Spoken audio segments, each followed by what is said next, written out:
Is it on? Okay, cool. All right, thank you very much and welcome to the second day of this amazing conference. Can we do something about the sound?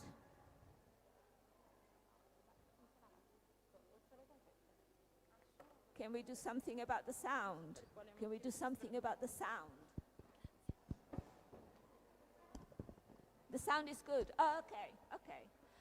So welcome everybody and good morning to the second day of this amazing conference. Thank you. We've got 4 fantastic speakers from 4 different parts of the world. So I'm going to welcome them as much as for any other reason for us for the recording.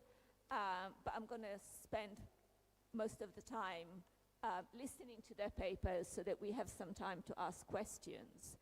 And today we've got in this order Federica Mussarelli from the University of Bologna, talking about one of the, possibly one of the greatest hits of women's photography in the 20th century. There's sort of almost a meme of women's photography. Melody Davis, who's talking about a practice very interesting to my own research, which is stereoscopic photography and women's roles along the whole arc from production to consumption. We've got Katarzyna Geun-Barowska talking about Poland's first female photographer, and Yasmin Nashabetan, who's talking about across amateur and professional practice. I'm going to ask the speaker to please keep to their time because I want to focus on listening to what they've got to say rather than looking at my phone, and we'll have some time for question at the end. Federica, over to you. So thank you very much. Thank you, Patrizia, for your introduction, and thank you to Nicoletta Leonardi, Linda Bertelli, and all the collaborators and young researchers of their team for this opportunity. This is a very special opportunity for me and for my Italian colleagues, in particular for Cristina Casero from the University of Parma and Raffaella Perna from the University of Rome La Sapienza. A special opportunity to review a work carried out over 3 years of a research project funded by the Ministry of the University of Research in Italy, obviously, called Italian Feminist Photography, as one of the activity of a group, research group, Fotografie, Arte e Femminismi. You see our brand identity, which has been planned to analyze the contribution of women to the history of Italian photography, so the research center, the project, and our Instagram profile. But I just want to mention one of our main output of the project we are most proud of, namely the digital collection that brings together the records of the material collected and studied by the university groups that were involved in the 3 years of research.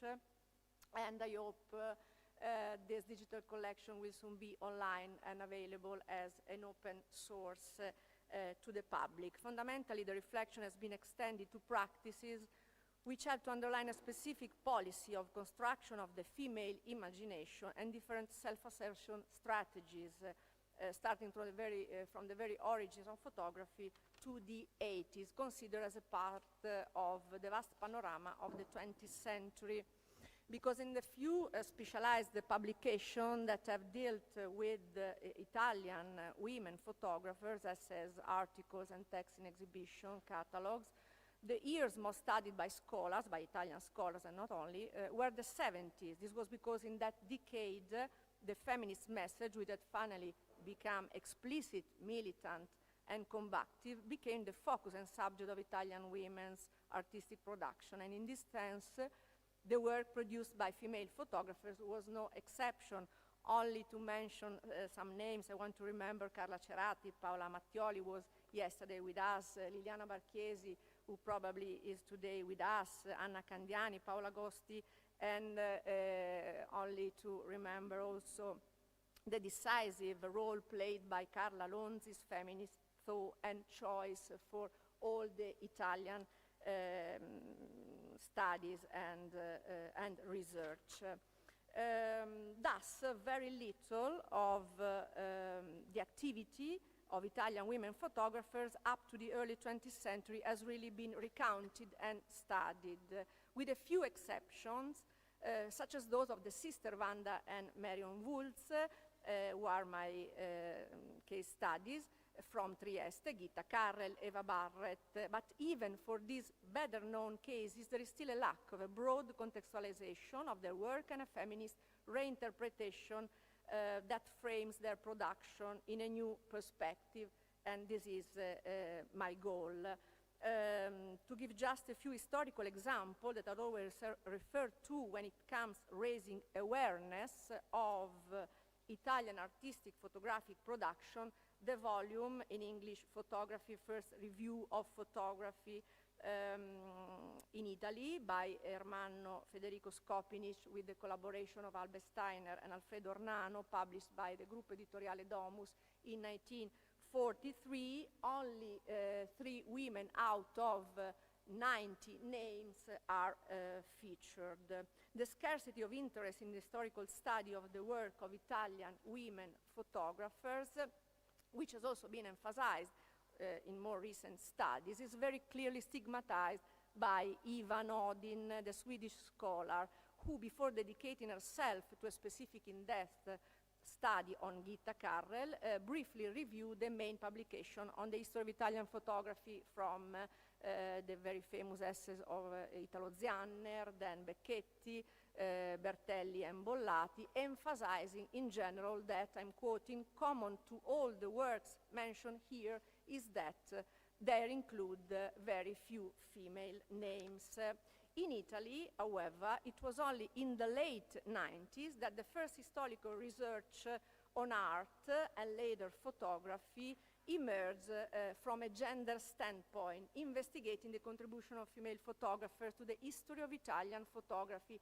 And I mention here, obviously, the conference L'altra metà dello sguardo, organized by Nicoletta Leonardi, and here the collected paper. And as I said before, the 70s have certainly been the field of inquiry most thoroughly covered by the studies so far. On the slide, only as an example, some essays from and edited by Raffaella Perna and Cristina Casero.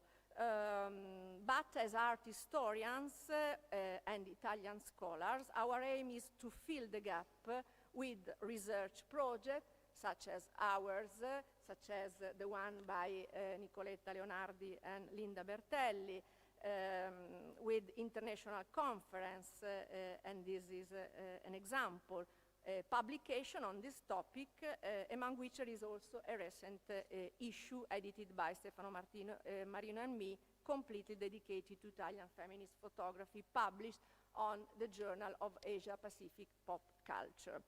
But it's worth noting also the recent interest in exploring this perspective primarily at the exhibition level. And so we can move on this case study about the Wulz sister.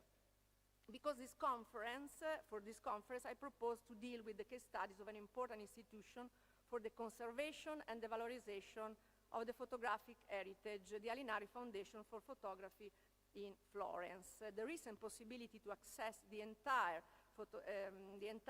photographic and documentary heritage of the Wulz family at the Alinari Archives in Florence, which has now become a foundation of the region of Tuscany, makes it possible to undertake an in-depth study of this season of Italian photography and, as far as the two sisters Marion and Wanda Wulz are concerned, to have an open look at the role of photography that they developed together, both as a tool of social and identity emancipation and as a means of performative and conceptual experimentation.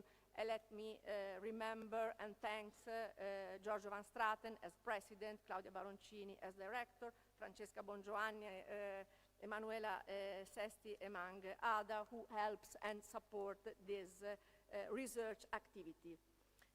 Starting, therefore, from a historical and philological study of the archive materials and the photographic production of Wanda and Marion Wulz, and as co-curator of the exhibition which was held in Trieste, the Magazzino delle Idee, from December 2024 to April 2025, I want to discuss how, within an historical photographic archive, we can reread the cultural and artistic heritage by adopting a new perspective of study that reveals its pioneeristic feminist message. As you see, in September 2026, the exhibition will be held in London at the Historic Collection. And now let's go deeper into the story of the Wulz sisters. In 1881, Wanda Wulz and her sister Maria, known also as Marion, closed the doors of the Grand Atelier Wulz, the photo studio they had inherited from their father Carlo, who in turn had succeeded their grandfather Giuseppe. Since 1928, the Wulz sisters had put aside their individual passion, Wanda's love for music and Marion for painting, to continue a family legacy tied to a professional activity that became the source of their financial livelihood. And this was a topic also discussed yesterday. The collection of prints, negatives, documents, and various materials related to the personal and professional activities of these Italian family photographers, as I said, is now preserved at the Fondazione Linari per la Fotografia.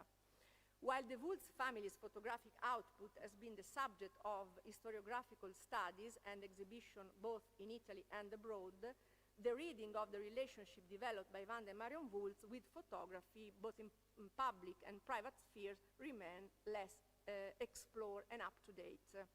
The aim of this paper is therefore to reconsider their overall experience with the photographic medium, from private images in memory albums to their professional studio work. In doing so, the intention is to highlight how the photographic practice was a shared familial endeavor for the two sisters, a process of identity building and visual certification, symbolizing a perspective that can be defined as feminist.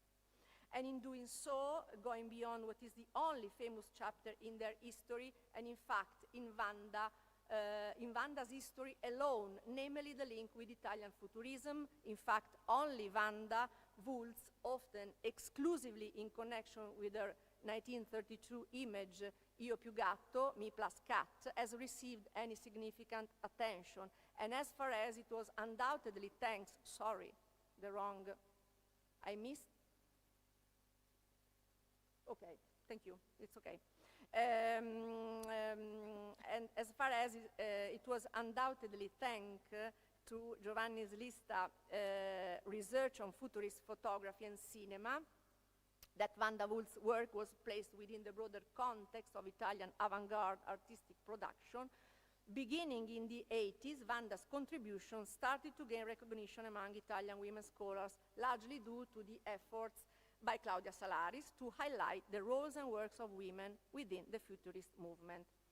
On the international stage, Wanda Wulz has been featured in some of the most important historical exhibitions and publications on women artists and photographers. Here, Mia Fineman exhibition, Faking It at Met. However, with very rare exceptions, these have excluded references to her collaboration with Marion, both in private and public sphere, focusing solely and again on her iconic, Io più gatto.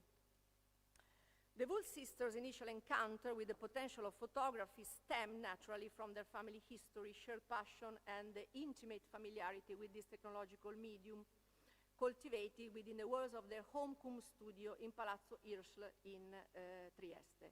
Family photography was a constant presence in their lives, just as it had been for their father Carlo and his brother, who had been photographed as children by Giuseppe. Carlo continued and expanded this practice of familial affection, making his two daughters the invariable, almost exclusive subject of this exercise in both private and public memory until his death in 1928. The sister grew into adolescence and adulthood behind their father's lens. In his later years, Carlo gained national and international acclaim for portraits featuring Wanda and Marion. Among those intended for public exhibition is the round frame image, Mia figlia Marion, my daughter Marion, displayed at the exhibition of the Royal Photographic Society of Great Britain, the Camera Club in New York, the special exhibition of the Chicago Camera Club in March, all of them between 1927 and 1928. Wanda, on the other hand, was the subject of the photographic transformation captured in Spagnola, Spanish Woman, which was presented at the Terza Mostra Internazionale delle Arti Decorative in Monza in 1927. In Mia figlia Wanda, exhibited in Monza in 1927, we likely find the strikingly framed photograph with a Japanesque aesthetic showing Carlo's daughter posed by a table with a vase of flower, and we can also see the beautiful double portraits of Wanda and Marion with the distinctive Franciscan style collar of Marion's dress. Around 1923, the two sisters began collaborating actively with their father, and this is a key point, becoming so involved in the sharing of work and ideas that Carlo's authorship, and yesterday we discussed the question of authorship, nearly faded. Private images, those not tied to publications or official exhibitions, emerged as genuine family photographic performances. Carlo captured his daughters as modern adult women, at once actors but also co-director of these poses. However, this shifting and overlap of Wanda and Marion's roles intensified, obviously, following their father's death, not only because of the sister resemblance, but also due to their mutual need for identity reflection, creating a dialectical renegotiation of space and roles. Vintage print bearing the shared signature W and MW, formally attesting to their collaboration in project and ideas, have also preserved at the Alinari Foundation. For all these reasons, the exhibition showcases Wanda portraits and self-portraits, such as her image in a shimmering lame dress or a kimono. Attribution, another key point, attribution to one or the other Wulf's sister remains uncertain. But this ambiguity is not something which is so embarrassing, but is what makes the interpretation all the more interesting. The interchangeable roles before and behind the camera illustrate an all-encompassing understanding, a shared conceptual use of photography akin to the practices of French surrealists Claude Cahun and Marcel Maull, among many, many others.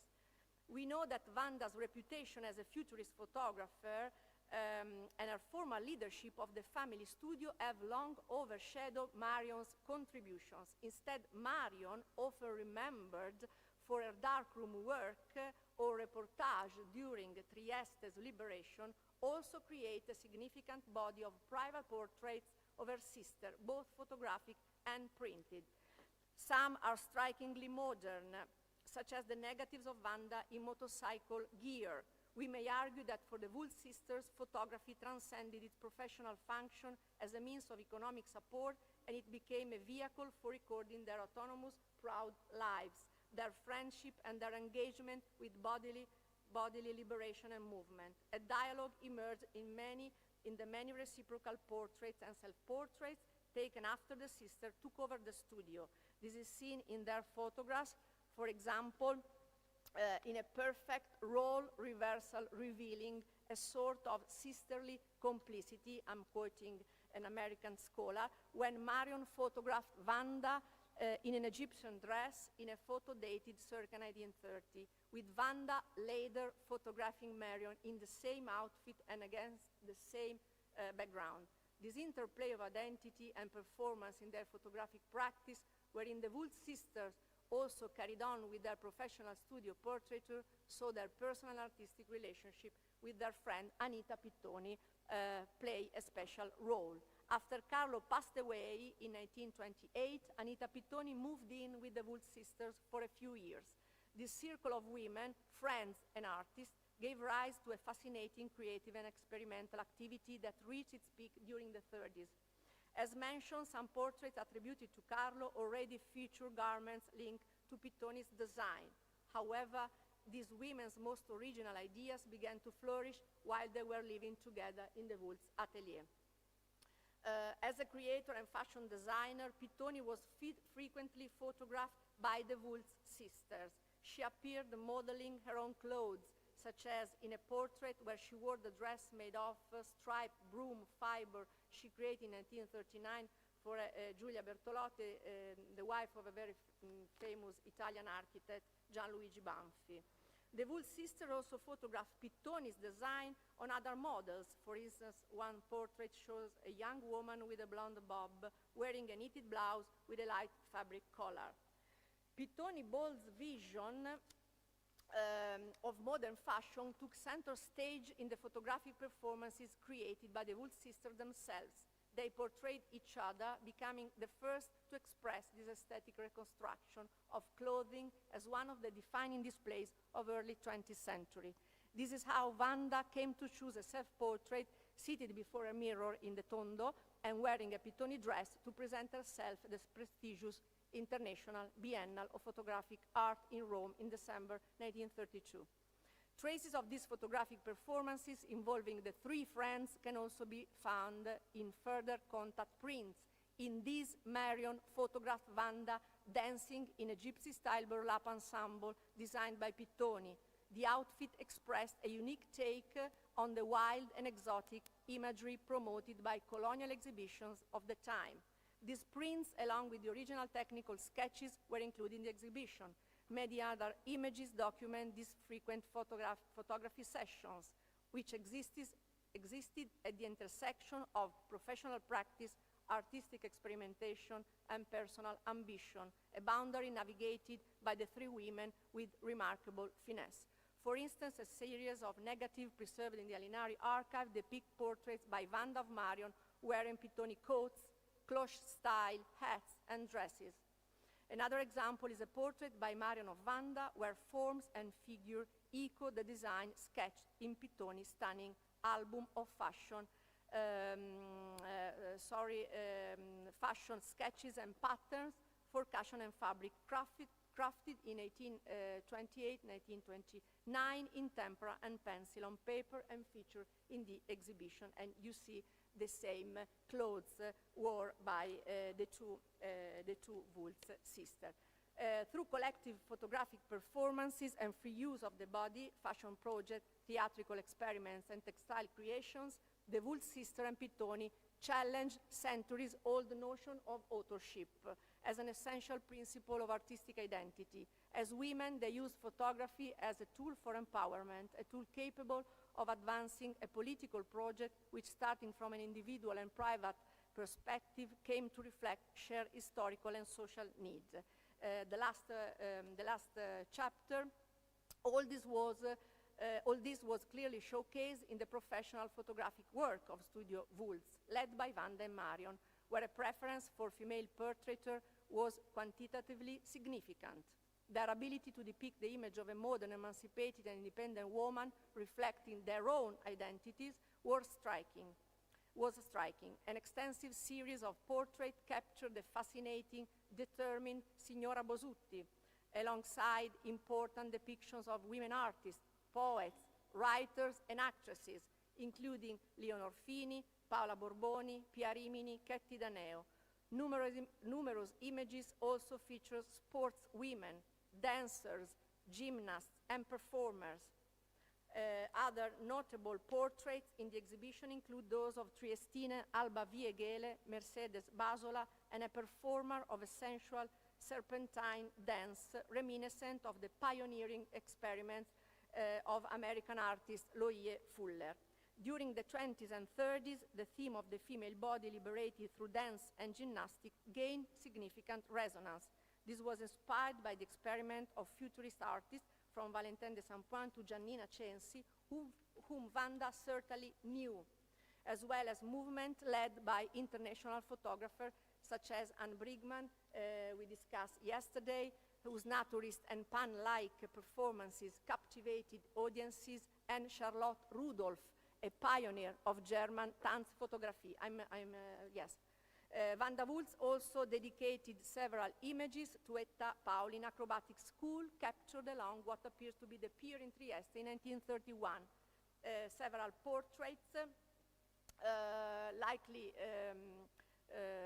Govetta Pauli herself in gymnastic poses closely resemble the futurist postures of Censi.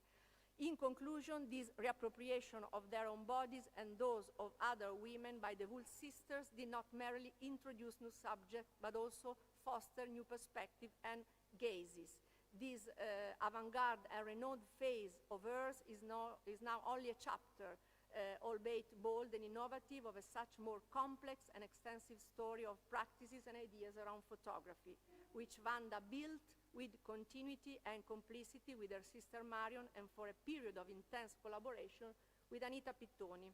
All of this makes up one of the richest and most fascinating artistic and aesthetic adventures undertaken by some of the leading women artists of the early 20th century, and I hope with the exhibition and this opportunity today, I contributed, at least in part, to a more in-depth understanding of it. Thank you.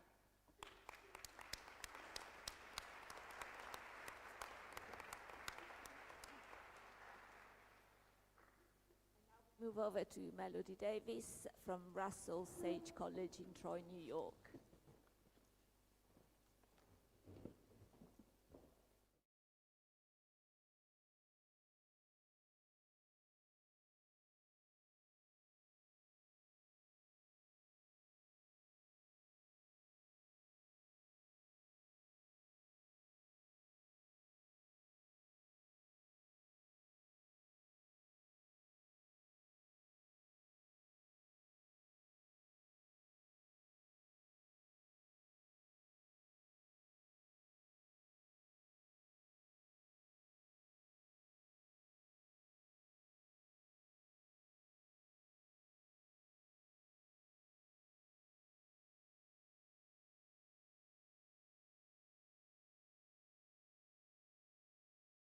Can you hear me?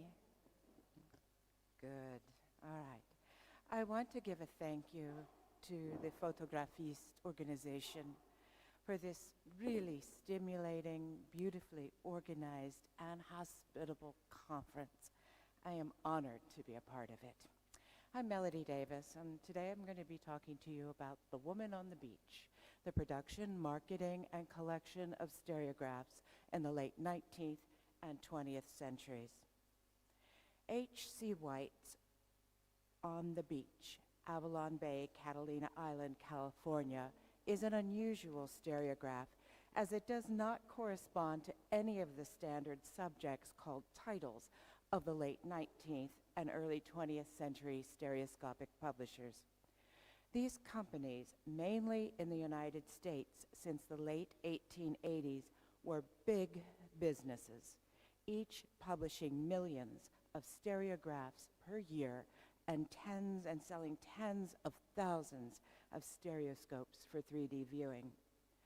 While their distribution was worldwide, the stereoscope was stationed in the middle-class parlor, providing narrative scenes with cards that bloomed into 3 dimensions in the stereoscope, or by free viewing, that's simply crossing your eyes. You can see them without a stereoscope. I can help anyone with this after the talk.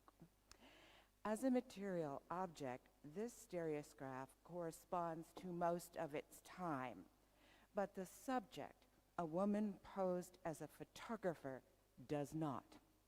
Either Harry or Clarence White, sons of the company founder, Holly C. White, was the photographer, who may have stumbled upon a woman with a large format camera at Catalina Island. A more likely possibility is that she accompanied the photographer and posed as a professional like himself or a serious amateur. The public by this time was accustomed to the Kodak Girl advertisements of a dashing young woman with a brownie camera. I'm assuming you've seen them. But this is no breezy beauty, nor is she a new woman in any of her stereo iterations, not comic, not erotic, and not incompetent. In contrast to female stereotypes, her activity is purposeful. This beautifully stereoscopic scene was copyrighted and published in the hope, I suggest, of appealing to the aspirations of women for a professional life. That she is anonymous with her back turned toward us allows the viewer to project fantasies of a meaningful work onto the scenic landscape. And what a perfect job that would make, right? Now, we know the names of a few women stereographers, but rather than focus upon single actors, I wish to turn attention today to the corporate nature of stereography, where women vastly outnumber men as factory workers, collectors, and as the focus of the market. In another stereo view from the same company is Mr. H.C. White taking pictures. It appears to be an in-house joke. Classic new women bicyclists have run over the company photographer, whose camera and plates are spilled on the ground. The insouciant women wave, "Ta-ta." There is no indication that this view was published, but on verso are the names of the models in script: Anna Lavins, Myrtle Madison Warner, Lizzie Sheehan, Nellie Madison, and Billy Tompkins, and the location appear. I suggest that this was a bit of sport for the Bennington, Vermont company while they were on location in Winston-Salem, North Carolina. I want to go back. Can I go back? How do I go back? I'm not. Oh, doesn't allow me to go back.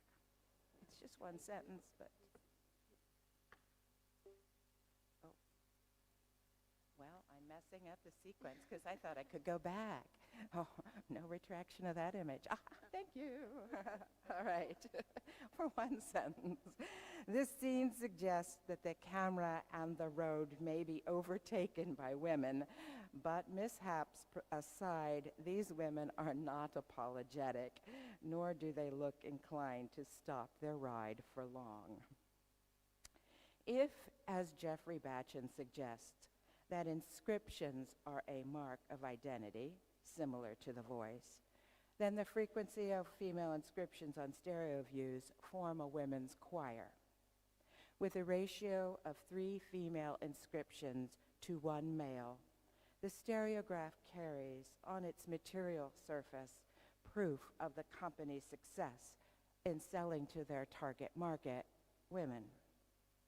These 2 hand-colored stereo views, entitled The Swing by Michael Burr of Birmingham, England, 1865, demonstrate the comic advantage that crinoline skirts offered to the male gaze. On the top stereo view, the skirts swing out assertively. In stereoscopic viewing, they're almost lewd. They swing out so far. Okay, next to it, I have placed the inscription on verso of the card, C.F. Wood. On the bottom is the sequential view, an embarrassing situation, to be sure. To its right, I have placed the inscription on verso of that card, Carrie F. Wood. The handwriting of both inscriptions match. Carrie F. Wood apparently enjoyed a peer-up women's skirts. The shifts here in the much theorized gaze from male to female, this shifts the classic gaze. It also offers an opportunity to discuss haptic presence. I developed this idea more thoroughly in my book, Women's Views, the Narrative Stereograph in 19th Century America. But for now, we may note the voyeurism on recto collapses into tactile identification on verso within a woman-to-woman subject-viewer relation. In the last 30 years, we have witnessed a development in photographic history that I like to call the haptic turn. Patrizio de Bello and Elizabeth Siegel's work on women's albums and photo collage, Batchen's study on handcraft and portraiture, and Elizabeth Edwards' arguments for a materialist and embodied history of photography all point to a situating of the photograph not as pure image, but as an object produced, circulated, altered, extended into multi-sensory realm of social use and interaction. The stereograph, being a material object, a phenomenon of perception and a form of social construction, responds to these concerns. At every aspect of production, sales, and collection, women's hands have touched the stereograph, which is, after all, an object to be handled as well as viewed. A truism of the Victorian age was the belief that women's touch ennobles the objects she encounters. Today we know that the things we touch retain not only our fingerprints and smudges, but our DNA as well. The stereoscopic industry begins with an ocular tactile hybridization and reveals that 3D perception, which we call stereopsis, is an entirely embodied phenomenon. Let's begin with some factory workers. Okay, this is the first known view of a stereoscopic factory, that of Alexis and Charles Godin in Paris between 1855 and 1858. In this tableau vivant, staged outside the factory, you can see the outdoor windows at the top behind the proscenium-style drapery and the strips of the stereo views hanging like a scrim. The press on the left is used for printing labels and blind stamps. 6 women are visible. The 4 at the table represent retouchers or hand colorists, work typically performed by women. One scholar has claimed that women were employed thus because their fingers were more delicate. I disagree.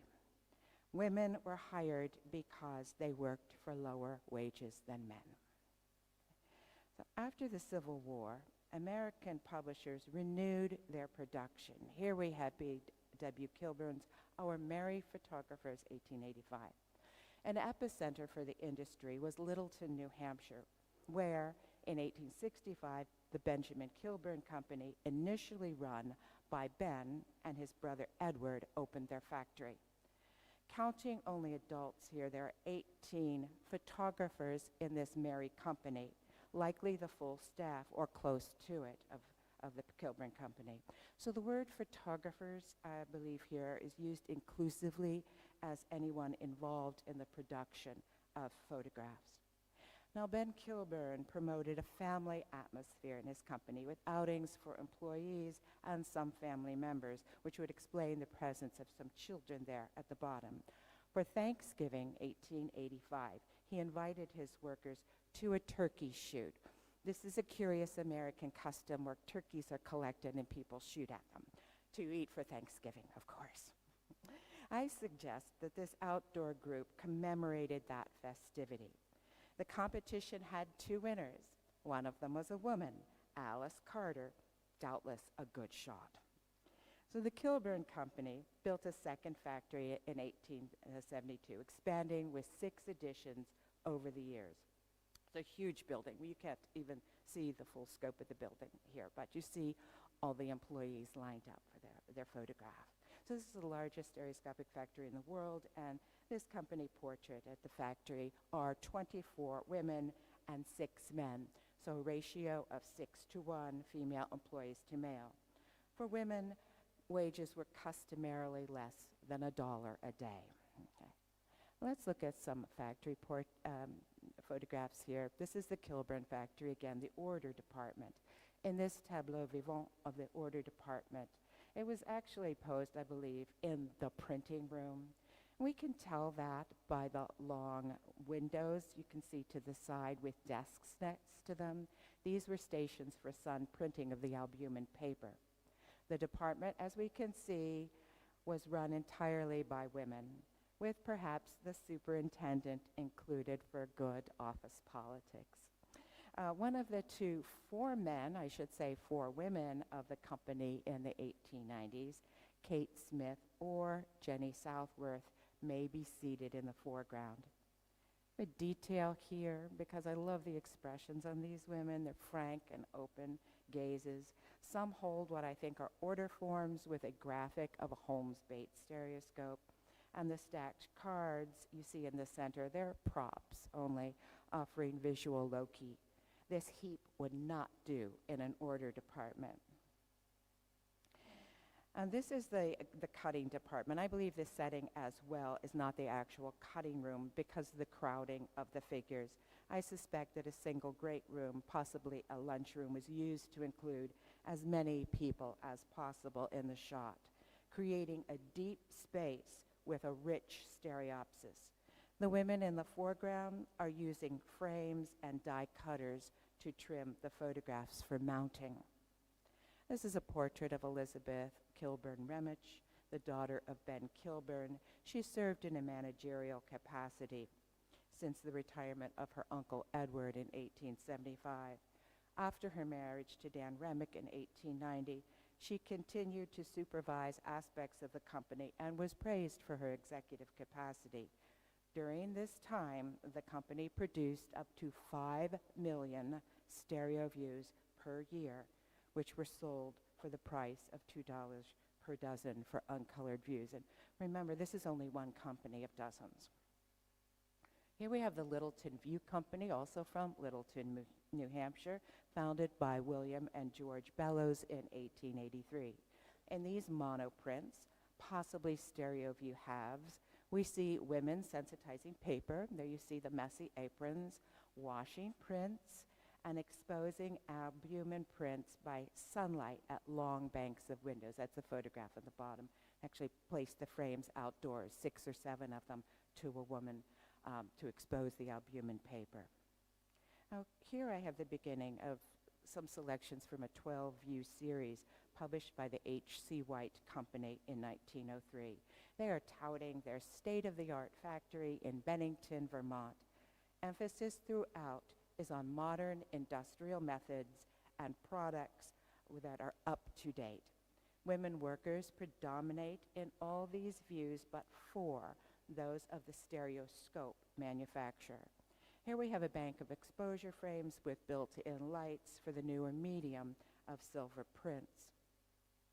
In the trimming and mounting room, women's hands are busy in every task, while one worker turns the pages of a sample book and makes direct eye contact with the photographer, suggesting the many choices available and the leisure that consumers at home may have to enjoy them. Stereo views need to be retouched. This is the retouching room, which, like hand coloring, was the exclusive domain of women. And the elements of handwork form an intimacy with the print surface and become part of the life of a stereograph. Before a purchaser acquires a view, many women's fingers have touched it. Automatic printing press. A male worker stands at a press where each card will receive the publisher's label, copyright, image number, title, and its translation on verso in 5 languages for the international market. 2 women are present. One sorts cards, and in the adjacent room behind the printer is another woman who is seated. Now, we know that the Kilburn Company, White's rival, employed several women as compositors and typesetters. The seated woman here holds a stack of cards, and one of those cards sits on an inclined stand with illumination, suggesting the work of a compositor. The stock room is where titles live before they are mailed to consumers or sales agents. 6 women and 3 men form a frieze along the 2 sides, creating a plunging perspective. This creates a strong stereopsis by offering continuous depth cues. The slight blur of motion of the woman to the left, although almost out of the range of fusion, gives a sense of productivity to an otherwise still scene. Wait. Oh, yes. This is this. Did I go forward? I think I skipped one. I'm sorry. Can I go back? Yes, thank you. I must have pressed twice. Thank you. All right. This is a corner in the varnish and finishing room. These workers, mostly women, are varnishing the lens boards, which will be fitted inside hoods of a perfect scope. The lenses magnify the 2 images of the stereograph and cross the eyes, enabling fusion to 3D perception of 2 images by the brain. what's going on? I clicked once. Okay, no. No, we're going forward. Yeah, okay, I've got it. I'm going to do from here. That's it. Okay. No. Okay. We're here. This is where we want to be. Good. So this is a stereoscope. It's the H.C. White Company's Perfect, with the T missing, scope of 1900. White lenses, or state of the art actually, were placed into the hood of the company's scope, and it truly did live up to his name as the Perfect scope. It's a Holmes-Bates type stereoscope with the adoption of an aluminum hood, which made it lightweight. Sales agents used pressure techniques to advance the purchase of a stereoscope as they had the greatest value. Okay. Okay. Abracadabra. No. No. Yes. All right, into this office, this is the interior office, came the mail orders, queries, and other forms of the sales agents who formed the mainstay of the company's sales. A still life of canvasser's kits occupies the foreground with carrying cases, stereoscopes, and groups of cards. Yes. Okay. Salesman's kit. This is the Keystone View Company's salesman's kit. It's rather compact. It has its stereoscope and the cards, and of course there would be order forms that you see here. Now, typical sales agents were men, and this was touted by the company. However, research by Lee Gleason has revealed that the Keystone Company employed 44 women saleswomen between 1898 and 1906. These women, Gleason writes, seem to experience much higher numbers of sales and often more products sold per transaction than their male counterparts. Well, of course, right? All right. The narrative stereograph was the most saleable subject with its typical, not here, views, but this is a different stereograph, but its typical views were those of domestic dramas under the triumphal reign of the lady at home. Okay.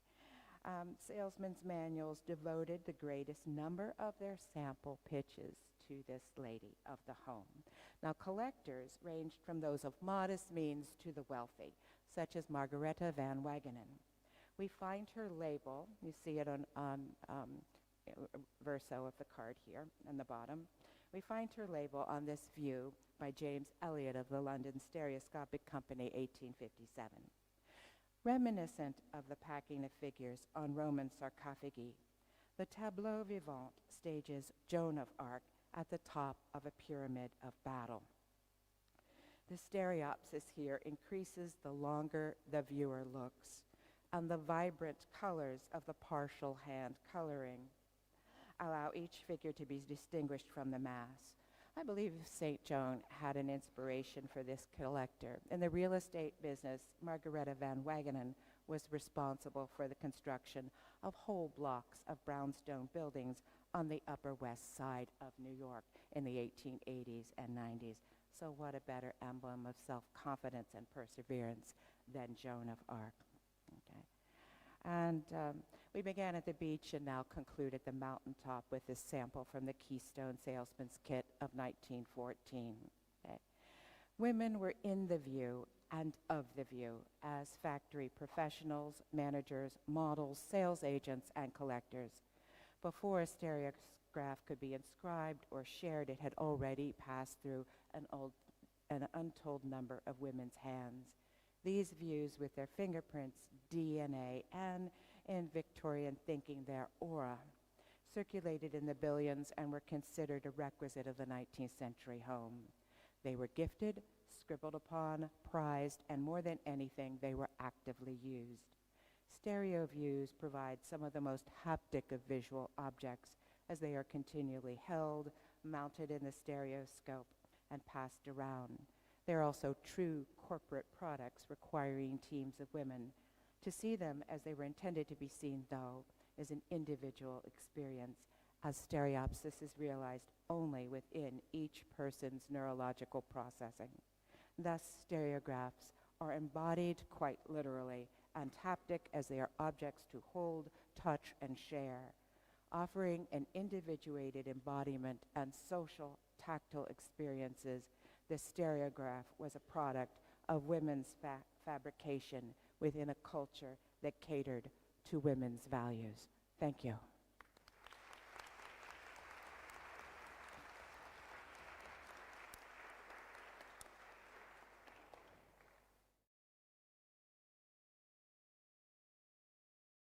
Our next speaker, Katarzyna Gęborowska from Nicolaus Copernicus University in Toruń in Poland.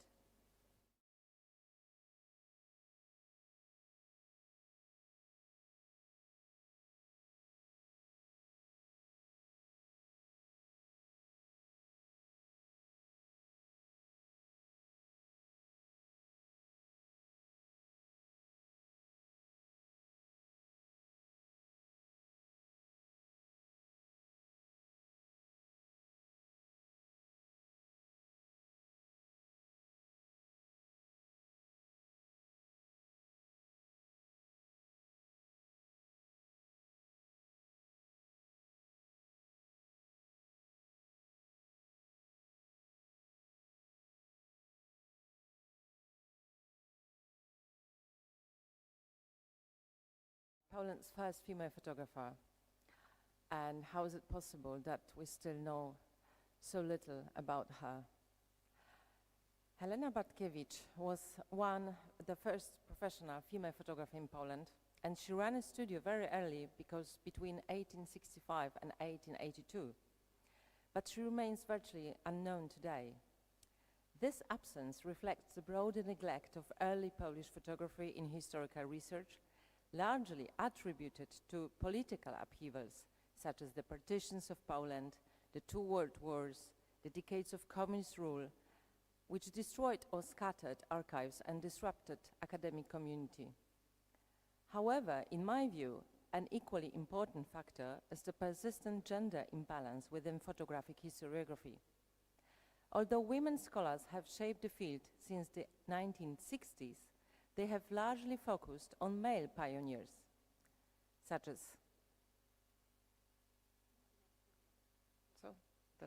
like this, okay. Karol Bayer, Maximilian Fajans, Konrad Brandl, or Valery Żywuski, leaving pioneer women practitioners like Bartkiewicz or Wanda Hityńska in the shadows. As a result, the history of women-led studios remain untouched for decades. The case of Helena Bartkiewicz is particularly significant in the history of Polish photography, as she was one of the few 19th century women who did not inherit a studio from a father or a husband, but established her professional position independently and under her own name.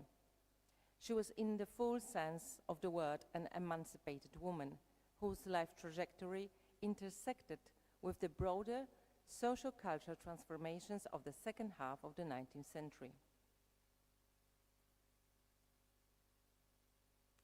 She was born on May 21st, 1833, in Regnów. As you can see, the research, it's in Russian and Polish 19th century, so it's really difficult to decipher. That's why maybe nobody, no scholar, wanted to write something about her. Within the Russian-controlled Congress Kingdom of Poland, Helena came from a noble family. Her father, Aleksander Bartkiewicz, had a military career shaped by the partitions of Poland. First, he was served in the army of Austria, then in Napoleon's forces, in the hope of restoring Polish sovereignty. After retiring, he settled in Pabianice, where he became mayor and moved the family into the local castle, which served as a town hall. So that was there where Helena grew up with her siblings in a household steeped in patriotic values and civic engagement, surrounded by many servants and tutors. The list of the servants survived, so you can read the names. It's incredible. In the 1830s and 1840s, Pabianice was a modest town along the Dobrzynka River in the Russian-controlled Kingdom of Poland. At its center stood the castle, so Helena's father's home. The town, though still very provincial, was on the cusp of industrial transformation, with weavers and entrepreneurs arriving from the west. It was thus in this transitional setting between a traditional social order and emerging modernity that Helena came of age. Two photographs attributed to her depicting the castle where she grew up and the church of St. Matthew are among the earliest visual records of Pabianice and are held in the National Museum of Krakow. The image of the castle was later adapted into a wood engraving for a newspaper article for 1870. The addition of human figures in the print compensated for photography's early technical limitations. Very ironically, the Pabianice castle, which I visited recently, is now a museum, but it omits Helena entirely from its narrative. Despite her pioneering work, its display on early photography includes only male photographers, overlooking one of the town's earliest female visual chronicles. So you will not find this picture in the display of the earliest photographs. And the lady was very surprised when I said that I'm looking for information about Helena Bartkiewicz. Like, why? Okay, so the opening of Helena Bartkiewicz's photographic studio on December the 5th, 1865, the first such business in Warsaw run by a woman, must be seen in the context of two major social shifts in the late 19th century. First, the rise of women's emancipation movements, and second, the economic upheaval following the failed January uprising of 1863. In its aftermath, many families were left without male breadwinners, executed, exiled, and imprisoned by Russian authorities. As property was confiscated and the land-owning class declined, women were increasingly forced to become the primary providers.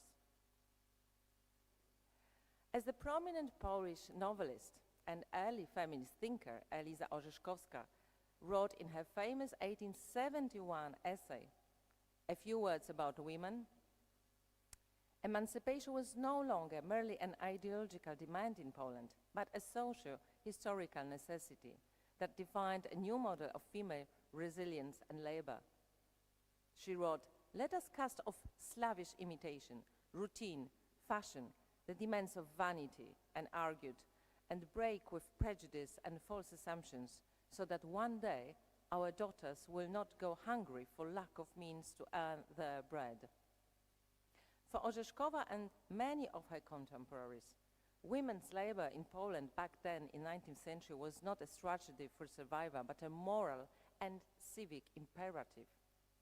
Against this backdrop, Bartkiewicz turned to professional life, likely prompted by the death of her father in 1864, just 1 year before she opened the atelier, embodied both personal necessity and the broader ideological call for female agency. Photography, still a relatively new field in the 1860s and not yet burdened with the patriarchal traditions of academic art, offered women unique professional opportunities. Advocates of women's emancipation, such as Wacław Szymanowski, openly encouraged women to enter artistic and technical professions. When Bartkiewicz opened her studio, he wrote, "Are we not beginning to move beyond the narrow circle in which the needle and the spindle were once considered the only emblems of women's work?"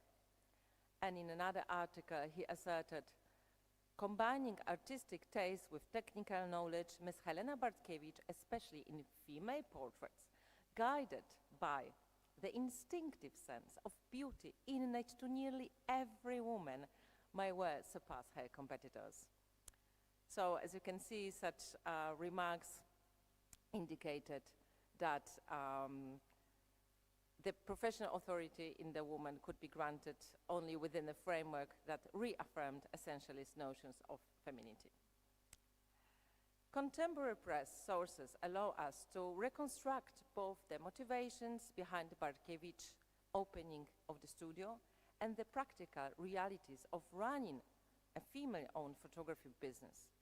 There are really so many press reviews that it's impossible and incredible that nobody before has ever written anything about her. An 1866 article reveals that the decision was made jointly by the Bartkiewicz and her sisters, driven above all by the need for economic independence. The needle no longer suffices to sustain a woman. We read in the article, explaining that instead of seeking protection in someone else's grace, the sisters decided to earn their living through their own work. They chose a highly prestigious location, as you can see, the palace, again, from castle to palace, of course, what else? The former Dębieński Palace at Senatorska Street in Warsaw, an 18th century aristocratic residence turned into modern urban tenements. There Helena not only lived, but she worked and envisioned a broader emancipatory vision. As Wacław Szymanowski wrote shortly after her studio opened, her goal was twofold: to provide her family through honest and admirable work, and to create a sort of school where women eager to engage in the craft of photography could be trained in its art. Helena Bartkiewicz received a solid general education, including chemistry, optics, and foreign languages, skills essential to photography at the time. As noted in the press of 1866, she undertook formal studies and a professional apprenticeship before opening her studio, equipped with the latest advancements. While it's unclear where she trained, her fluency in French and German, standard in Polish gentry households back then, suggests she may have also accessed foreign publications or studied abroad, perhaps in France. Contemporary press advertisements allow us to reconstruct the types of photographic services offered by Bartkiewicz in her studio.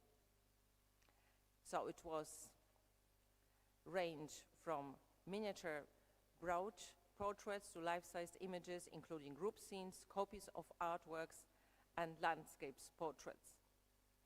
Today, look at this. The number of her photographs in the museum of the city where she was born, 0. In the museum of the city of Łódź, which is the nearest big city, 0. The State Archive in Łódź, 0. The Museum of Art in Łódź, 0. Museum of Krakow, the two that I have shown you, of the castle and of the church. The National Museum in Krakow, 3. The National Museum in Warsaw, 3.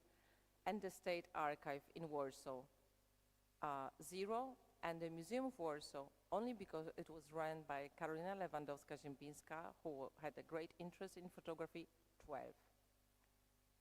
So a very, very sad story. Here you can see some examples.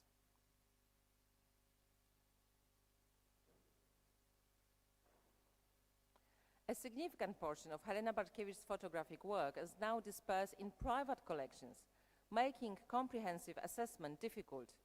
One known custodian is the writer and collector Jacek Denel, another is the Association of the Friends of Brynów, and these personal archives, though not widely accessible, offer valuable insight into the scope and character of Bartkiewicz's work.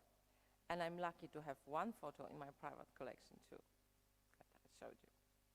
Despite the studio's technical sophistication, Bartkiewicz's vision of combining commercial success with a training space for aspiring women photographers faced structural limitations, chiefly the challenge of attracting a stable clientele.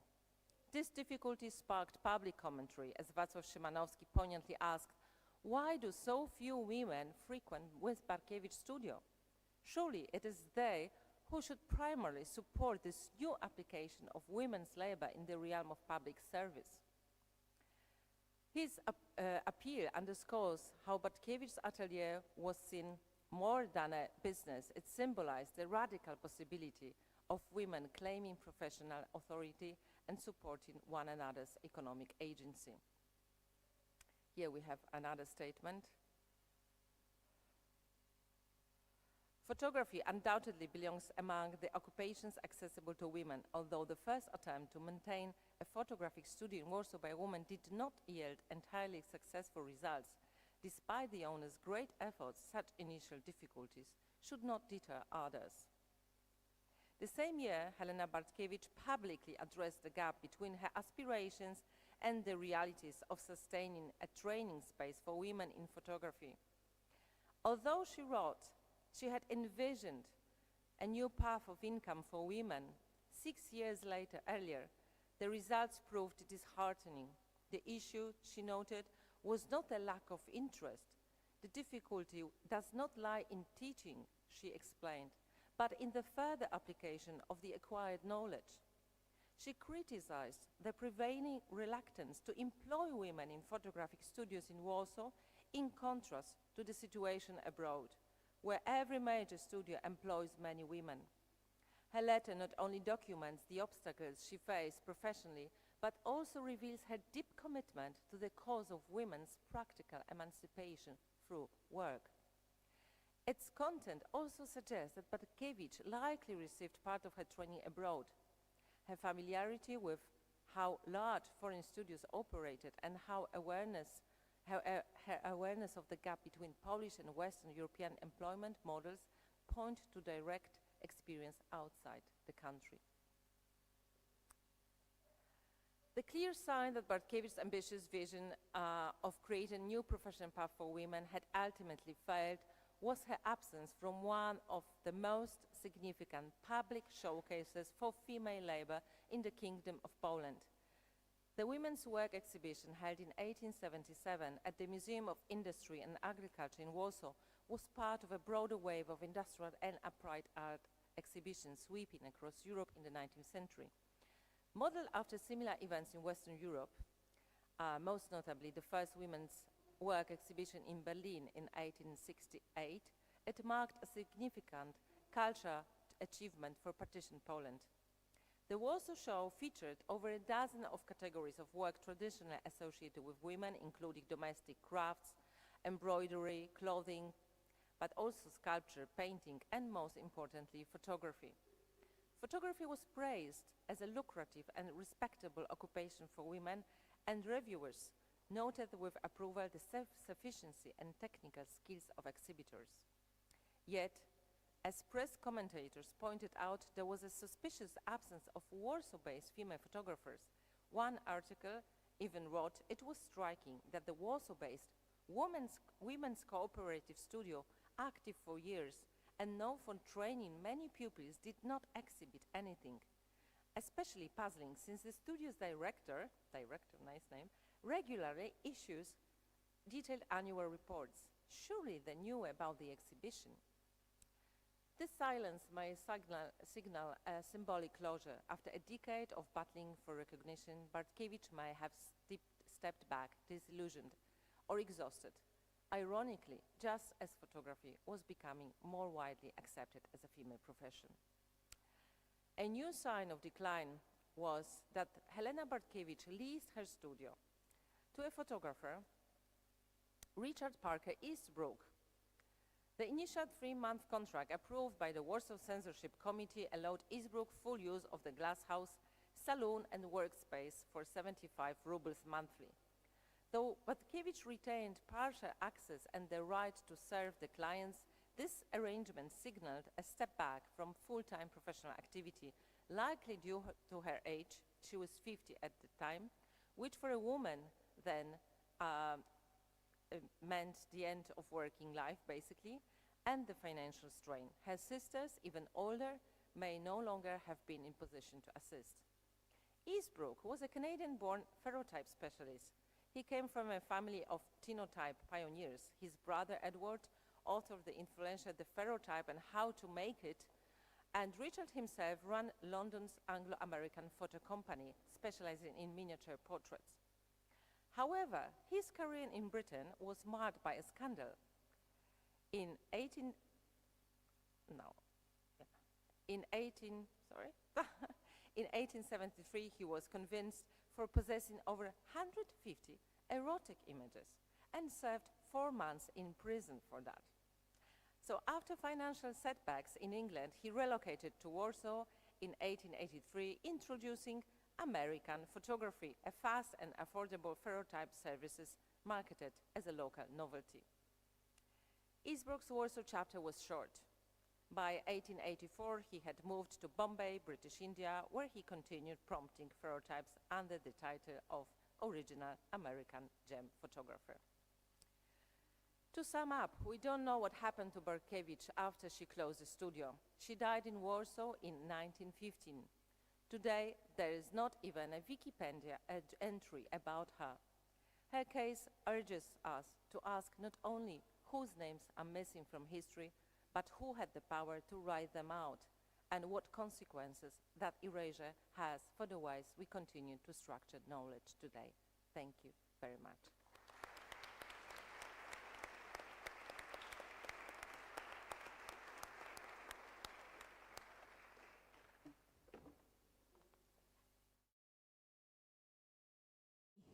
Last speaker for this morning, Yasmina Nashabetan from the Lebanese American University in Beirut.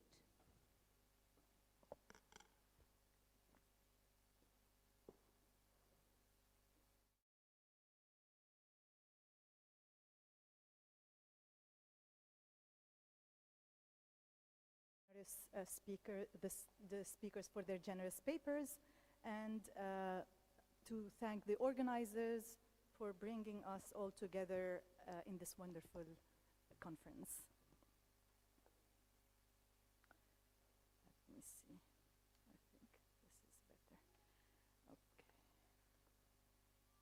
So this paper explores the photographic practices of two pioneering Arab women photographers active in the early 20th century. Mari El-Khazin, who's born in 1899 and passed away in 1983, an amateur photographer from a bourgeois family in the Lebanese town of Zgharta, and Karime Aboud on the right, a professional middle-class Palestinian photographer based in Nazareth. By analyzing the socio-political context in which they worked and the different ways they approached photography as a profession and as leisure, this presentation sheds light on how gender, class, and geography shaped women's photographic labor in Mandate area, Palestine, and Lebanon. Karime Aboud is recognized today as the first woman professional photographer in Palestine. Born in Bethlehem to a Lutheran family originally from south of Lebanon, she opened a studio in Nazareth by the 1920s and signed her images Karime Aboud, lady photographer, in Arabic and English. Her work includes hand-colored portraits, wedding photographs, and images of public and domestic spaces circulating widely in postcards and studio formats. In contrast, Mari El-Khazin, a serious amateur with an Eastman Kodak camera and a home darkroom, produced striking images of rural life and domestic intimacy in 1920s Lebanon. Her staged portraits, such as two women disguised as men, where she and her sister pose in suits and smoke under their father's portrait, reveal a playful yet subversive engagement with gender roles and visual identity. So much to share with you on these two fascinating women's work. I will try to do so in my limits of 20 minutes by focusing on examining how these two women used photography, one as a profession and one as leisure, to navigate gender, class, and visibility. Here are some of the questions that I will raise. Why were these women photographing, and for whom? What stories do their images tell about modernity, femininity, and visibility in the Arab world? How do their practices intersect with and diverge from dominant histories of photography in the region? And finally, what are the challenges in recovering their archives from private family holdings to institutions like the Arab Image Foundation? By placing these two women photographers in dialogue, this presentation contributes to the remapping of photographic history in the Arab world. challenging inherited binaries of amateur, professional, domestic, public, colonial, national frames of visibility. Marie Khazin is known as an amateur photographer, but given the quality of her compositions, artistic experiments, and topics explored, her work can be considered as professional photography. It is said that the first camera that she used was given by the Francophone Lebanese poet Hector, by the name of Hector Clat, who initiated her to photography. And he appears in some of her photographs, but I will not, unfortunately, share them here. Through my fieldwork and oral history research based on interviews with Al-Khazin's descendants, most of whom recall little about her, much of what I gathered consisted of dismissive or negative remarks about her. Several relatives several relatives questioned why I was interested in a woman who never married, had no children, as was remembered primarily for eccentric behaviors such as organizing a funeral procession for her cat, keeping a monkey dangling from her pocket, and allowing various animals into her home. Yet, amid these recollections, a few observations proved crucial to my study, particularly regarding her engagement with photography. One of her nieces recounted a room in the family mansion that she and her cousins feared because it was always kept dark, a room where Marie spent much of her time. This detail strongly suggests the presence of a dark room, although no photographic equipment remains in the house that I visited in the north of Lebanon. The memory of this space is a compelling indication, the space that is the dark room, is a compelling indication of her involvement with photographic practices. Another significant aspect of Al-Khazin's life is her interest in taxidermy and hunting. Her relatives described her as an avid hunter. I'm quoting one of her nieces here, saying, "Whenever she heard of a porcupine appearing in the surrounding mountains, she would head straight there armed with her rifle." Her handling of chemical substances to preserve animal bodies, and I saw the wall where all these animals protruded, were hanging, the use of chemical substances that she used for the process of taxidermy is, I think, particularly relevant, as it metaphorically parallels the chemical process of fixing photographic negatives, both practices aimed at arresting time, whether by stopping the decay of a body or capturing a moment on paper. As for the provenance of the photographs in the late 1970s, Marie entrusted a box containing hundreds of 9 by 6 centimeter negatives to a journalist and a photography collector whose name is Mahsin Yamin. We don't know if she actually, how many of them she developed or printed. And part of this collection was given on temporary loan to the Arab Image Foundation. So the images shared, not shared, are part of the Arab Image Foundation.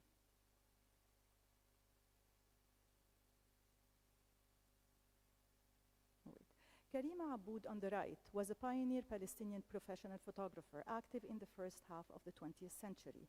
She is regarded as one of the first professional women photographers in Palestine and the Arab world. And she's born in Bethlehem in 1896. She was the second of 6 children. Aboud grew up in an educated household. Her father was a pastor of the Lutheran Church in Bethlehem, and her mother was a teacher. Her interest in photography began in 1913 when she received a camera from her father for her 17th birthday. Her earliest images depict family members, friends, and Bethlehem landscape, and her first signed photograph dated to October 1919. She studied Arabic literature at the Syrian Protestant College, that is today the American University in Beirut. before returning to Palestine, where she established a home studio. She earned her living photographing women and children, weddings, ceremonies, and public spaces in cities such as Haifa, Nazareth, Bethlehem, and Tiberia. By the 1930s, Aboud was working professionally in Nazareth. Much of Aboud's surviving work has been collected by Ahmed Mrouat, director of Nazareth Archives Project, and in 2006, an Israeli antiquities collector by the name of Buki Boaz discovered more than 400 original prints in a Jerusalem home whose owners had fled during the 1948 Nakba, or the Palestinian catastrophe. To contextualize these photographs, I briefly return to the Mandate era in Lebanon and Palestine. The image shown here captures the proclamation of Greater Lebanon in Beirut, marking the creation of Le Grand Liban under the French Mandate following World War I. Here we see General Gouraud surrounded by the Maronite Patriarch and the Mufti and the city's governor. The 2 decades of French rule in Lebanon, however, was not uncontested. It generated internal tensions and friction, especially among those who favored integration into a larger Arab state and resented colonial control. As for the women's liberation movement at the turn of the century, Lebanon, I need to move here, women were actively publishing material expressing their aspirations for liberation way before the French came to Lebanon. During the French Mandate, the movement shifted its focus from gendered concerns to national and patriotic issues. Women linked their calls for gender liberation to their struggle against colonization, protesting not only their right, but also they were against British occupation in Egypt and Palestine. This context of imperialism and the invasion of foreign cultures led conservative communities to condemn early feminist demonstrations as inauthentic Western imports. On the right, we see members of the women's movement alongside the representative of the Lebanese government. It's important to note that gender dynamics varied significantly for bourgeois women in elite circles, where visibility was less restricted compared to lower class women in urban areas. It is equally important to situate Marie and Karime's photographs during a period in which over 25 sociocultural associations led by women from Lebanon, Syria, and Palestine convened for the first women's conference in Beirut in 1928. The press featured images of women in glamorous dresses, as well as those in military attire, such as Officer Nazik Al-Abid on the left. Al-Abid's firm and determined presence in a military costume made a significant impact as her photograph circulated widely at the time.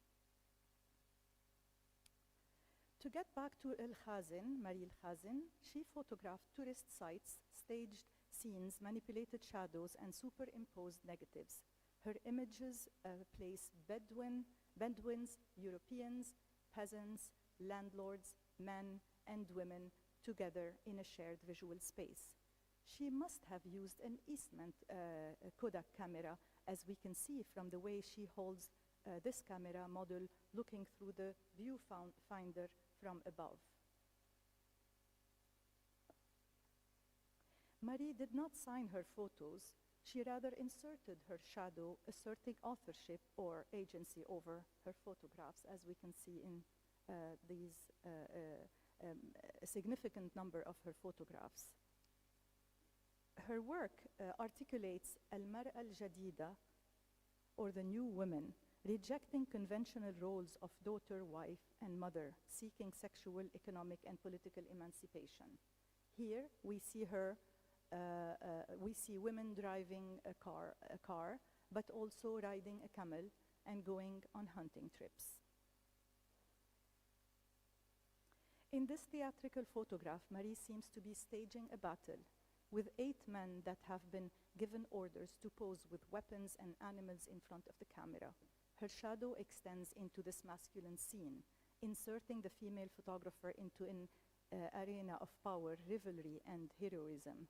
This reverses gendered conventions of the gaze. The men appear rehearsed, directed, and engaged in symbolic gestures whose meanings expand notions of masculinity. This photograph generates fluid concepts of gender and power.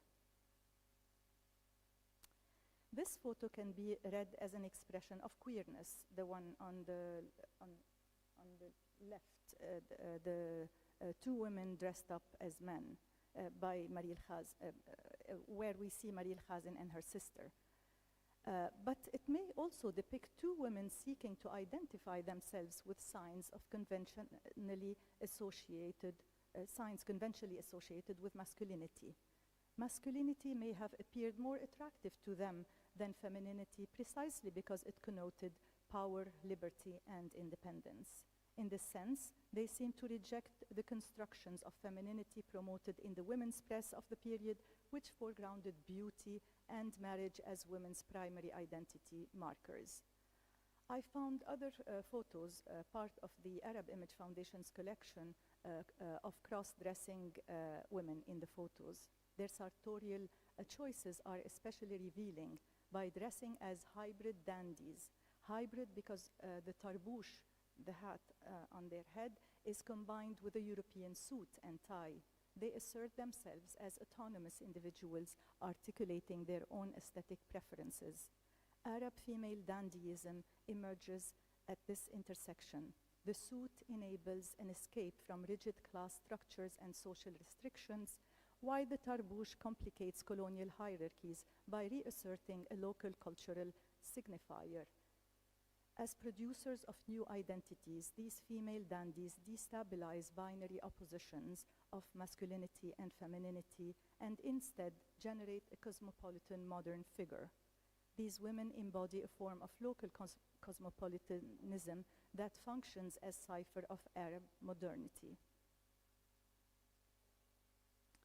Moving on to Karime Abboud's photographs, they stand out today as key evidence of the emergence of a Palestinian middle class aspiring to an urban contemporary way of life. These photos sharply contrast Orientalist and later a Zionist regime depicting Palestinian as a land without a people, ready for the people without a land. In this sense, Karime's photos are an important national contribution to the documentation of a thriving middle-class Palestinian life prior to the 1948 Nakba. On the right, we see Abboud and her cousins wearing European-style dresses, typically of a modern woman of the period. On the left, members of her family holding books and looking at photo albums reflecting the cosmopolitan interests common in many urban centers around the world. Understanding Karime's photographs requires situating them within broader dynamics of settler colonial restructuring in Palestine. Prior to the British mandate, Palestinians constituted the overwhelming majority of the population, with Jewish inhabitants making up less than 6%. By 1948, however, Zionist military campaigns had expelled substantial portions of the indigenous populations and seized their land, radically altering the demographic and territorial landscape. Between 1918 and 1947, the Jewish population grew from approximately 6 to 33%, a demographic shift that Palestinians experienced as an existential threat and that fueled the 1936-1939 revolt. It was in the midst of this intensifying settler colonial project, marked by dispossession, demographic engineering, and escalating violence, that Karime created most of her photographic work. Her image therefore emerged from and respond to a landscape undergoing profound colonial transformation. On the left are two portraits by Lydie Bonfils, a French photographer who arrived in the region a few decades before Marie and Karime took their photos. Bonfils came already equipped with preconceived notions of the people and landscape she photographed. Like many European photographers who came to the region during this period, Bonfils' photographs were deeply shaped by an Orientalist optic.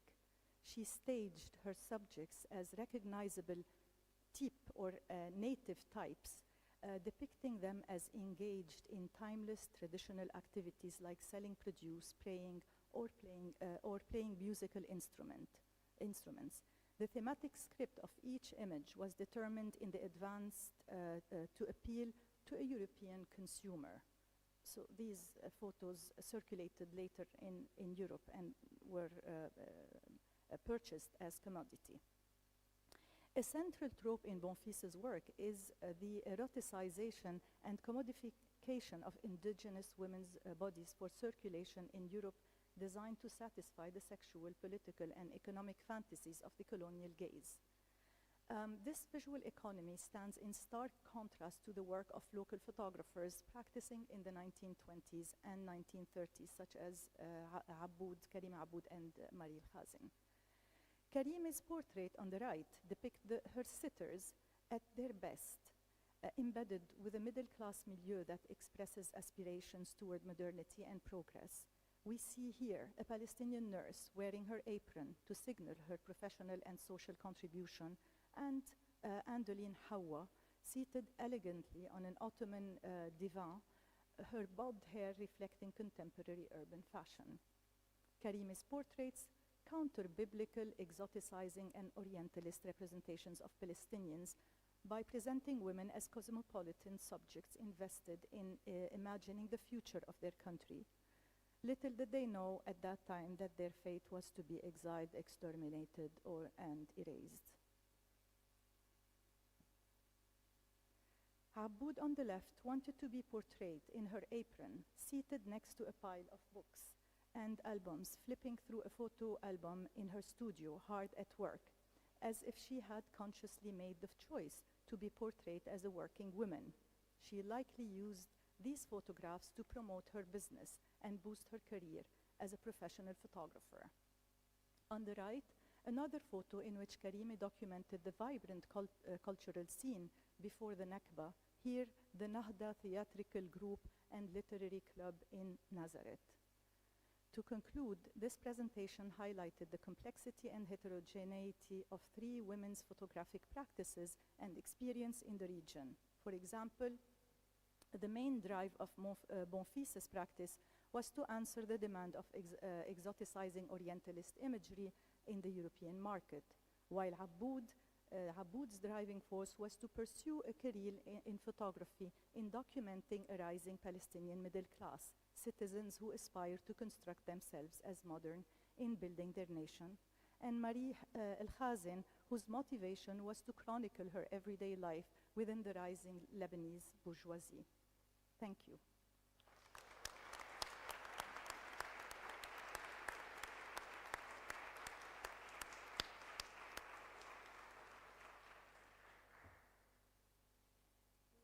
A little bit of time for questions, and I'm going to start while you all hesitate to raise your hand.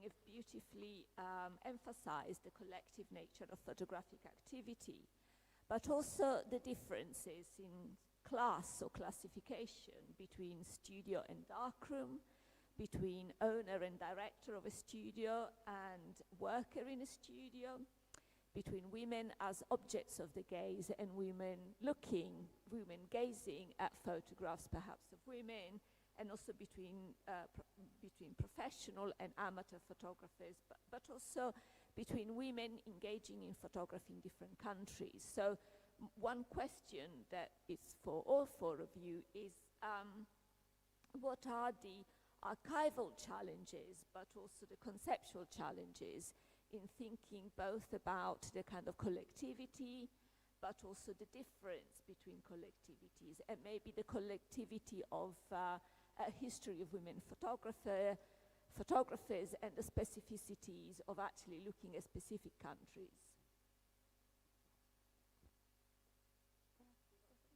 Oh, this one, or maybe. Hello? Yeah, you can. Okay, so I just want to say that in the part of the world that is under my study, the archival photographs are not state, there is no state archives. There is no government, the archives are all private, except for the Arab Image Foundation that started an amazing job compiling photographs from the different Arab countries and the diaspora. But I also want to add that a challenge that I faced in working on women is that working on women, I don't know what the other speakers think, but it's about knocking on people's doors, going inside private homes, asking, there's this discomfort of, looking into intimate family albums. And this is, I think, the challenge in working on, for me, it was in working on Marie Khazen. Unfortunately, I couldn't do this with Karima Aboud. I cannot travel to Palestine. This is my I have partly answered this question in my presentation, that the lack of pictures in the state archives and museums of women is really such a huge neglect, and those that are in private archives are not easily accessible. And of course the wars and everything, everybody says, oh, it's because of the wars and the communists, but somehow the male pictures survived, and the photo albums that I have shown at the beginning of the presentation were possible to make. And mostly it is because I think women for so many years were not perceived as somebody important, that the pictures were burned. I've heard so many times that we just burned the pictures that we had, so that nobody takes them or threw away or something like that. Hello. Stereographs are very, very easy to find in general. You can just pop on eBay and buy them. So they're plentiful, they're cheap, some of them, although none of that applies to the ones I showed you today. These have mostly come from institutions like the Library of Congress and the Keystone Mask Collection at Riverside, California, from private collector Jeffrey Krause, some from my own collection, and they've been built up over the years. So this is a kind of project that really could only come out of decades of studying stereography. The images of production factories, they are a bit hard to find. Yeah, they're real hard to find. But I'm dogged in my persistence, and I'm just ask people all the time, like the Keystone Mask Collection. Those are file negatives, so they have to be digitized to positive, but they're stunning in their detail. So I just ask, pretty please, ingratiatingly, with great gratitude, and I'm lucky people respond to me. So, but they're not easy to find these. So thank you for the question. The case of the Wool sister in some way is the other side of the lack of informations and documents and valorization. But today I try to demonstrate that the most famous, or the only famous in the world picture of Wanda Wulz, in my opinion, is the less interesting. And there is a sort of lazy mainstream between scholars and traditional art historians, which completely bypass, for example, the figure of Marion, probably because she stayed in the dark room and retouch and work for Wanda, who was the leader. And instead, these couple of sisters are a couple of authors, and even if Wanda is very, very famous, this story demonstrates that what is behind very, very often is what we have to discover. Thank you. Well, thank you for all your answers, because I also think they show how limited the figure of the author or of the single photographer, the artist, the image we've inherited from art history is, for thinking about not just the history of women photographers, but actually think the history of photography in general. So I've got a question there. Do you want to come up?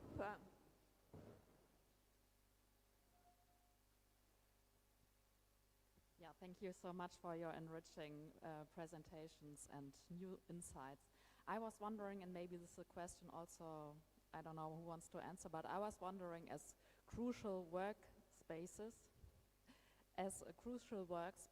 for women, how were they involved in the social security system, like the retirement systems that were installed in the end of the 19th century? It's probably very different from country to country, and if it was private, more little studios or bigger companies like you presented, maybe one of you can say something about the social dynamics of this work for women in the retirement or health security system. Thank you. My answer is quick. Late 19th century, early 20th century America, nothing. Nothing in terms of security, healthcare, nothing. This came about much later in the 20th century.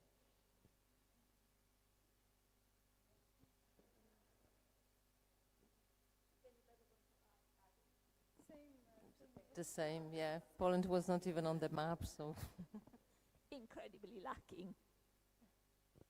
Yeah, thank you so much to all of you for this fantastic panel. I also would have had a question about archives, also inspired by the presentations that we had yesterday and how difficult it is. And in fact, every one of you is in a certain sense building an archive about the figures that you are working on. I was also thinking about this dialectic between archive and museum. It is very interesting to see your numbers, Katarzyna, and on the other side, how many photographs are in the museums, in the archives, and how do we deal with the systems of value of museums and the archive that privilege what is in a museum in comparison to what is in an archive. Of course, there is a higher visibility, but there is also a process of canonization that is very much connected at the end to the market, to the art market, and to this shift from photography to fine art photography in a certain sense. And very important in your talks was also the topic of, or the contextualization of your topics that was especially important in Yasmin's talks, I would say. And so I have maybe two questions, especially for Federica. The one about the archive and maybe archive museum, because you mentioned the fact that the negatives of the Wulz sisters and also the father, I think, the studio, are at the Fondazione Alinari per la Fotografia, although we all know this is a very complex conglomerate and also a conglomerate that stays a little bit between archive, company archive, and archive that was enlarged in later times, and a kind of museum level collection that was added to it. And I don't remember at all when the Wulz fond came to the Alinari archive, so maybe you can elaborate a little bit about this and position this fond within the Alinari archive. And the other question is about context in this case, and about especially the photographs that you showed in the final part of your talk, but this could be related to the entire incredible photographs by the Wulz sisters. We are in the 20s, in fascism, and a certain exposition of the body, and especially training the body and gymnastics and so on is a very important part of fascist iconography, and how do they negotiate with this context? Is this within the context, or is it a different way and maybe somehow disrupting way, or is it just this time? Thank you. Thank you very much. So the first question is easy because it's too complex to, to narrate here.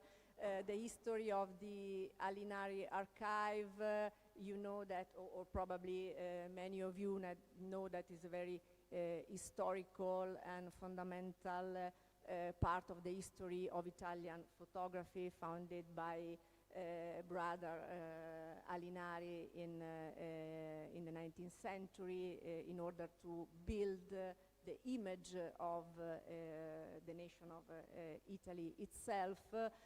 For what concerned the Wulz sister and the Wulz archive in general, there is no one acquisition, but many steps of purchasing and donation, both from the private period of history of the Alinari archive until later purchasing and donation. The last one by Marta Kobetz was a friend of Marion. Marion was the last Wulz alive, and in some way the archivist of the family who donated and purchased the last treasure of this family. Also, the second question is too complex, but also challenging. Yes, the Wulz sister obviously represent the context of the period in which, in fascist Italy, sport and gymnastic pose and the culture of body was an iconographical and symbolic aspect. But there is also a connection, and I think that this connection is the interesting element with something which is outside Italy. I mentioned Anne Brigman, for example, or Charlotte Rudolph. The idea that through the liberation of the body, women in general find a vehicle for independence, but also a vehicle to describe their role in the world.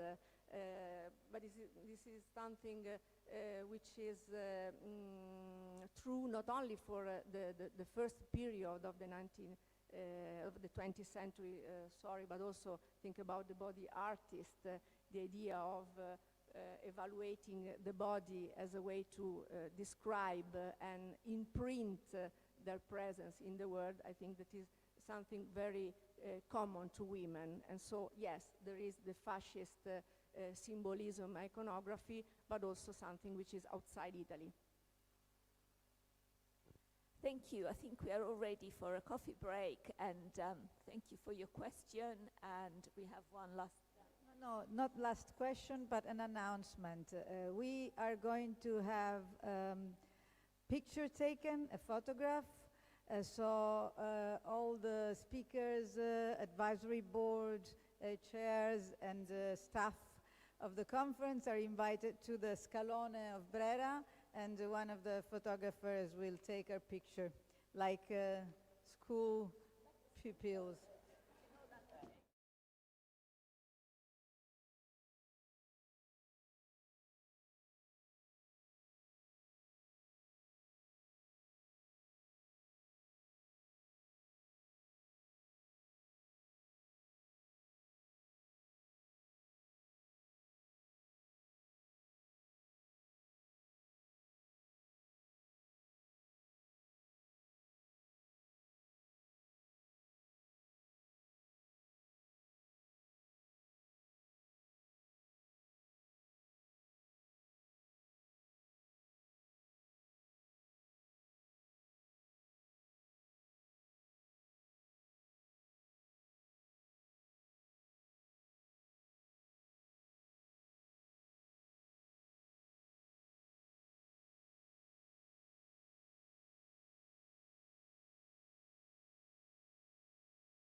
Good afternoon to everybody. I am very happy to chair this panel on careers, gendered strategies and choices.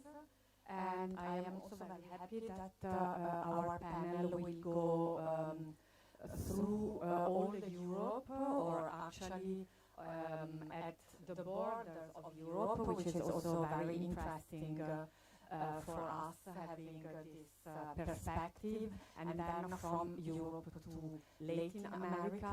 I don't know if we should also include reflection on centers and so-called peripheries or multi-centered perspectives also in our discussion. The first presenter is Marianna Caralli. She's an art historian, and she is at the Foundation for Research and Technology Hellas and Institute of Mediterranean Studies in Crete. And she will speak about the pioneer female professional photographers in Greece and photography as a gender social skill. Marianna, please. Good afternoon.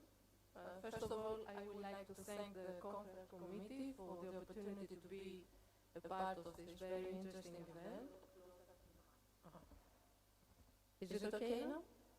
Okay. I shall start immediately with the presentation.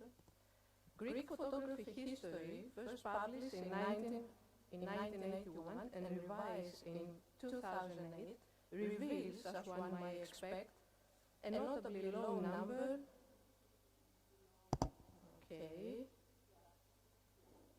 a notably low number of women photographers. Although a few female names appeared in the 19th century section, their roles, social standing and challenges are largely overlooked. The currently limited evidence and women's generally low social visibility in patriarchal societies like Greece further deepen this gap. To address the challenges and create a context where a primary narrative about women photographers in Greece can be developed, mainly based on evidence from current research, I will now focus on a few women studio owners and their stories. This narrowing will help demonstrate how photography was increased their social visibility, improved their social skills, and encouraged their creativity. Women entered the Greek photography market in the late 1880s, marked by the 1887 initiative supported by the feminist Kalliroi Paren to establish a women's photography school. Although it was not realized at the time, the idea persisted, as Paren included photography lessons in the domestic and vocational school of the Union of Greek Women between 1897 and 1899, aligning with the international trend of the era to promote photography as a suitable career for middle-class women. Between these milestone years, a decade of vigorous yet quiet women's entry into professional photography in Greece unfolded. Throughout the 19th century, most photographic businesses in the country were small, family-run enterprises. Unfortunately, there are no available census data concerning the photographic profession in the 19th century Greece. However, even if such data had survived, the precise number of women working in the field would not have been easily determined, as shown by early 20th century censuses, which lacked specific methodological standards for recording women in the workforce. Combined census data and press references, however, reveals a significant increase in women's participation in the photography and printing industries from 1890 to 1910. This increase involved unpaid female-based work as well as paid tasks such as retouching and overpainting, often carried out at home or in studios, and unskilled labor mainly in the printing and lithography sectors. Women also became owners and managers of studios, overseeing promotion, asset management, staff supervision, and maintaining the aesthetic quality of their works. During the same period, photography developed within Greek society in various ways, with women often at the center, not only as creators and workers, but also as subjects and consumers of images. As a vital domestic ornament, a hobby and a semi-artistic pursuit for upper and middle-class women, photographs captivated and mesmerized the female mind at pleasure, creating both a mirror-like screen where they could secretly see and be seen, and a magic window through which they could experience the forbidden public space and interactions. Photography emerged as an innovative form of artistic expression, allowing women to mask their innermost thoughts and desires. While the typical studio photographic portraiture of the era, often linked to female vanity, presented women with multiple layers of self-image and performance alongside social, ethnic, and gender identities. Disguises and cross-dressing were quite popular among the bourgeoisie during this period. Even middle-class women, who could not afford to visit photo studios, often availed themselves of free photography sessions posing in ethnic or vintage costumes provided by some professionals who used their likenesses for free modeling and advertising. This practice faced opposition, with some claiming it could harm women's morality and that fathers, brothers and husbands should prevent it to protect family honor. To some lower class working women, however, mainly from artistic or semi-artistic occupation, posing for photographs was an additional source of income. On top of that, all women, even the poorest, seem more inclined to buy photographs. An 1889 report by the feminist journalist Evgenia Zographou on girls in manufacturing industry mentioned a picture of General Smolensky, a hero of the 1897 Greco-Turkish War, was displayed in a house for poor women workers in Piraeus. Despite lacking proper nourishment, these women managed to save enough money to purchase the picture. By the early 1890s, large photography studio in Athens and Piraeus had established private rooms for female customers, and in some cases these women were attended by female staff members. Martimianakis' studio in Athens and Hasiadis' in Piraeus are among the earliest known examples. In these studios, female employees held roles at the reception or engaged in delicate handcrafted tasks that require an innate sense of artistic beauty. In both instances, female family members, such as Gasiadis' wife, Zoe Varonaki, and Martimianakis' two daughters, Erato and Eleftheria, took active roles in welcoming and attending to mostly female sitters, as well as retouching and tinting their portraits. Photographic occupation provided middle-class women with a chance to earn a livelihood and gradually develop a sense of independence. Most of them had only received basic education in arts and crafts, and some learned the skills within family studios. A notable example is the Martimianakis sisters, who refined these handcrafted techniques under the mentorship of their studio's skilled Italian painter and retoucher, Lorenzo Trovato. Their retouching abilities are evident in the 1898 photographs of Prince George of Greece, a photoshoot that was organized and executed entirely by the Martimianakis sisters. Press comments indicate that by the late 1890s, under their father's subtle guidance, they had become the primary operators of their studio. Another eloquent example of the era's handcrafted techniques and women's professional photography activities is the photographer Eleni Antoniadou, who ran a studio in the provincial city of Kalamata. Antoniadou, who surprisingly wasn't the only woman photographer involved in the city's life, in 1900s employed and promoted handcrafted hybrid techniques that combine painting, photography, and printing, such as enlargements, retouching, and hybrid floral decoration for portrait visiting cards. These small flower cupboard visiting cards, as Parent named them in 1899, were among the industrial and applied hybrid secondary crafts that were very popular at the time. There is no available information, though, about Antoniadous' background. Where did she learn photography and handcrafted techniques? Was she connected to any photographer of the era? Was she self-taught? Perhaps study available Greek handbooks on photography, such as those published by Daniel Paralapassos or Eliseos Giannidis? Has she taken private lessons, or was she a student at any of these women's art and craft schools available in Athens from the mid-1890s onwards, where photography might have been taught as a supplementary technical course? Could she, for example, have been one of the students at Parents' domestic vocational school, or at Women's School of Art Lovers Society, where another women professional photographer of the era, Sofia Damianou, attended lessons in 1899 before opening her own studio in her hometown, Hermopolis? Or finally, could she have participated in the State Fine Arts School, where a tuition-free department for painting and sculpture for women was established in 1894? We really cannot tell.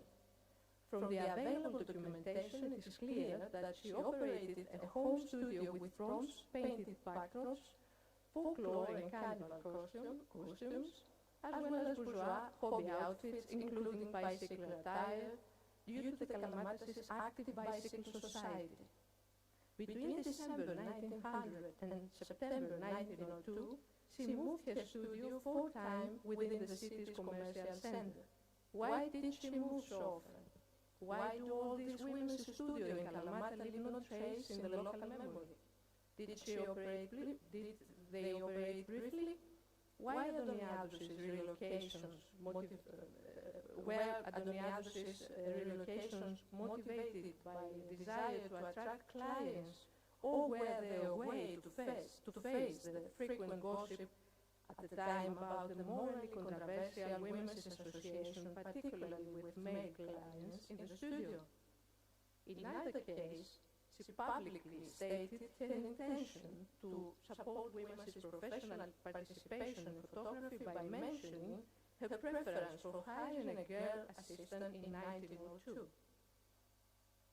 Although hybrid, semi-handcrafted and semi-mechanical methods, such as overpainting, photo miniatures, radio tinting, or hand-decorated photographs signed by Greek women professional photographers are now very rare, written documents highlight the strong link between female amateur crafts and professional artistic creativity. They also emphasize the popularity of hand-focused commercial illustrative methods within Greek society. The Kanta sisters, an entirely women-managed studio, were recognized from the start of their careers as specialists in hybrid printing techniques and advanced photographic processes, although advanced technical and optical tricks were traditionally regarded as masculine due to their association with scientific knowledge.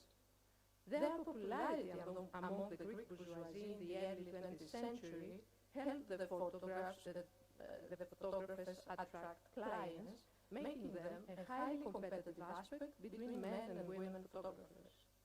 In contrast, handcrafted techniques were better established among women professionals. When Eleni Kanta, for example, renovated her Athenian studio, she advertised her female photographer employee, who specialized in watercolor and oil overpainting. This employee might have graduated from one of the previously mentioned art and craft schools, as some of these institutions actively promoted the quality of applied and industrial arts within a mixed-gender, semi-professional and semi-amateur environment. For example, The Art Lovers Society was a prominent artistic group with many bourgeois members, including women. Besides painting and sculpture, they promoted applied photography, photomechanical printing, and the visual arts. Esteemed photographers and painters of the era, such as Aristoteles Romaidis, Carl Berger, and Stasios Boukas, who practiced their craft along with their wives and daughters, and Odysseas Kokas and Sofia Laskaridou, who secretly used photography to enhance their painting and illustrative techniques, they were all members of the society. In this era of mixed genre and genders, photography's stable social and aesthetic standing reflected the dominance of gender and artistic biases. This notion, rooted in biological differences and aesthetic hierarchies, such as the contrast between the so-called high or very fine arts and low or feminine industrial crafts, shaped perceptions. Feminist Leroy Parent supported women's participation in industrial crafts promoting vocational education in 1899, where painting and sculpture were taught, I quote, in the simplest form possible, end quote. Applied arts such as watercolor, miniature art, and photolithography, regarded as secondary to painting, offered women, according to Parent, better social and employment prospects. A decade earlier, Parent contended that women possessed natural artistic talent and could translate sensation into vivid artistic impressions without formal training of the same mental capacity as men, supporting at the time women's education and employment rights. For the 1900s onwards, as claim for women's equal rights to participate in the alleged high art emerged in Greek society, arguments concerning women's natural inclination towards the art became somewhat problematic. In the context of equality, the high artistic pursuit of women needed to be clearly distinguished from applied or industrial crafts, and the ambiguous photography should be removed from debate on women's creative and vocational claims. This was despite of the turn of the century popularity of photographic vocation among middle and low-class women in Greece. While women painters often strive for recognition by suppressing femininity and emphasize masculine skill, turn of the century women photographers like the Martinianaki and Kanta sisters gained acclaim for incorporating feminine traits such as gentleness, delicacy, charm, and theatricality into their work.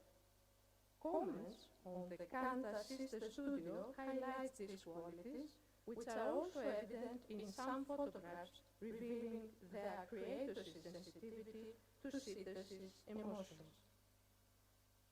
Women photographers employ emotionality and romantic atmospheres to influence studio portraiture posing. In this context, male sitters could be charmingly portrayed as being complimented by women who photograph them, while women found in women's studio a space of their own where they could be depicted in more liberated and daring ways.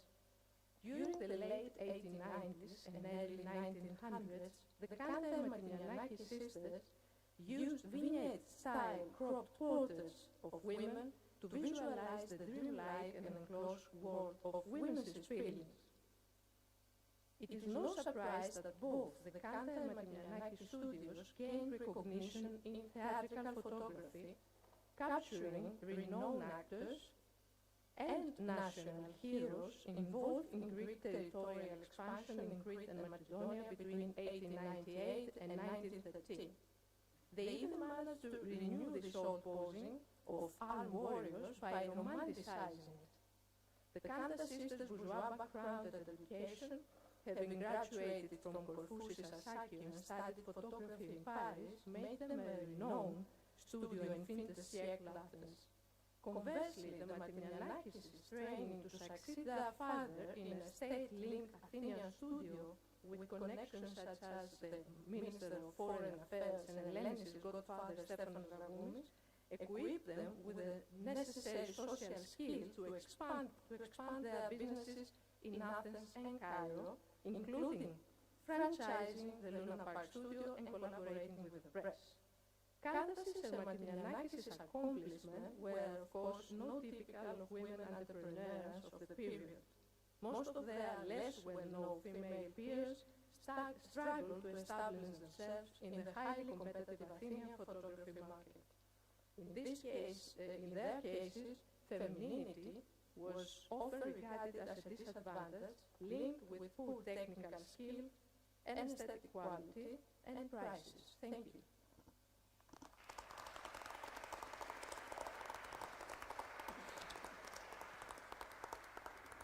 Thank you so much, Mariana. And now I give the floor to our next speaker, Intrak Grigor. He is a curator and critic and head of exhibitions at the Tartu Art Museum in Estonia.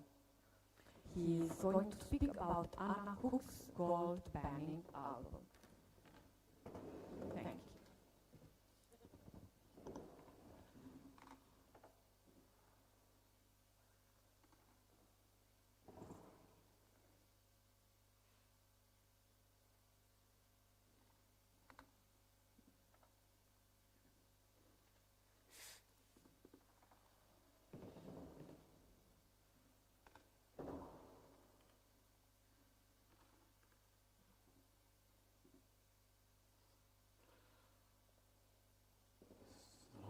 Hello, I'm very honored to be talking here in front of such a renowned auditorium. Thank you to Fotografiste for giving me the chance to present my case. So,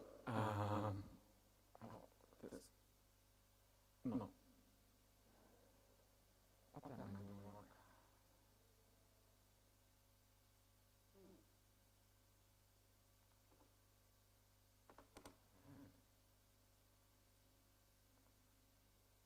No, it works.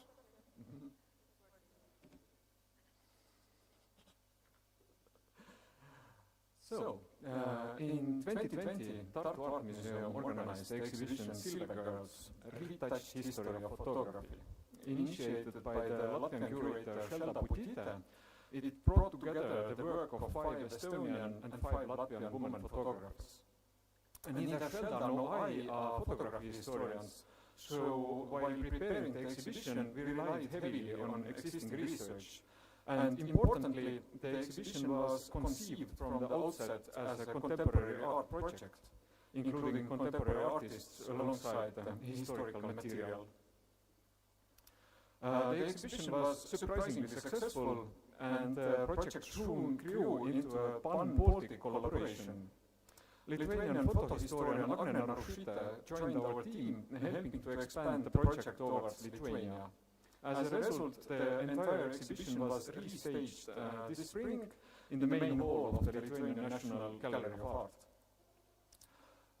At the time the project was initiated, research on early women photographers in the Baltic region was scarce.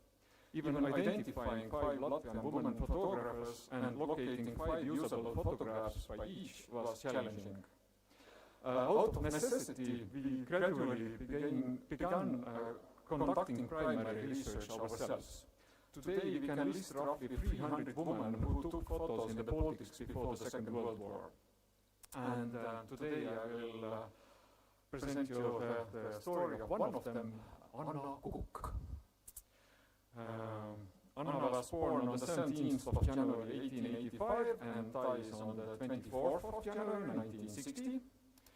Anna's older sister Maria married the well-known Estonian photographer Jan Riet in 1902, and both sisters began to work in Jan's studio. According to a document by Jan Riet, prepared when Anna left to study in Germany, Anna had started as an apprentice in his studio already in 1900, that is when she was 15 years old, and worked for him between 1903 and 1906. Maria, on the other hand, only starts to help out Jan in the studio in 1902 after they married. In 1903, Jan traveled to Dresden for a month to study Lichtdruck, that is the collotype printing process for postcard production. While he was away, Anna and Maria operated the studio independently. Maria had only assisted Jan for about a year at that time, so it is possible that the younger sister Anna was the more experienced on whose shoulder the responsibility lied. In 1906, those are the sisters. In 1906, Anna left for Germany to continue her photographic education. Although Estonia belonged to the Russian Empire, the local nobility was predominantly German-speaking, and young professionals frequently traveled to Germany to improve their skills. But admittedly, there weren't too many Estonian professionals who would go anywhere, but Anna was one of them. So we can reconstruct Anna's route from her letters and the files of the Estonian Vocational Skills Board. So on the left you see this is Anna's file in the board, and there is one postcard that she sent home. In the early 1930s, Estonia began regulating professions and issuing licenses, and so photographers too had to provide proof of training to receive a license in order to operate a studio. The files of the board are today an extremely valuable archive documenting the stories of many women photographers.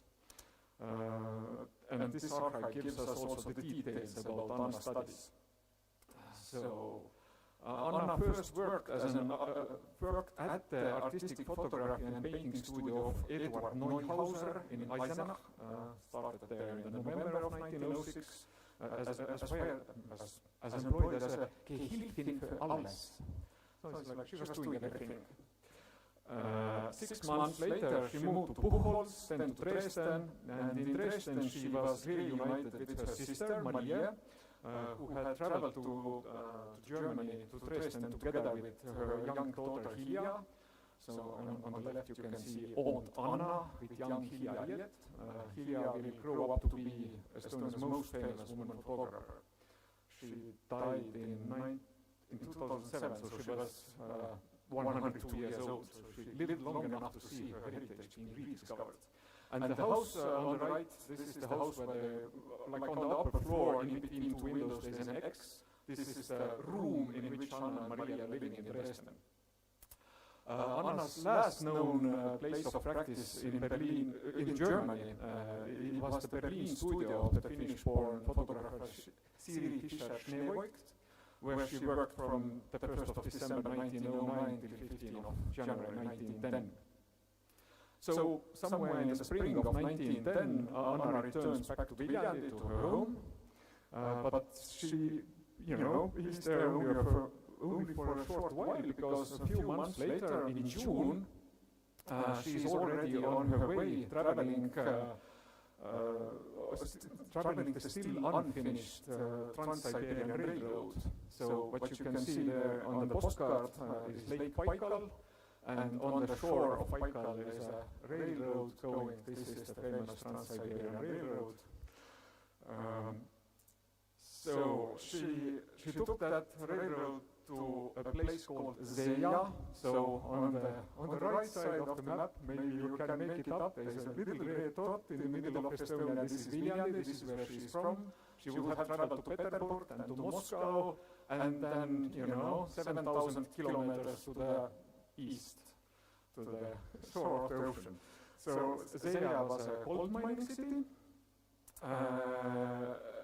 and she, it was, migration to Siberia was common among Estonians. After serfdom was abolished in 1819 and passports were introduced in 1863, tens of thousands of Estonian peasants moved eastwards.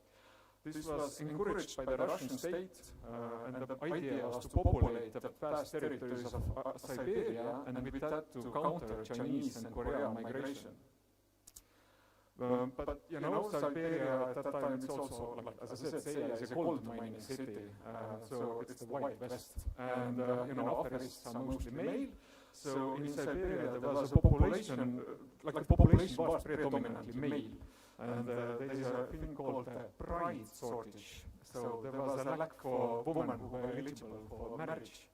And it was quite common to find a wife back home and bring her to Siberia. So we believe Anna traveled to Zeya, knowing she is going to meet her future husband Jan Buk there. Jan was also from Viljandi County, and they likely knew each other from before. So I don't think it was a blind date. They might have met some years ago. The couple only married actually in 1917, so she traveled in 1910 and they get married in 1917. The reason is not clear. It is possible there was no Lutheran church in the region. It is possible there was no church at all.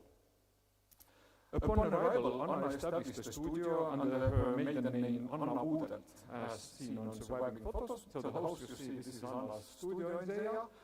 She herself is standing there in the gate. I'm not sure whether the man there standing is Jan or not. It doesn't look like him, but maybe it is.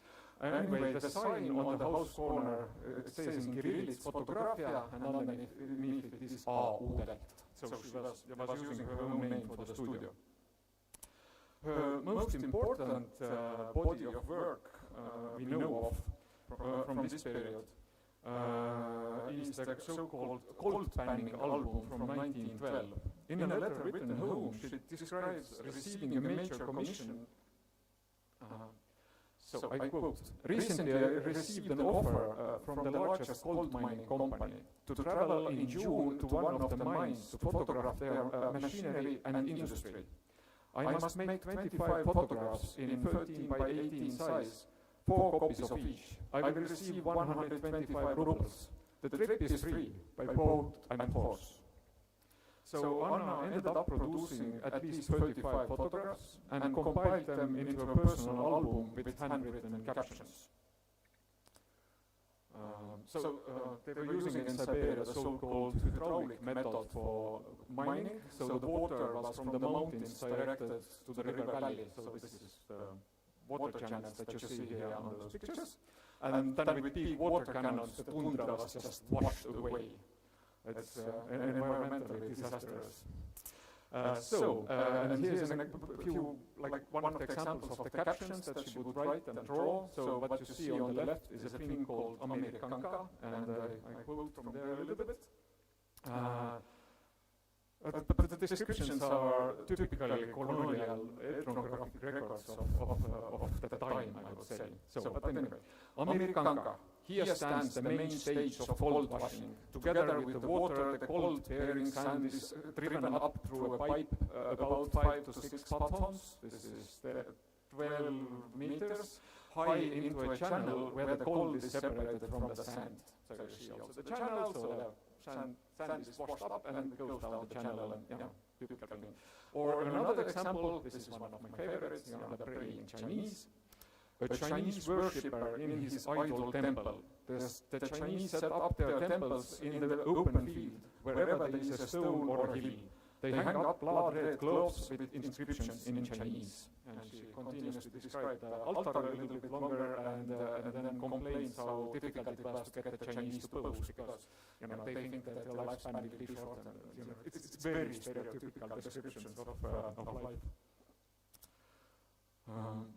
But their life in Zeya seems to have been relatively successful. The couple's son Olev was born in November 1911, but around 1913 a disaster, likely a fire, destroyed Anna's studio. Devastated, she and Jan spent the summer moving from gold mine to gold mine as traveling photographers, before deciding to leave Siberia. So the family relocated to Moscow, and possibly they also visited Viljandi on the way. It's close by. So the family relocated to Moscow, where Anna may have rented or operated a studio or studios. She writes in a letter home that she was offered the first studio for rent. But we have no documentation of even one studio, and their stay in Moscow was actually very brief. The family moved on to Batumi, Georgia. So, down from Moscow, if you look at the map, there's Batumi, this is in Georgia on the Black Sea coast, very nice weather compared to Zeya. And Anna was planning to set up a new business in Batumi using the insurance money from the destroyed Zeya studio. However, legal complications and decisions we have not been able to reconstruct led Anna to abandon Batumi and to return to Siberia. So this time she doesn't go to Zeya, she goes to Novosibirsk. I mean, it's 4,000 kilometers to the west. It's quite close to home compared to Zeya. So Anna was back in Siberia by 1915 and settled in back then Novo-Nikolaevsk, since 1924 Novosibirsk. And it's close to Tomsk, which has a significant Estonian community. And in Tomsk, Anna and Jan finally married, and their son Olev was baptized. Photographs of Anna's Novo-Nikolaevsk studio indicate a well-functioning business. I mean, the house looks fancy and the advertisement is really big, and you know, it seems to be a good business. It was called Baltiskaya Fotografia.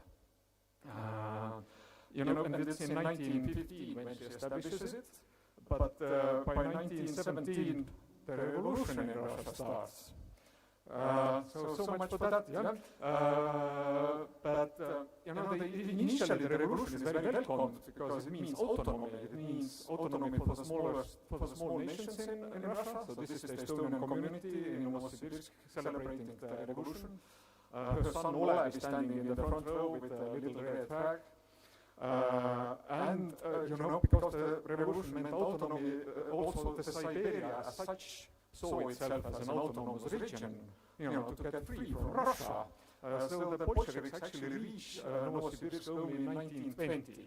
So from 1970, Anna managed to have for 5 years her studio. On the 5th of January 1920, her studio was confiscated by the Bolsheviks. And from 1918 till 1920, there is the Estonian Freedom War, so Estonia is at war with Russia. So in January, her studio is confiscated, but in February 1920, Estonia and Soviet Russia signed the Tartu Peace Treaty, according to which Estonians living in Russia were granted the right to opt for Estonian citizenship and return. Anna chose to do so. Her husband Jan, however, had been hospitalized with mental illness and likely died in late 1920. That is before the family was granted the right to return. And Anna and her son returned on the 9th of August 1921. So the paper that you see, there is documents saying that Anna was granted Estonian citizenship, handwritten on the paper, like in cursive, and it is that, you know, her husband is mentally ill, she wants to bring him along. And then somebody else has added there, denied. But he likely was dead by that time anyway already. They just didn't know, he was in Tomsk in the hospital. So upon return back in Viljandi, Anna resumed work in Jan Riet's studio, where she began her career 2 decades earlier. So she just returns to literally where she started. In the front you can see Anna working there. The 2 women in the back, I haven't been able to identify them. At different times, there are at least 12 women worked in that studio at different periods in time. I have the names and faces of some. Here I have only the faces, and I haven't found, you know, a way how to put some names to them. So she was, in the 1936, she was the only woman to participate in the founding of the Estonian Master Photographers Union. That union was important because they wanted to have control over the way how licenses were given out. And she retires in late 1930s from Jan Riet's studio, but likely continued producing postcards on her own account. The Riet studio was nationalized by the Soviets in 1948. Unlike many Estonians, Anna and her family were not deported to Gulag, like Sierlak. I think they were also just hiding that day. She died in 1960 in Pansionat near Viljandi. So, Anna Kok's legacy, especially the gold panning album, is a very telling chapter in the history of Estonian women photographers' stories. And yet, even the comparatively well-documented story remains under-researched. Her life illustrates the mobility, resilience, and professional agency of women photographers in the early 20th century, and suggests that many such stories remain hidden. If you want to learn more about Anna and some 20 other silver girls from the Baltics, then there are 2 books to do so. Admittedly, the second one, the one with the girl in the flowers, this is still in print, but it will be ready by the beginning of next year. Thank you.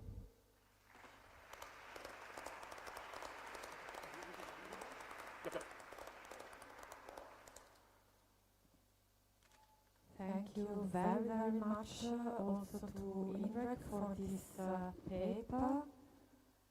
And I have to be a bit slow here, I think, with the introduction of the next speaker, who is Marta López de Rizo.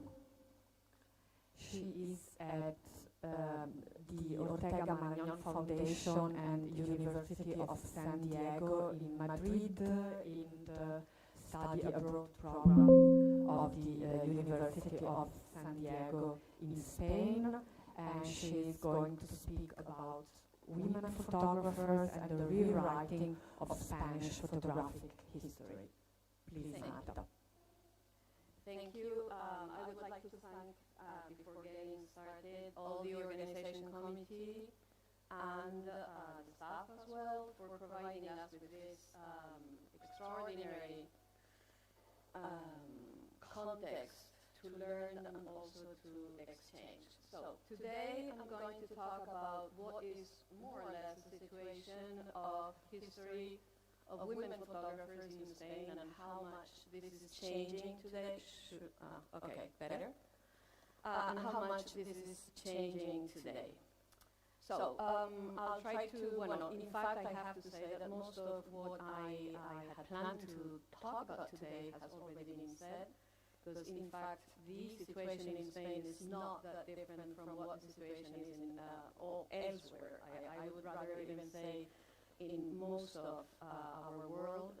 I would like also to mention how much scholars and investigators, researchers in Spain are working at this point, and how much they are interested in the history of women photographers. And I will also try, this is just a try I have to say, but I will also try to give you a panoramic view precisely because this is exactly what we do not do right now in Spain. I'll explain to you why.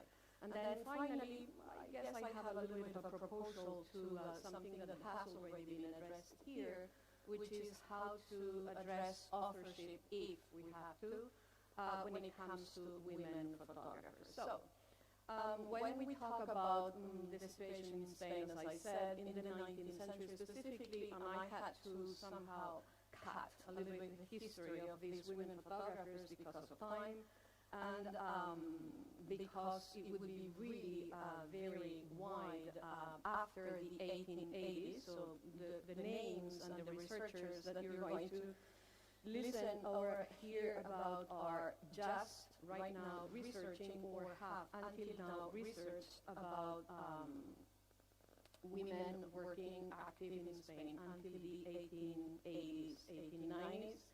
But in any case, all these women, starting from the very early 1840s, this is just right after 1839, when photography arrives in Spain, more often through French photographers who come to our country in an itinerant type of situation. Many women come along with them, many. I mean, of course, not as many as men, but many women come along with them. And so when we find these women, whether Spanish or not Spanish, working in Spain, whether itinerant or not itinerant, working in Spain, they have exactly the same situation with a few very slight differences with other countries. Same situation is not an exception that we find everywhere else, as I said before. Same type of legal, social, and professional constraints that we have been going through all day yesterday and also today. So finally, the same patterns of exclusion that we have already mentioned. Specifically in Spain, I have to say that because of the situation of the Catholic Church, of the Catholic moral, we either fight against in a very tough way, or we accept it. So that might be maybe a little bit of a difference. This is women accepting and like finding a way to turn around all difficulties in terms of social status or a frontal opposition. In any case, the work of women is being discovered these years, and it's very impressive. Now, all the researchers right now that are working, with exceptions of the youngest in this moment, or the ones that are starting research right now, and I have to include myself in that group, we started researching the history of women photographers as, if I may call it that way, a side effect. This is that when we started researching photography, there was so little done, and we knew so little about photography in general in our country that we started by what was, may I say, easier, or what was in the archives, public national archives. And it's that way that we realized that women were present, and it was kind of social and historical justice as well to give them the place that they deserve. So most of us started in a different way, from literally being interested in the women's work, but women's work is so impressive that immediately we were driven to investigate what they were doing. Now, there's another interesting, or maybe a little bit annoying sometimes, aspect in Spain, and this is for historical and political reasons today. The funding, if it exists, which is very rarely the case, if it exists,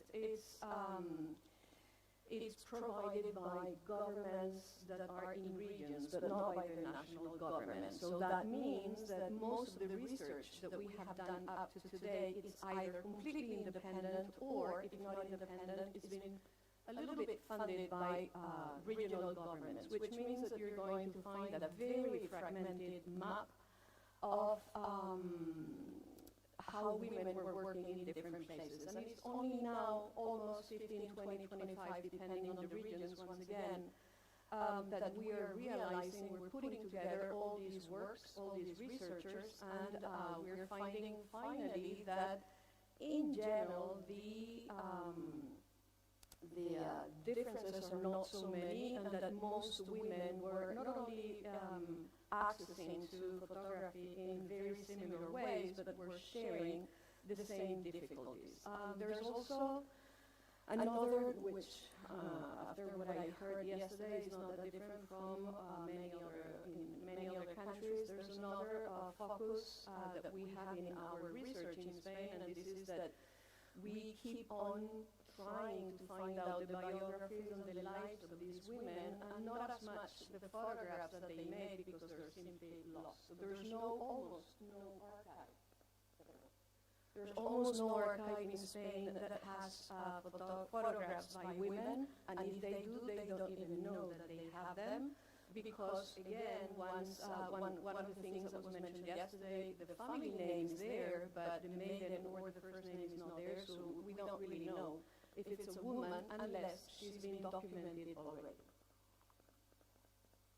So we have histories of women photographers without the photographs in most of the cases. Now, I just, as a way of honoring my colleagues, I brought the list. It's not all of the colleagues that we have, but there are many adding to this list, but these are the first one. Starting, as you can see, at the beginning of the 2000 years, more or less. Most of them were working, as I said, women photographers at the very beginning, from the 1840 up to the 1880s, but many of these women as well, these photographers, were working later than that. Okay, now, let me give you this idea of a panoramic view. The way that I decided to do that, but I guess there are many other ways to do that as well, is through social status. Because depending on the social status, as you also heard yesterday, depending on the social status, we're going to find one or other strategy to get through or to be active in photography.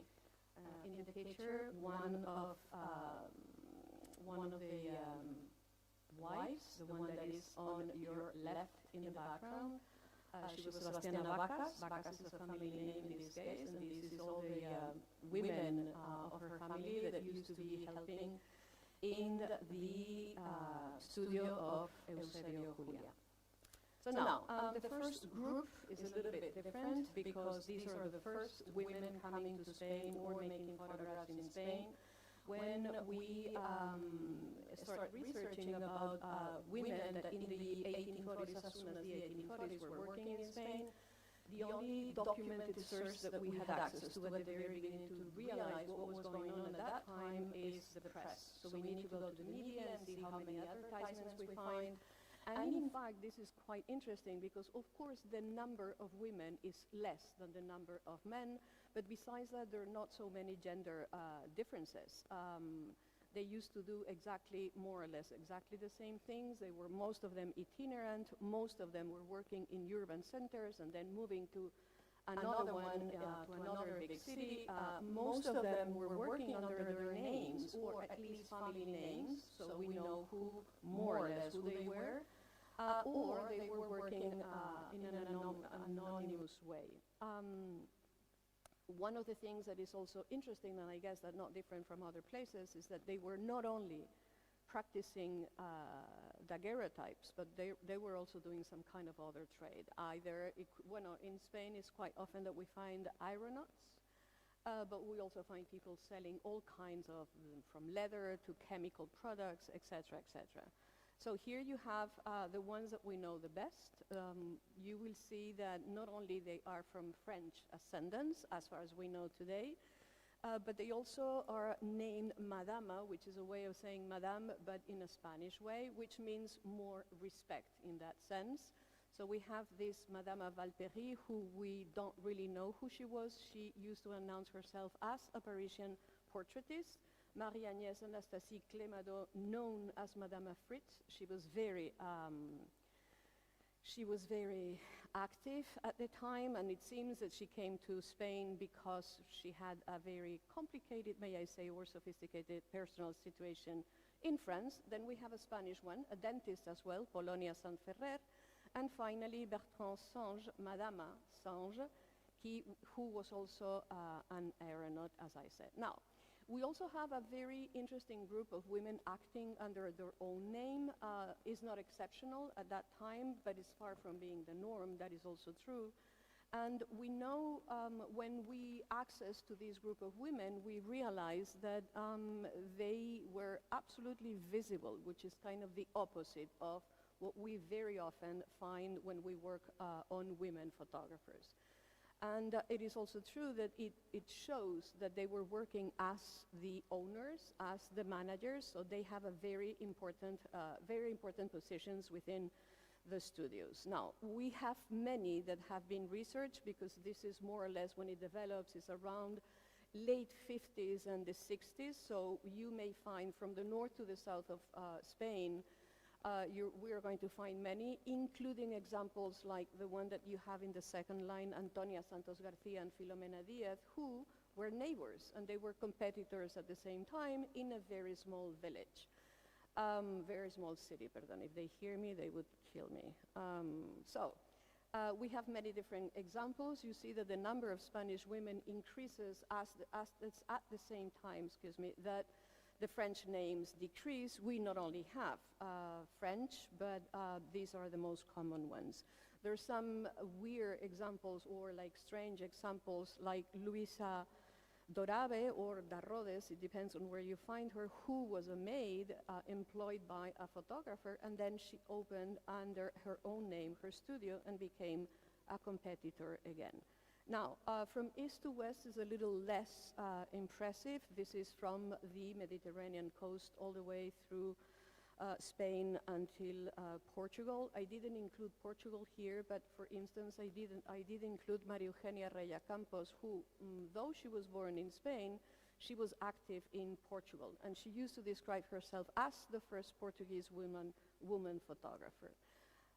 So, I would like to, I had to choose one because of time once again, but I'm going to mention Sabina Muchar Colboni, who was active in Malaga because she had a very long career for 40 years, there's a typo there. It's 40 years decade. And she, for a little while, worked with her brother, but she was working under her own name, S. Muchart. So her first name was not obvious for people who didn't know her. But she was key to the history of photography in Malaga, specifically in Andalusia, because of not only the portraits, but also the landscapes, the views, and all kinds of events that she would photograph at the time. Now, there's a very interesting group as well with these women that were married, but still professionally independent. You know that in Spain, when we get married, we don't acquire the family name of our husbands, so it's easy to record which women, even though they're married, they're still using their own names, like their own identity, if I can call it that way. This also means that these husbands used to be very comfortable with the situation of having women working under their own name. It is also true that some of these women, you have here a few of them, like Amalia López Cabrera. There is a coincidence, I'm well placed to say that. López is a very common family name, so there is a coincidence in the fact that she was called López Cabrera, but her husband was also called López. So she's going to, in a kind of way of expressing respect, she used to name herself in her studio, photography studio, Amalia L. Dot, which corresponds to her maiden name, López, de López, which means married to another López, to her husband. She had a very interesting career as well. She learned photography with an itinerant photographer that went to the very small city of Jaén, which is also in Andalusia. And she had a career that completely disappears when her husband gets a new job in Madrid. And in Madrid, we lost completely track of her, and she disappears as a photographer. Now, I won't go too much into this group because you have already mentioned this type of presence, women's presence, but it is true that many of these women, some of them, strangely enough, did work under their own name first, and then they got married, and that way their names disappeared behind the name of the husbands. Generally, what we find is Belda, for instance, and his lady, y señora, the way we say in Spanish. This is what happened, for instance, to Catherine Esperon, who used to use her own name at the very beginning, but when she marries Antonio Ludovici, they're going to be Ludovici y señora. This is Ludovici and his lady. So we have many of these. Sometimes we're going to find some women who are going to use the name of the husband. You have the example of this French one, Madame Auguste Guillot, who is going to not use her name, but instead use Fotografía Italiana. This happens in Barcelona. Sometimes you're going to find some of them who are going to have two husbands, and then they're going to be hidden behind or veiled behind the name of these husbands.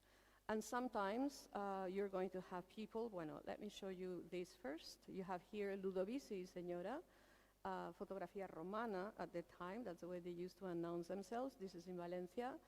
And we have the example of Fernando y Anaís Napoleón, who, in fact, Napoleón is not a real name. Napoleón was like a nickname used by Anaís Napoleón, and then her husband, and this is like the opposite of what I explained before, but this is an exception, her husband is going to finally use his wife's name. Now, finally, the last group is you have probably already heard me saying this, but this is my grandmother saying that the best situation of a woman in the 19th and in the 20th century, in her case, was to be a widow, which has always been very shocking for me when I was a little girl, but finally I do understand that very well. Not that I want to kill any husband, but finally because this is the only situation in which women at the time had full legal capacity to manage anything, property, affairs, kids, businesses, etc., which means that they were enjoying a degree of autonomy that is unavailable to any other kind of social status at the time. Very often they're going to adopt the label widow of, because that way, since the studio had been under the name of the husband, That way, they were going to continue being associated to the recognition that these husbands used to have at the time. Some of these women, we know their names right now, but it's difficult to find them. We need to research and document in the city records, otherwise it's absolutely impossible. Now, here you have two examples. One is Jane Clifford, that was mentioned yesterday. It's a different situation because Jane Clifford was the widow at the time of Charles Clifford, but she has the same family name. But by the way, she was using the name Charles Clifford completely when she was already a widow. Now, finally, to finish with this, I would like to mention how do we, or at least how do we try to negotiate authorship within these patriarchal structures. And you will see that, first of all, most of these women, although I have classified them in these different groups, many of them change from one group to the other. As I said before, some might be widows twice or even sometimes 3 times. One of the ideas that they have is to consolidate the business, to keep the business for their children, if they have them. Weirdly enough, to keep the business for their sons, not as much for their daughters, but that's another story. Another of the things that we need to negotiate even today is that patriarchy that we find in the 19th century and in the 20th century still exists today. It's not surprising to see colleagues of mine who are mentioning that there is an attribution of certain photograph to a photographer, a male photographer, when we clearly know that he was not there, not working there, or that he was dead. So my proposal is always to consider something that we mentioned or we heard yesterday, to think about not only collaborative work, but also collaborative authorship. I do understand that collaborative authorship is a notion, a concept that we use more often in the 20th century than in the 19th century, but it is also true that it's the way they used to work at the time. So if they were working together and they were collaborating, I think it's much easier if we want to credit all these women, to put the name of these women alongside the name of these men that used to be the heads of the studios, or if we don't really know that, use the studio's address. That way, we're not going to be talking about attributed to a certain male photograph because the studio was under his name, when we already know that that studio had many women, or at least one woman, working inside. And so finally, I have, going back to what Linda Bertelli said at the very beginning, I want to be positive. I mean, I've been so negative for so long that I want to be positive. It is true that in Spain, you will see it's very individualistic because we don't really have funds. But the number of researchers right now that are interested plainly in women photographers is so big compared to what it was like 15, 20 years ago, that I think is very good news, even if we do that on our own. And also, welcome to those men who join us. Thank you so much.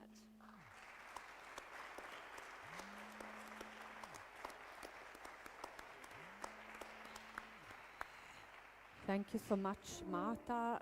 I just only would like to comment that the fact that some women use their own name doesn't mean necessarily that the men were comfortable with, but maybe they just had to accept it. And we know also from our time that something happening with us being women and having a job and being recognized doesn't always avoid tensions at many levels.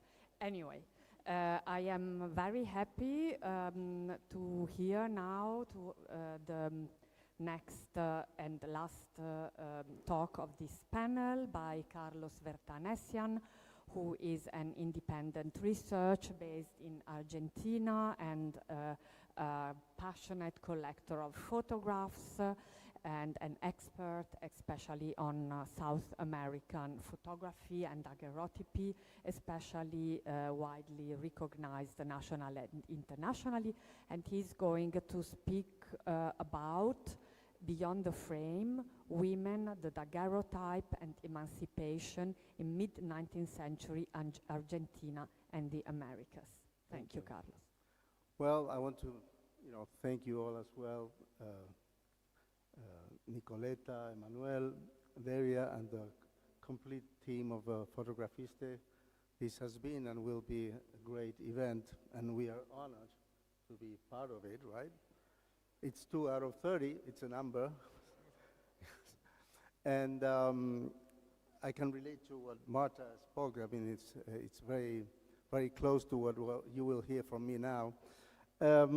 Basically, I want to do a quick overview because in less than 3 months from the announcement of the invention in Paris, the daguerreotype reached the coast of the southern corner of America, landing in Rio de Janeiro in late November 1839, and soon after reaching Montevideo, Uruguay in January 1840. That's basically similar to major cities around the world. So building upon 35 years of passionately collecting, I should say, everything in photographic history in the early period, and 3 prior books on photography and the daguerrean period in Argentina, this research directly addresses a significant historical gap, that is, the role of women in the local Argentinian scene. This analysis examines the specific challenges women faced in the practice of photography until the 1870s, while simultaneously, which is my personal interest, exploring how the new medium also provided them access as consumers to previously restricted and new cultural social practices. Commercial photography in Argentina began in 1843, dominated by foreign male practitioners, no surprise there. Since the first documented female daguerreotypist was French, I researched the roles of women in photography within countries of origin to help understand their undocumented work in the local sphere. By the way, she is the cover of my new book. Consider Claudine Françoise Zoe Colling, Madame Giroux, who was responsible for creating some of the test samples sent with the equipment manufactured by her husband, Alphonse Giroux. Therefore, the very first practitioners of the daguerreotype must have learned the standard of quality directly from an image created by a woman. That's not minor achievement. Constance Talbot, born Mundy, wife of Henry Fox Talbot, experimented with photography as early as 1839, as Rose Timby recently highlighted. Born in Prague, the daguerrean Berta Beckman-Bihnert opened her gallery in New York in 1849, becoming the first to offer paper photography in the city and winning 2 prize medals of the American Institute. A practitioner in Brazil, the French Madame Blavenue, exhibited her daguerreotypes at the Academy of Fine Arts in 1842, probably becoming the first woman globally to enter a fine arts salon with photographic images. Another achievement. In 1865, Fulgencia Dolores Almiron opened the first studio owned by any person, male or female, in Paraguay. This quick overview reveals that in this demanding new profession, women shared similar aspirations and confronted common challenges that we've seen all day today and yesterday. During this research, we have identified a powerful voice belonging to the writer and experienced practitioner, Marcelia W. Barnes. Barnes was born in the US, and she became a daguerreotypist around 1850, and a dedicated professional. She remained active until 1870s, and she never married. Between 1852 and 1853, she exchanged extensive public correspondence with the Photographic Art Journal and the New York Daguerreotype Association. In her October 1852 letter to the director, Mr. Snelling, she stated her concern. I have watched the progress of these meetings of the New York Association, this is, with much interest. I have been anxious to know whether female operators are to share its friendship and receive of its benefits. Barnes clearly articulated her initial conclusion, inferring that women were not cordially welcome and were seen as either not considered competent or were stepping beyond their appropriate sphere and practicing an innovation. This is her own words. She then challenged this practical exclusion. She said, "I'm not disposed to reiterate the claim of equality of the sexes, so often made the theme of remark in these days of progression. But should that be the case, I would simply ask if female talent and genius have not been sufficiently developed to warrant the idea that the intricacies of the art and its perplexities may not be overcome by the quick perception and patient perseverance of the female mind." She turned the critique back to the male establishment, questioning the supposed perfect scientific understanding of all male Daguerreans, especially those who could curl the lip with contempt at the idea of a lady taking daguerreotypes, she said. She uses these arguments to directly challenge the establishment assumption that women lacked the scientific understanding and the necessary practical capacity required to master the art.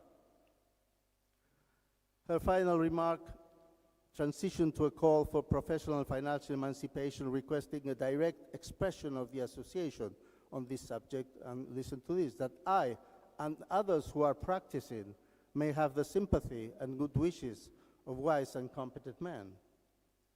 If be a lucrative employment, may we not share in its profits?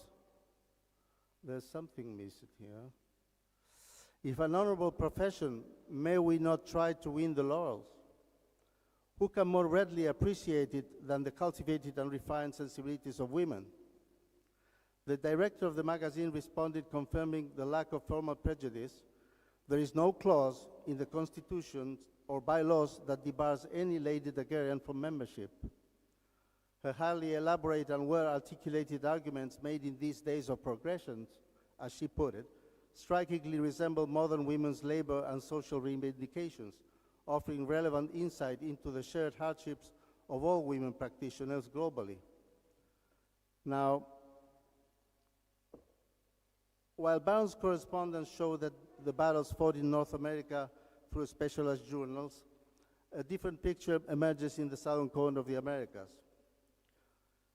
So welcome to the Rio de la Plata region, with the Fort of Buenos Aires in the foreground of this Daguerrean view.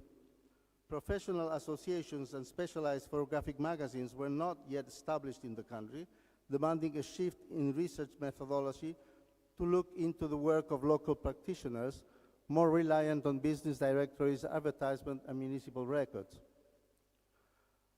The professional environment for women in Argentina during the 1840s was decisively more challenging than in Europe or the US. This was due to the strong-handed rule of Governor of Buenos Aires State, Juan Manuel de Rosas, that created an atmosphere of fear and limited the growth of the arts. 2 consecutive international blockades of the region, enforced by France and the United Kingdom, severely damaged the trade and artistic markets. Photographic initiatives were very modest, a one-person show, I would say, offering virtually no opportunities for female training or employment, much like in Tuscany, we heard yesterday.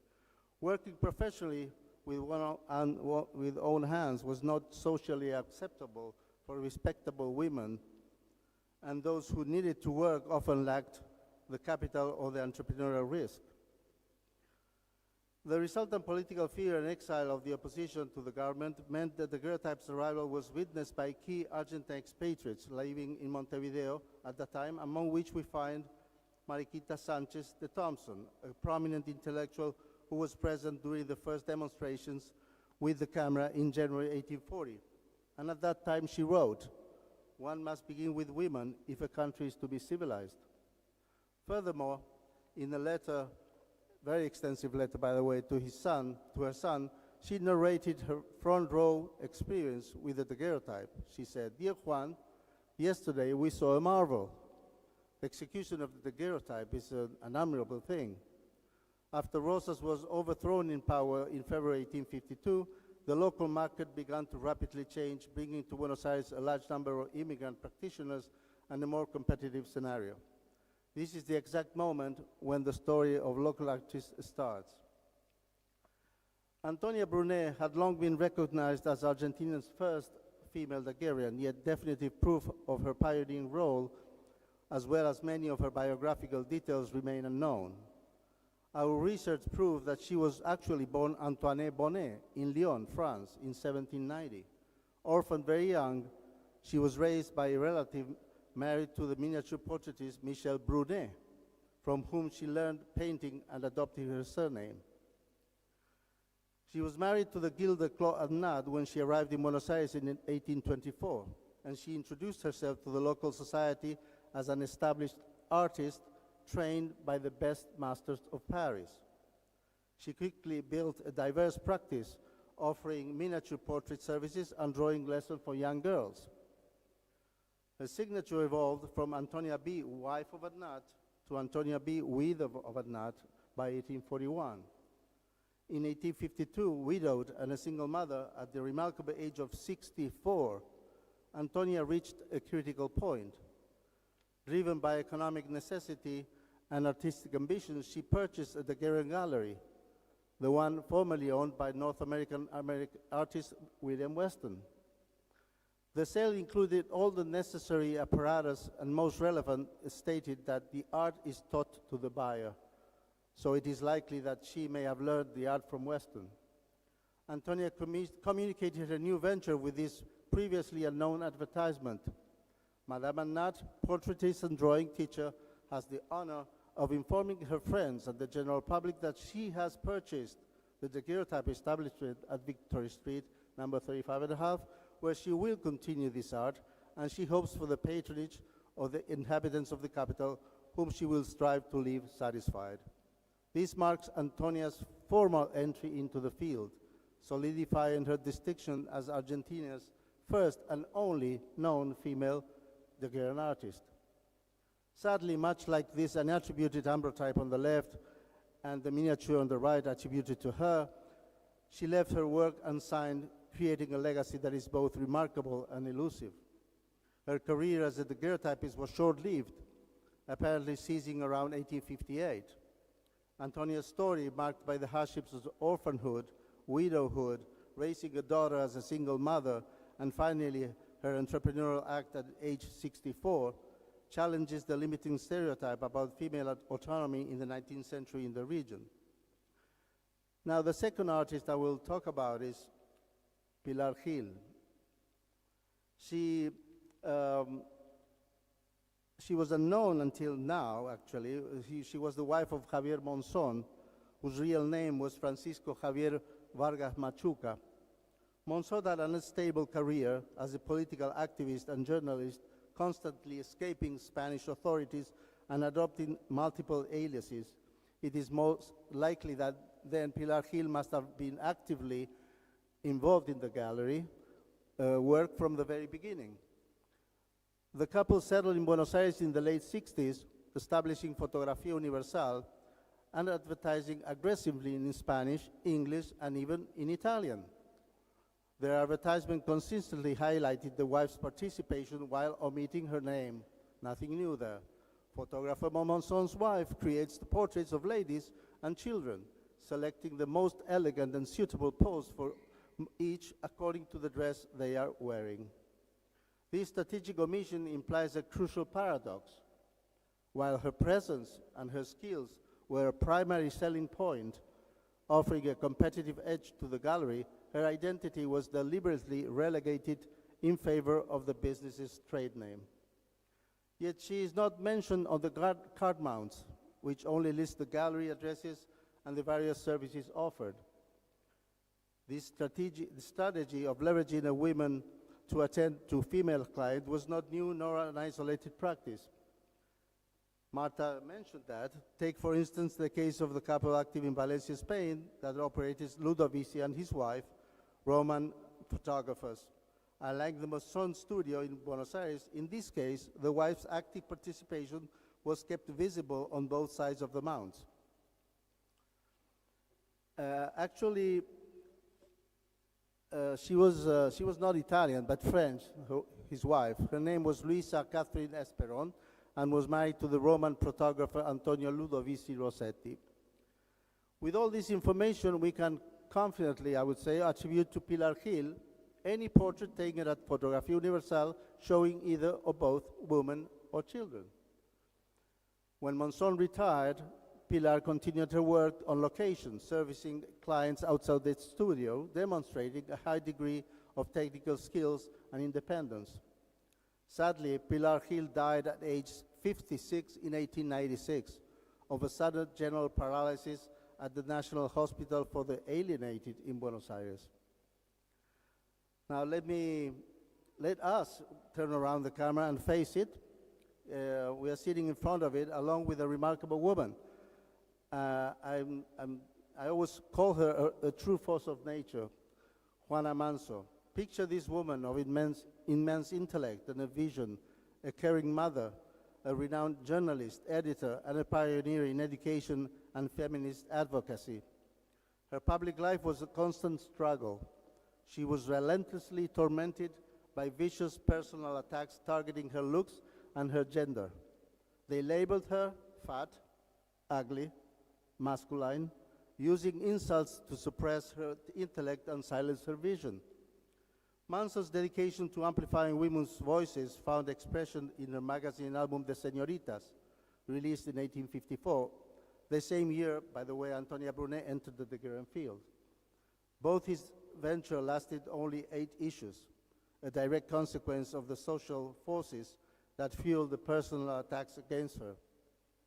Also, her history book, Compendio de Historia, published in 1862, faced strong bureaucratic opposition. Now, in 1866, Juana Manso sat for a photographic session at the Buenos Aires studio of Luigi Bartoli, an Italian artist, of course. The session yielded an unusual number of shots, around a dozen different takes, suggesting an intended higher purpose, since on average, one sitting took around 2 or 3 shots at best.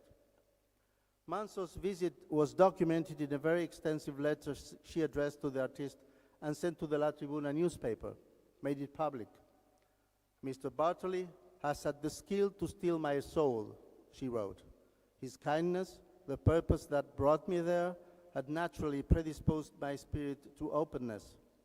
He wanted this soul, which everyone had judged at their whim, to be modeled once in its intimate ways of being. She considered one of those 10 to 12 resulting portraits a masterpiece of photography, noted its childlike candor. She is dressed very, very simply, in what she confessed was her only outfit suitable for such an occasion, marking a striking contrast to women's expectations in general when posing for a portrait. The history goes that earlier that year, in 1866, Manso had led the establishment of Argentina's second public library in Chivilcoy, donating books from and encouraging others to contribute to the library. Seeking a fitting tribute to honor her, the library board commissioned a large format photograph to be placed in the reading room. The enlargement was most probably made with a solar camera like the one shown, which can be compared to the size of a carte de visite. The solar enlargement is still to this day held in the public library of Chivilcoy. This iconic image became a defining representation of her public persona as a dignified, thoughtful, and accomplished woman. Though created to honor her library contributions, she used it to challenge her Buenos Aires detractors and refute the prejudice against her appearance. Juana Manso demonstrated photography potential using the medium to project herself as an intellectual and respected voice, not just to be read and heard, but also to be seen as she projected and wished to be seen. Antonia Brunet, Pilar Gil, and Juana Manso, each operating within separate spheres, fundamentally expanded possibilities for women in photography in Argentina. Brunet and Gil's professional journey proved women were involved in early photography's development also in Argentina, paving the way for future female practitioners. In an era of marginalized women's voices, Manso's crafted public image directly countered her detractors, successfully asserting her narrative and presence in the public sphere. As we have seen, this research provided evidence that the old Chinese adage holds true also in Argentina. Women have always been there, from counter to finishing, operating inside the galleries and literally holding up half the skylight. Thank you.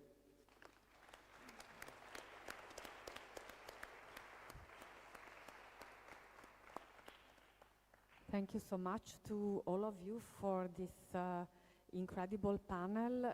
I wanted to mention a couple of threads before opening the floor for a discussion, some issues that were featured more or less in all your talks and that also are connected to other papers in this conference, the topic of archival losses and the issue of the biographies, reconstructing biographies, sometimes as a way to recover or bridge this loss because the photographs are lost, sometimes the documents are lost and we have the photographs. In any case, this happens within patriarchal societal structures, and it is important to recall that these are working until now and everywhere. And some of us in the south of Europe or in the south of the world tend to think that, there is in Italy a patriarchal society, but patriarchal structures are really everywhere and until now. And the question of the name and the strategies in using the name, this is an issue both at a historical level, how these women used their name or names, but it is also an archival issue, a research issue, because now we have to think about the names in order to get to the sources and or to the photographs. An important topic in my eyes is the idea of collaborative authorship that came out also in other panels. And finally, a very difficult question, the female gaze. Is there a female gaze? Are photographs done by women different? I really don't want to say anything about this, but it is a question that comes up from time to time in many papers. I would now open the floor for discussion, and if Nicoletta and Linda allow, because we started a little bit later, I would maybe take 5 minutes more and have now 20 minutes discussion. Nicoletta. A quick question for, I guess, all of you concerns the history of the economic history of these businesses, because in Italy, women weren't allowed to have a business of their own until basically when they were allowed to vote, which is 1945-46. So they found their ways, but they needed a guardian in order to be able to actually conduct business. So, and I always attributed this also to the fact that we are a Catholic country, so I was very surprised by the Spanish case. I wanted to know how it worked there. I mean, because of course in Italy women could actually do something, but it had to be kind of, yes, managed and really sort of with some, always with a guardian. So, this is my question. Well, in Spain, maybe because it's a very Catholic country, but you know, there's an expression in Spanish that says, once you invent the law, you also invent by the same time how to not comply to the law. So in Spain, you could, if you were single, you had to have like this kind of guardian that you're mentioning. but not because of a legal issue. It's a social issue, it's completely different. So if you were a single woman, you could do whatever you needed to do on your own. If you were married, you could also, but you needed the permission of your husband.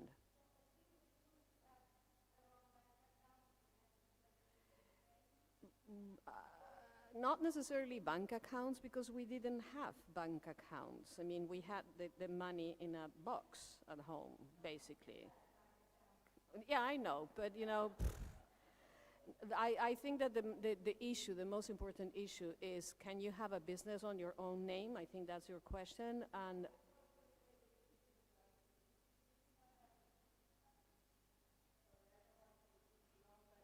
You cannot have a bank, you cannot have a business also because you cannot have a bank account, because you cannot... you can, I mean, in Spain we have kept that situation. I went with my mother to open a bank account and we needed the permission of my father. Okay, so That could exactly. happen. So So I again, just wanted to know exactly. If you had the permission of your husband, you can do whatever. If you don't, you can't do anything. That's it, basically. And if you're a widow, then you can do anything. Exactly. Agnese? There is no paper trace on this, so I can only guess.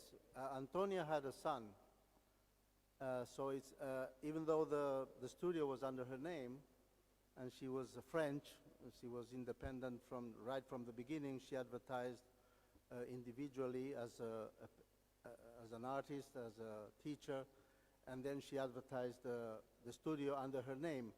If that, she said she purchased the studio. I don't know what the paper said. Maybe the paper said it was purchased by her son. We don't know that. She was a widow. What? Probably, I'm not sure. The same case is with Pilar Gil. The studio of Monzón was inherited by his son, and she worked with his son. And then later she was independently offering services, but we don't know what the paper said, if it's his son's studio or not. So we don't know for a fact how they circumvent the problem, but there was a way around it, obviously. Otherwise, they couldn't advertise themselves as photographers. But basically, there was a restriction, of course. Women had to have the permission, as Marta said, but if you had a son, I guess a son would sign for you, but we don't have the paperwork. Again, we don't have the contracts, so we don't know.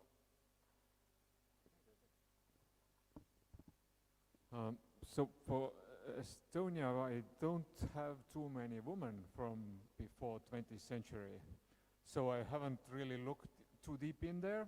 But the first question would be, I mean, are we talking about Germans or Estonians? Because, I mean, if you are Estonian, you're not really even human. But there is one case, I can't really remember the name. I remember the name. Her name was Juuli Tuudma. She was a peasant girl, according to the documents. And she applied, and I think it was in the end of 19th century, she applied for the right to open a studio in a coastal town in Estonia, in Haapsalu. And the paper says that, that it will be in the house of this and that man, and that he will be responsible for the studio. And then the officials, of course, then investigate the man who is then responsible, and they say that, yeah, he's an honorable man, and so on. But, he's illiterate, deaf, and senile, so he can't be responsible for the studio. But the verdict was that she did open the studio.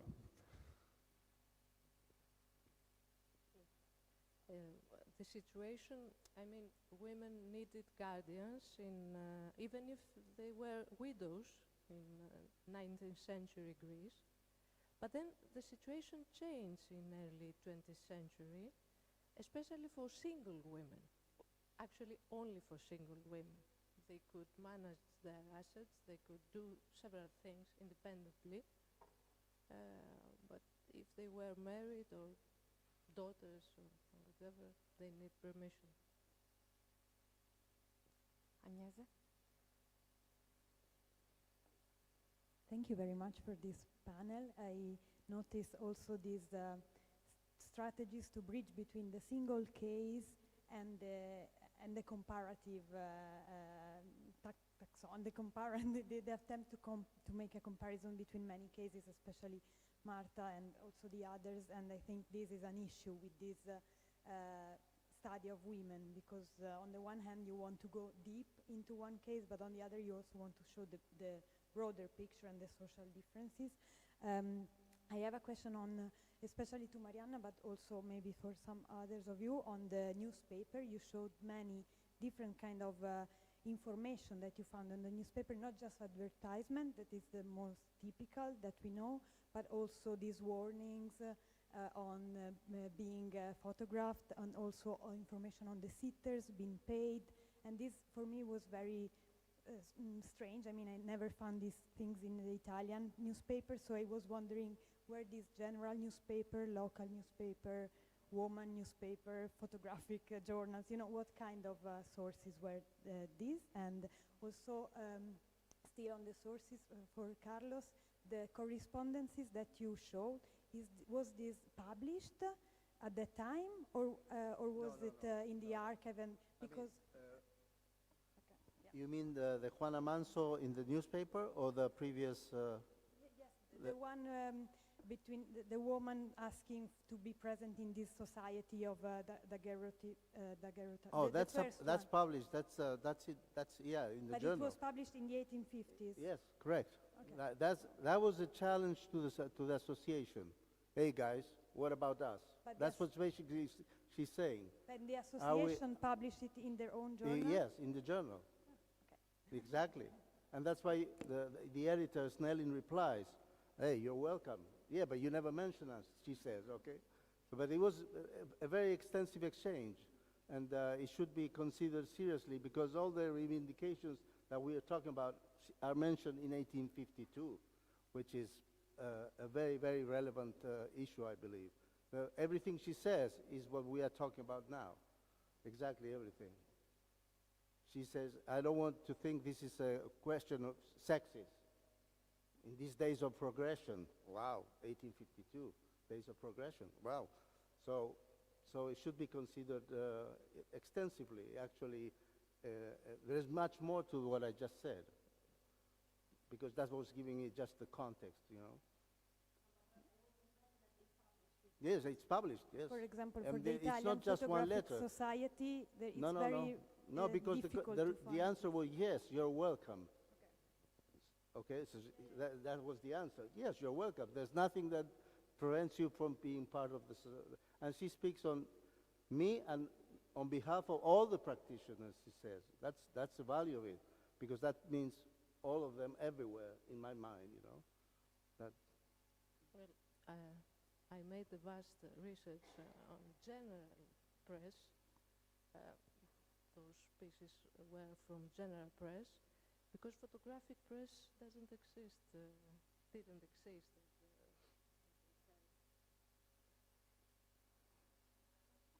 Excuse me, if somebody wants those correspondence, just send me an email. I can send you all the links and the information. Another question?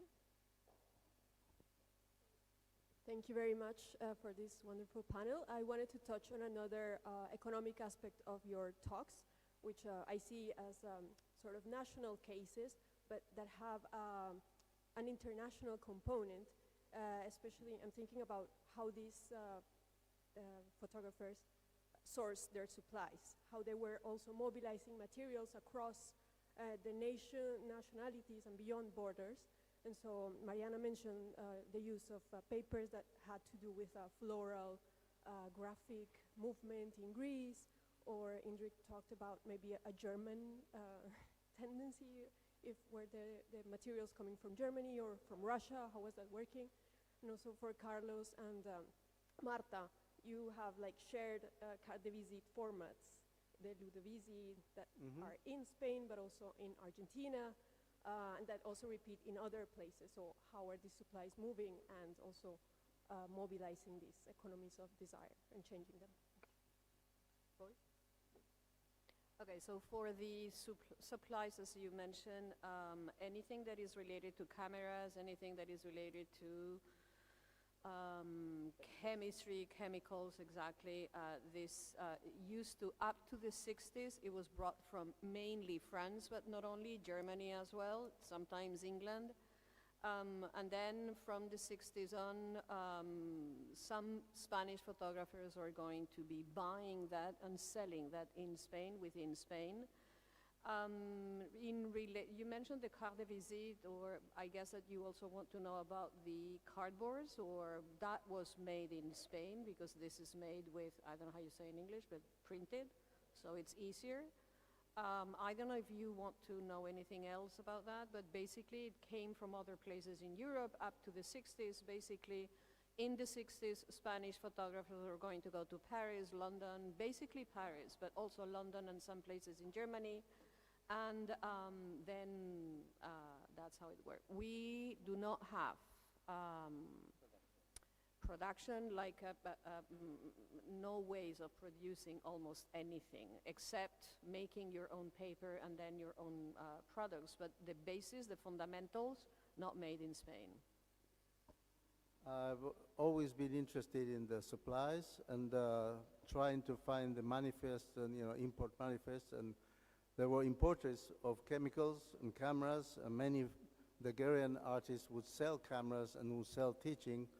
That's from the 40s onwards, but there's no manufacturing of anything, no cases, no frames. In Argentina, you will see the European French style of frames and the American style of cases. Both were merging into the market, and you will equally find both. They are all imported, nothing was manufactured in Argentina, and as Marta said, in the 60s, you will start to find some merchants that are not specifically in the photographic business, selling photographic chemicals, selling for camera equipment.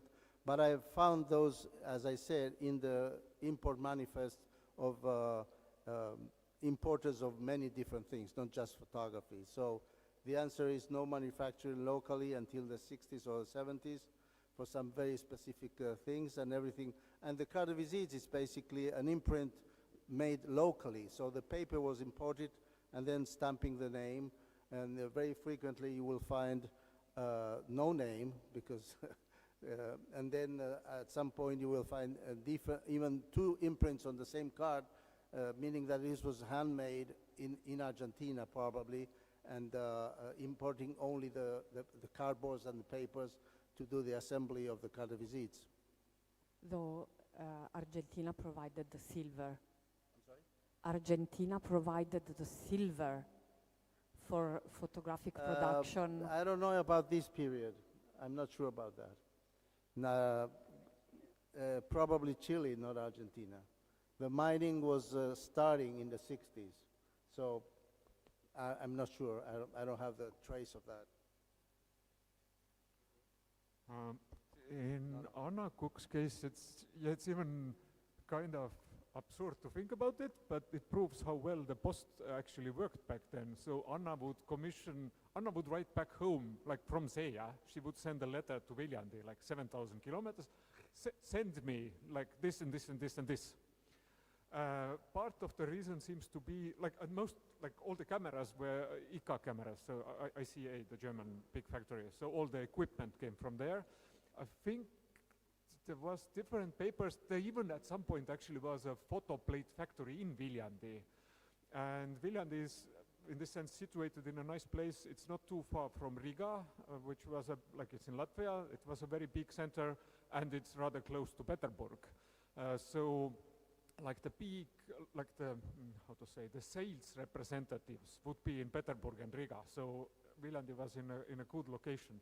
But yeah, Anna was writing home, sent me things, and one of the things that she discusses there in the letters, that it seems to me that the point was also that because Jan had a big enough studio, then through his studio she could get the material for the reseller's price. So there would be a discount when she gets it through him.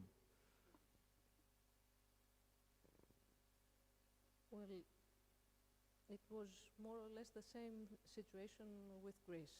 They imported most of those materials from elsewhere, from Germany, from France, etc. Thank you so much. More questions? Anna? Patrizia, sorry, so sorry. Patrizia and then Anna.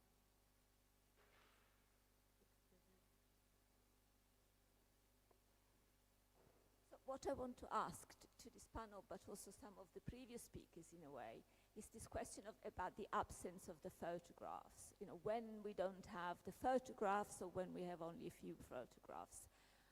In a way, I want to ask, and this is a real question, not just a kind of, what would we do if we have the photographs? Or in other words, why would the photographs be more interesting than, say, the questions that we've been discussing now of where were they buying or importing the materials from?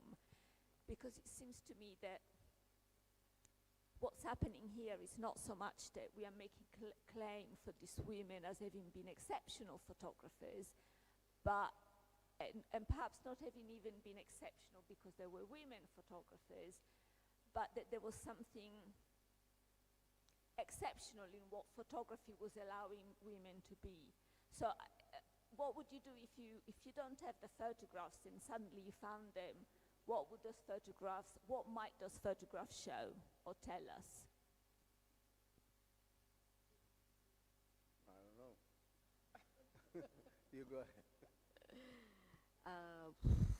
Bueno, we have not seen them, so we don't know what they would show them. Well, I was joking. Of course, I understand what you mean. There are like two completely different issues in a sense. One issue, and the most important, because otherwise we would not be making this history of women photographers if we didn't have the photographs, but we are. So it means that this is a completely different issue. It means that we are considering, it's like social historical justice to talk about this. On the other hand, I think that not having the photographs is not a problem, because otherwise we wouldn't be here. But I also think that it would be great to have some of them. And sometimes we do have some of them. What do they add to the first question? Not much. They add to other questions. When we find them, they add other information. I would never dare to say that there is a feminine gaze. Maybe yes, maybe some people think that exists. But there is information in the photographs as well. And this is something that I sometimes, when I see these photographs, even if there are not too many, there's kind of information in the visual image, in the image, that is important as well. Not to have it, it's not a problem for me, far from that. But I think that it completes other parts of the history, no more than that, in my opinion. The last question, Anna Sefton.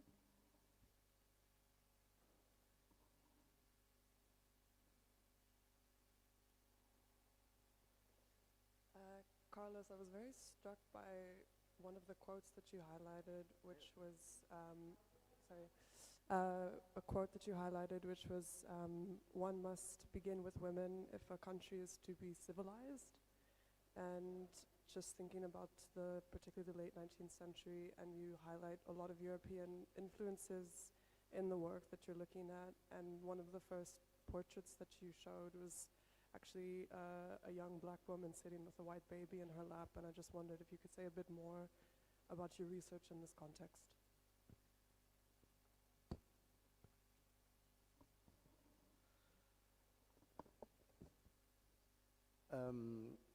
You mean the African Argentinian woman with the baby? Freedom was very early for slaves in Argentina was declared without independence, but it was really enforced in the early 50s, very early, compared to other countries like Brazil, which was around the turn of the century. So, but still, the work of African Argentinians, as we call them, was somehow on a service level, of course. And but the fact that she is portrayed with the baby, by the way, the baby is deceased, so it's a post-mortem, It talks about the attachment, the bonding there was in that in those contexts, and the family that opted to have her hold the baby for this final memento, if I may.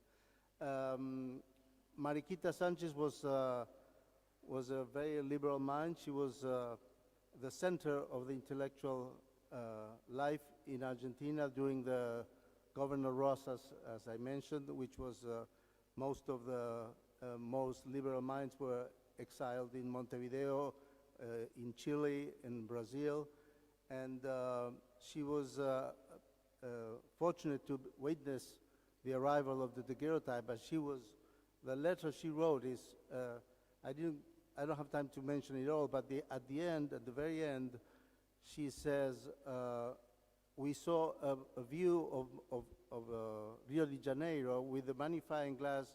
You could see clothes hanging from a string, and those clothes would never think they would go down in history, saying that she projected that image will make history.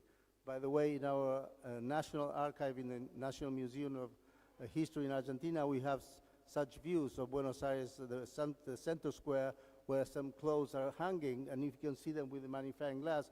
So that's part of the history I like to make with what she wrote about her personal experiences with the daguerreotype and what she envisioned photography would be in the future.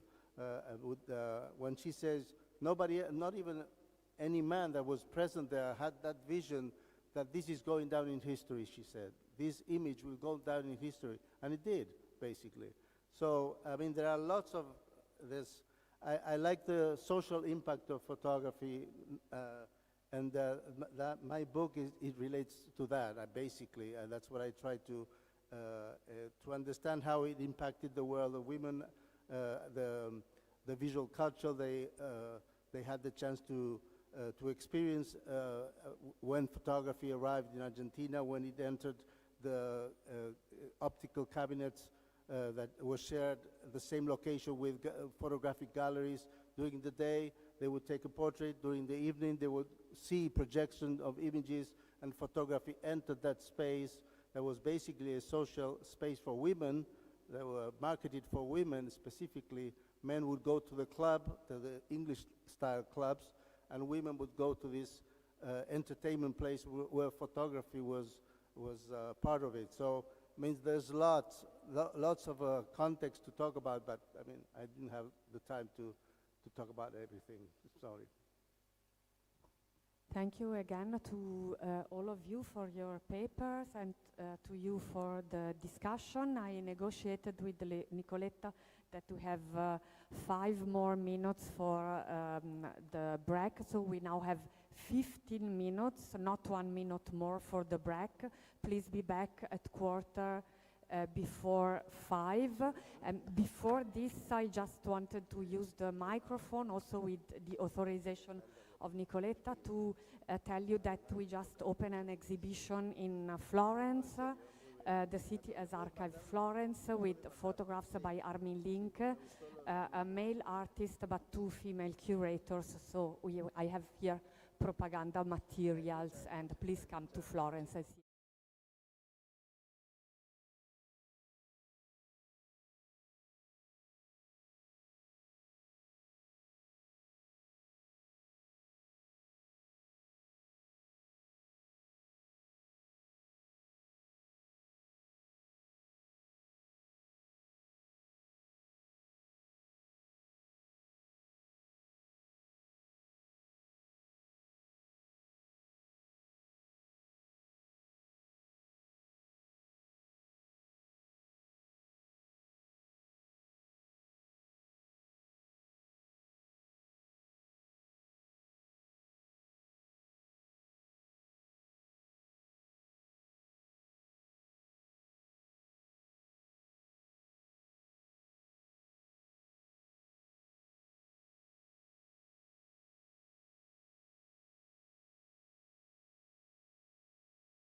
I don't know, is this mine? Yeah.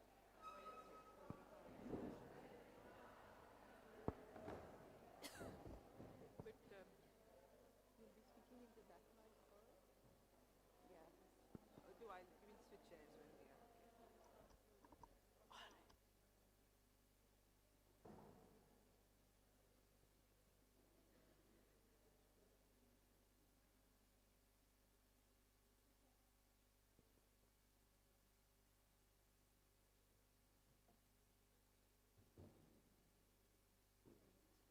okay.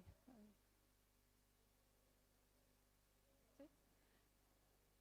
Welcome back, everybody. Thank you for being here for the final panel. Thanks again to everyone that's made this possible. It's wonderful to be chairing this final panel, which focuses on something very important in relation to the space that we're in, which in its own way is a kind of imperial one. A beautiful one, but perhaps imperial. And our focus is on imperial narratives, post-colonial and decolonial approaches. So I think it's fitting in some ways that it's the closing panel. It will hopefully open up new directions for all of us going forwards from today. So thank you for being here for this very important discussion. And it's wonderful to be able to hand over to the first speaker in our panel, Surya Nandini Narain, joining us to speak about Mary L. Booth and the Monuments of Western India, 2 albums. Thank you, Surya. Thank you. And I'm very glad to be here and share my very preliminary research on a British lady who conducted what I feel are the first photographs of archaeological subject matter in India, in Western India. And this very much also addresses Professor Di Bello's point about previously made about the absences, not only of images, but also of historical evidence and information, and what we might read into photographic albums within that ambit of absence. At a period in the history of architectural photography in India, when extensive surveys of the cultural geography of the empire were being commissioned by the Raj, Mary L. Booth appears as an exceptional figure, so far undocumented for her contribution. So she's known to us through 2 photographic albums she produced, namely the Antiquities of Kathiawar, dated to about in the 1890s, and more specifically the Memorial Institute Rajkot from 1893. The albums are interrelated, covering between them the in situ location of archaeological remains and their museumization as antiquities in the area that is today the state of Gujarat in Western India. Booth's albums are the visual bridge that chart the transference between field and archive, between site and display, between the intermedial worlds of stone and image. Through her work, we glean the story of the colonial imperative to rescue, restore, collect, and archive in the bid to know Indian culture, where knowledge is indeed power, and where photography played an important role in classification, reconstruction, and historicization. Within this macro narrative, one might ask about Mary Booth's own agency, whether she exercised a choice in composing these otherwise officious-looking albums, or if she simply followed the directives given to her. In her practice, Booth follows the mandate that the British government had given to official photographers of the Archaeological Survey of India, the ASI, to the likes of well-known male photographers such as Samuel Bourne, William Johnson, and Felice Beato. These photographers were instructed to map India's cultural geography through its ruins and monuments, guiding imperial cartographic interests. They traveled with their cameras across the country, documenting the monuments that dotted its landscape in the mode that Christopher Pinney has called the salvage paradigm. This is how photography tried to rescue its subjects before they disappeared due to pillage or decay. In the introduction to the memorial album, Mary's father, brother, male relative, we don't know. The civil engineer Robert Booth notes the importance of what he calls illustrations, especially of ancient remains of some sites that had not been visualized in any other archaeological report. His proposition for encouraging preservation was to relocate archaeological remains to a museum where they may be restored and the plans and models could be made to show monuments in erstwhile glory. And we actually see a small model painted into his portrait towards the lower right side. The transfer of monuments had been the fate of the famous Amaravati ruins that have been sent to the British Museum in the 1880s, or of course, more famously, the Elgin marbles to Athens. Here we see the album itself, its cover, and then the layout of the entire memorial institute that had these archaeological remains coming in. Mary photographs both. The vast photographic documentation of India's monuments through the ASI and others was, however, not politically neutral. As the historian Sudeshna Guha observes, the camera contributed to archaeology's epistemological concern regarding truth-telling, and photographic meanings were renegotiated outside the realms of scholarship to suit politically driven archaeological narratives. For example, the British interest in proving Banaras or Varanasi as a Buddhist site prior to Hinduism's arrival was to facilitate proselytization in a Hindu-dominated area. So archaeology's historical narrative, evidenced by photography, was made to follow this larger colonial purpose. This is a paradigmatic association that archaeology and photography share a common structure or indeed an ontology. They are homologous to the extent that it's not inappropriate to what Guha calls together archaeography. Problematic social issues of India, ones that the British government very much wanted to control and correct, were reflected in the crumbling architecture of its past. Robert Booth laments the ruination of several sites photographed by Mary in the Kathiawar album. The text within the album, which can be attributed either to both Mary and Robert or one of them, for instance, says, and I quote, "The Navlakha temple at Sejakpur, one of the most beautiful remains in the province, and one of those now in best preservation, is partly dismantled. And that has become a shelter for sheep and goats. Large peepal trees are growing from the walls and gradually splitting them to pieces.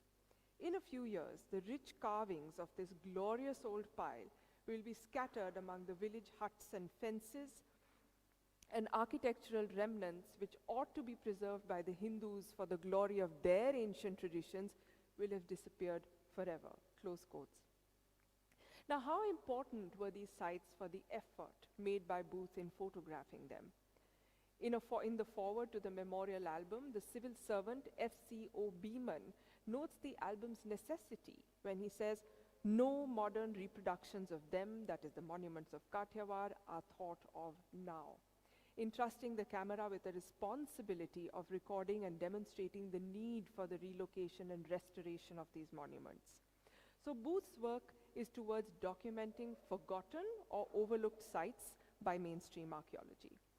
Her observations on the state and function of these sites are invaluable, reflecting the sociological operatives of late 19th century India. Her photos became the first act of preservation and the imminent transfer of Kathiawar's ruins away from their original sites, outlining the larger purpose of archaeological intervention at the Memorial Institute. We see in these images the temple of Ghumli, for instance, relocated to the archaeological site, and you'll see the pillars here transferred onto the museum grounds, or indeed these brackets that were transferred from a gateway in Ghumli to the conservatory. You'll see them right at the back. As such, there is movement, therefore, visually between the albums from archaeology to Memorial Institute, and a flow of materials from site to gallery. Now, little is known about Mary Booth in terms of her personal biography. She was related to Robert Bell Booth, a British civil servant at Rajkot. Robert Booth wrote in the preface of the memorial album, citing its purpose as commemorating the Jubilee celebrations of Queen Victoria's reign, the lives of Colonels William Watson and William Lang, which is why this is also called the Watson Memorial Institute. And these were successive agents, British agents in the region of Kathiawar, and also commemorating the Duke of Connaught. The building itself was designed by Sir Charles Ollivant. The memorial building houses a museum, a darbar hall, and a library, and sprawling gardens. Now, nowhere does he mention Mary's name, even though the title page of the album clearly attributes the work to her. She seemed to have accompanied him to document the monuments and ruins of Kathiawar, and details regarding her personal life and identity need further research. For instance, did she actually live in India, or was she making this album during a visit? Now, it's my guess that Booth herself appears in these photographs sitting on the loose building stones at the bottom of the southern facade of the Somnath temple, the famous Shiva temple in Western India. And then again, at the ruins of the Abapura fort. But this could well be her mother, another female relative. What's interesting is that she's actually holding a gun in this photograph. Mary's identity as a woman photographer, possibly the first one in the subcontinent to focus wholly on architecture, becomes important to the larger studies of archaeology and photography in colonial India. She covers 15 different sites across Kathiawar, producing 50 color-type gelatin prints with detailed labeling. In the memorial album, she has 14 gelatin prints of buildings in the complex, and then there are several photographs which are reproductions of painted portraits of the rulers and princes of Kathiawar, British royalty, and so on. Most remarkably, she makes extensive comments on two particular sites, and there is no reason other than perhaps her own preference to do so. And that is the Mata Harshad temple. It's a goddess temple on Koila Hill, and she's made 4 images over here.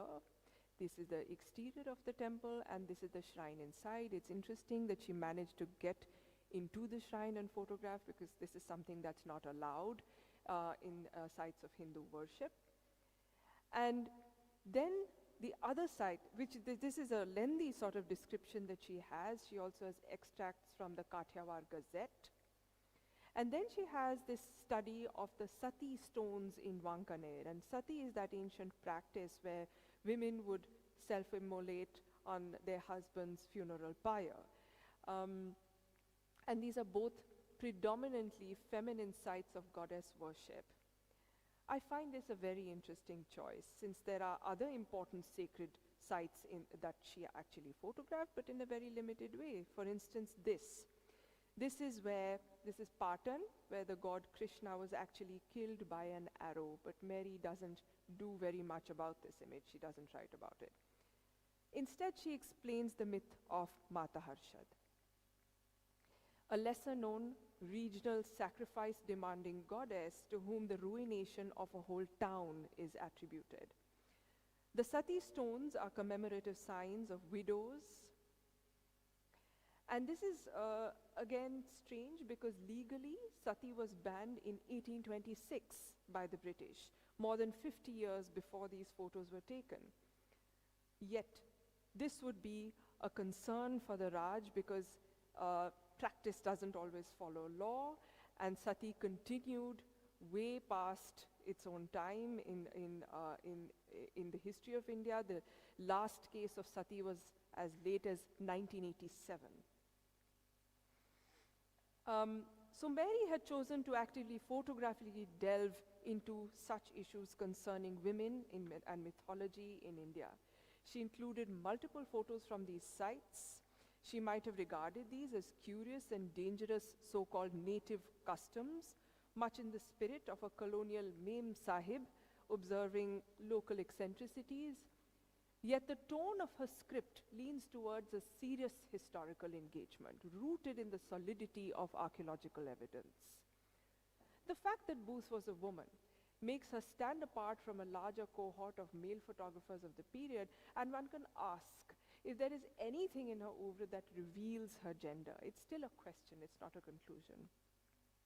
For one, she conforms to the standard of album production, whether it's in formal qualities of her photography or the arrangement of images, their titling, extensive textual descriptions. The terminology used in the text may be her own or Robert Booth's, but it too conforms to the formality of archaeological documentation. She often inserts the Kathiawar Gazette, as I had mentioned. Her conformity to the rules of album production show minute attention to protocol. When we contextualize Booth's work amid other contemporary women photographers of that period, not looking at architecture but other issues, we see that her focus on the built environment as subject is unusual. From the sparse history of women photographers, both Indian and European in origin, operating as amateurs or professionals in the late 19th century, we know of zenana photographers, royal princesses photographing recreationally, and other amateur photographers of the feminine gender, of the elite circles, whose subject matter was very different. Zenana photography was undertaken by figures such as Mrs. Kenny Levick in Hyderabad, E. Mayer, B.B. Vince in Bengal. These studios were set up under Lala Deendayal, very well known as a colonial period photographer of Indian origin. Princesses such as Rani Manamohini of Tripura were known not only to photograph but also assist in the palace darkroom. So there is an internal pedagogical system of learning photography in elite circles. There are later figures closer to Indian independence, such as the twin sisters Monabina Roy and Debolina Mazumdar from the early 20th century, and they've been recently acknowledged for their work looking at family life, street life, portraits, and landscapes. Now, while they had the ease of using a Kodak box Brownie camera that neither required knowledge of the darkroom nor extra labor to carry heavy equipment, Booth's work was produced with complex equipment, and it required glass plates, chemicals, working bodies to carry them around. She was not working within the comforts and confines of the studio, visiting multiple sites in Kathiawar, perhaps on horseback, in order to map its monuments. That she moved with a repertoire of assistants is proved by the presence of local attendants in the images. For instance, this figure in white who appears repeatedly, she probably uses him as a measuring device to give a sense of scale to the buildings, and this was common practice as a visual strategy used by other leading architectural photographers of the time. Now, in the repertoire of well-known memoirs of British Mem Sahibs of the period, Booth's cultural observations are reflective of her own unique situatedness, setting her apart as a skilled photographer and a meticulous visual historian of vernacular architecture. The Mem Sahib.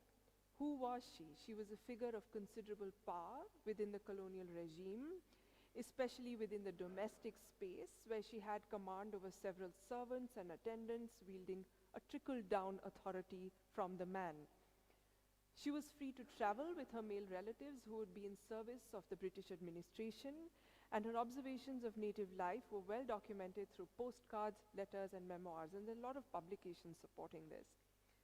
Mem Sahib's writings have been analyzed extensively for their facts and fictions about native life, for their racial judgments and sympathies with the exotic East.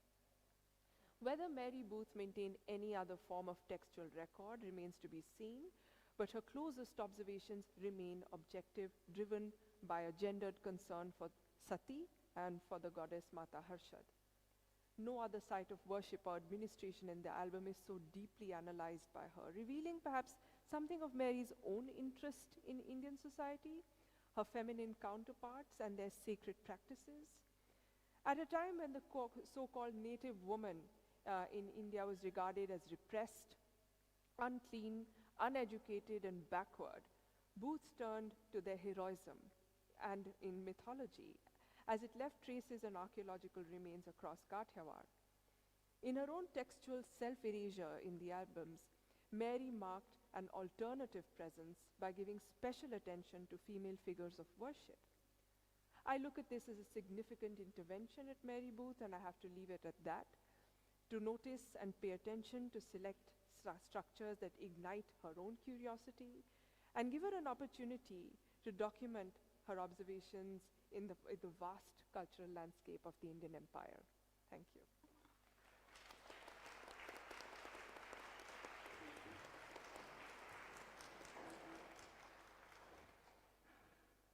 Thank you so much, Surya. We're going to move to the next presentation, which is by Sarah Bassnett, and that focuses on colonial exposures, professional woman photographers, and the Canadian settler state. And we're just getting some help to get the next presentation up here.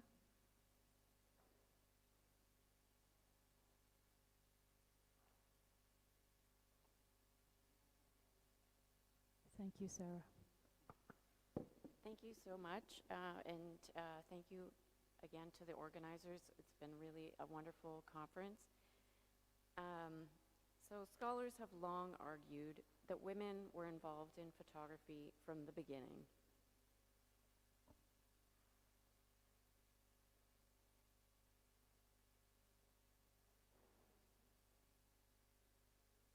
Great, thank you. And we have evidence of this in Canada, where a woman known only as Mrs. Fletcher advertised her services as a daguerreotypist and teacher of photogenic art in Quebec City in 1841.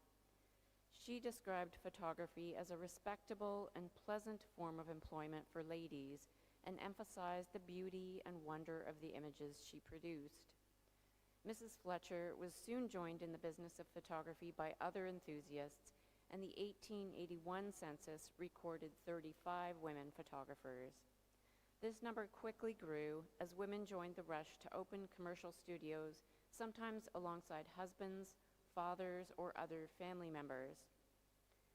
While women have been recognized for their important contributions to commercial and amateur photography in Canada, they've been overlooked in scholarship on photography's role in nation building. This exclusion likely stems from the historical limitations on women's participation in public life and their lack of involvement in the large-scale government initiatives normally associated with nation building. However, new perspectives and new research on women in Canadian photography suggest the need to re-examine this assumption.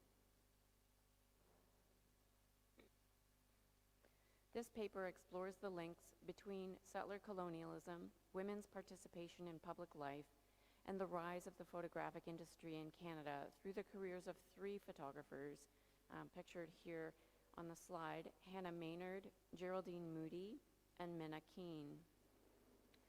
Drawing on feminist and decolonial methodologies, it contributes to international historical scholarship on gender, race, colonialism, and photography, while also grappling with the challenge of writing women into history.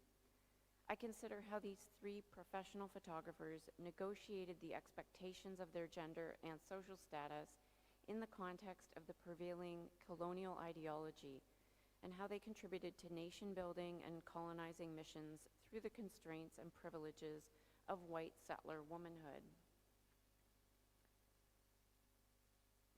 The photographic industry developed during the same period that the country of Canada formed as a settler colonial nation. Settler colonialism is a distinct form of colonization in which settlers displace Indigenous people from their land and establish an oppressive governing structure that seeks to eradicate or assimilate all aspects of Indigenous life into a new dominant culture. In the 1850s and 60s, prior to Canada's Confederation in 1867, photography constructed ideas of place and negotiated power, ownership, and control over land and resources. Government expeditions and surveys used photography in support of a colonial idea of the land as rich in resources, but largely uninhabited, and therefore available for development by settlers. Commercial involvement in photography grew alongside and intersected with its use by the state, and photo studios produced scenic views that highlighted the productivity and success of colonial settlements and the potential for future development. Street scenes like Frederick Dolley's Bakerville's Hotel de France from 1868 promoted the success of the colony to loved ones back home, shaping the way the colony and the West were imagined and influencing settlement patterns. Images of the gold rush in the Caribou Mountains were published in newspapers and immigration literature and attracted newcomers to the region, including many Americans. Mining settlements in particular symbolized the region's rich natural resources and signaled the potential for prosperity and expansion. During this period, one of the government's key concerns was improving transportation infrastructure to promote economic development. Photographs of the railway made it possible for citizens to imagine Canada as a nation. Indeed, British Columbia agreed to join the Dominion of Canada in 1871 because of the federal government's promise to build a link connecting that region to the transnational railway. The famous photograph by Alexander Ross of the Honorable Donald Smith driving the last spike in 1885, which is on the slide here, marked the completion of the railway and the fulfillment of that promise. Unsurprisingly, given the gender conventions of the time, virtually all state-funded and commercial work of this kind was carried out by male photographers. However, photographs depicting land as a natural resource and settlements and infrastructure as the promise of the new nation were not the only form of photography that contributed to nation building. The three women discussed here operated commercial studios and produced a range of work, including portraiture, police photography, and advertising, which I argue also contributed to the idea of Canada as a settler nation. So I'll start with Hannah Maynard. Her full name, Hannah Hatherley Maynard, holds a unique place in Canadian photography as a woman who ran a successful commercial portrait studio for 5 decades, from 1862 to 1912. Hannah and her husband, Richard Maynard, were immigrants from England, and they settled in Victoria, British Columbia. They established a business that combined her photographic studio with his boot and shoe company. There were lots of very interesting combinations in the early studios. Hannah Maynard specialized in portraiture and had clients from a variety of class and ethnic backgrounds. She produced high-quality portraits using numerous techniques, and like other photographers of her time, she worked with clothing, lighting, and props to convey the social status and aspirations of her sitters. She also experimented with new formats and found creative ways of developing the market for portraiture. Children were a favorite subject, and she made conventional studio portraits as well as composites, such as the one on the right there of A.J. O'Reilly, son of Peter and Caroline. As Sean Michelle Smith shows in her study of the United States, by the end of the 19th century, photography was important for portraying the family as a social unit, with images of children and babies playing a role in envisioning the middle-class family's future. Maynard's Gems of British Columbia were a popular innovation that reinforced the expectation that settler women would become mothers as their contribution to the colonizing mission. Feminist historian Carol Williams explains that the proliferation of white children in the Gems celebrated the idea that settler women served the empire through procreation. These photographs were used both to validate the idea that European settler women were racially and culturally superior to indigenous women, and to affirm their place in constituting the new nation through their biological role as mothers. Maynard created these composites from the hundreds of individual photographs of babies and children taken in her studio during the previous year. The faces and full figures of children were arranged into emblems or gems and re-photographed. These were marketed and sold as at Christmas as presents for friends and loved ones. And Maynard's celebratory images of settler fecundity are only one aspect of her work that contributed to white settler identity that supported and legitimized the colonizing mission. Another strand of Maynard's photography that should be considered within the context of the settler state is the work she completed under contract for the Victoria Police Department. As studies by John Tagg and Ellen Sekula have shown, portraiture that venerates individual sitters is intrinsically linked to photographic formats such as police mugshots, which inscribe subjects into a disciplinary framework. Together, these modes of photography serve to construct and regulate social identity. Between 1897 and 1903, Maynard produced officer portraits and mugshots of criminals for the Victoria Police. The mugshots, organized in albums paired with books listing criminal charges, were used to identify criminals by likeness and physical description.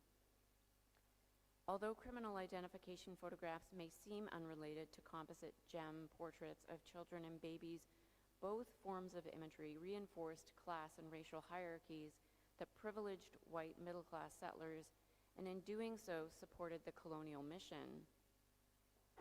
Maynard spent her career in Victoria, the land of the Lequanic people, whose contemporary descendants are the Songhees Nation and the Esquimalt Nation. Maynard deserves recognition for her success as a commercial photographer, but it's equally important today to recognize how her work was shaped by and helped to sustain settler colonial ideology. Moving on to the second photographer I want to talk about. So like Maynard, the photographer Geraldine Moody is known for her portraiture. She was a third-generation Canadian and granddaughter of the acclaimed writer Susanna Moody, who chronicled her experience of settler colonial life. Moody opened her first photography studio in 1895 in Battleford, in Treaty 6 territory, which at the time was the Northwest Territories and is now part of Saskatchewan. She later operated studios on Treaty 4 territory in Maple Creek and in Medicine Hat. Her husband, Douglas Moody, was an officer with the Royal Northwest Mounted Police, and his postings gave her access to the Arctic frontier.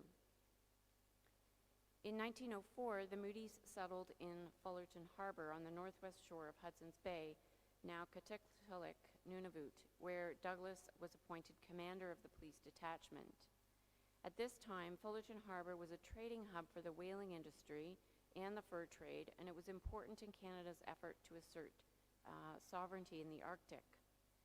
There, Moody embraced the challenge of picturing Arctic landscapes, which were notoriously extremely difficult to photograph, and she worked in a makeshift studio where she photographed members of the police force and made portraits of Inuit women and children, for which she is best known.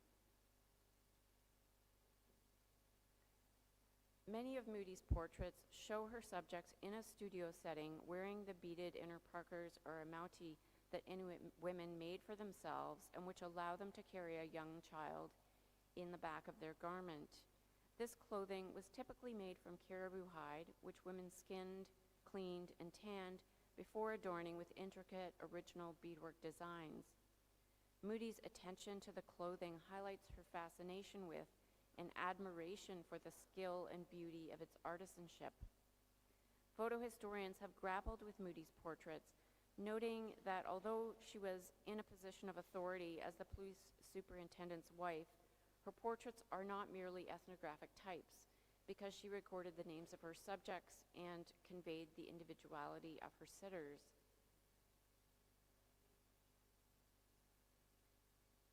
Nonetheless, because Moody's presence in the Arctic was made possible by her husband's role as an agent of colonial law, her photographs are inextricably linked to the settler state.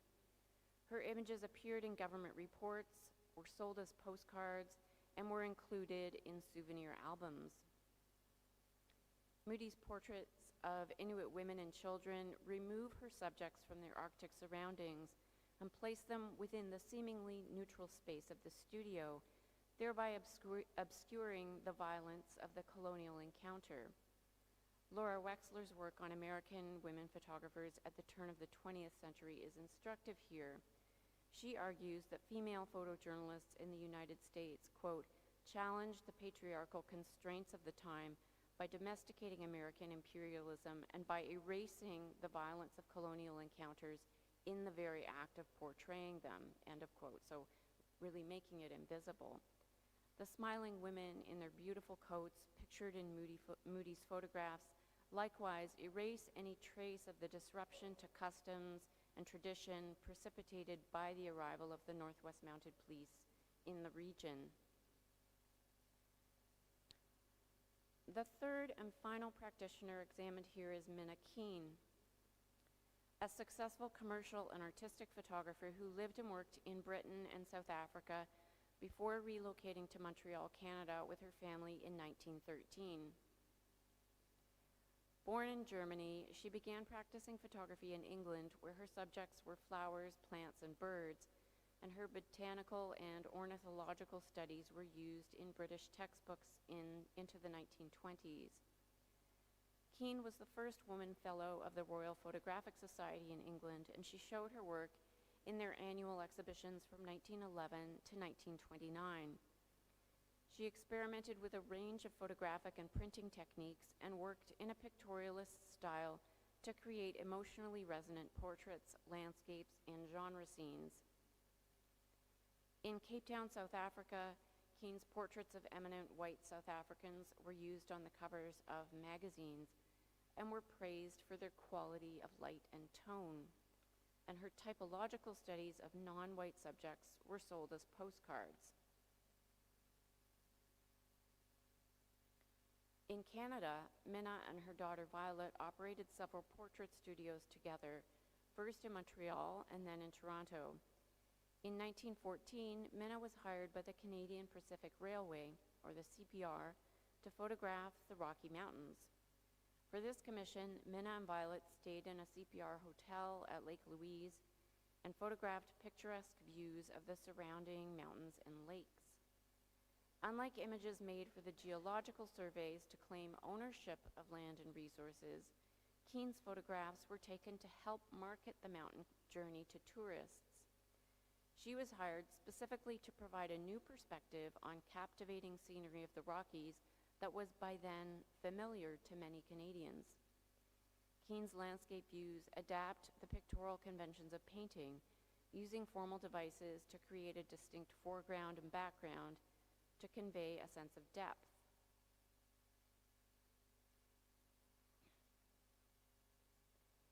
In some instances, such as on the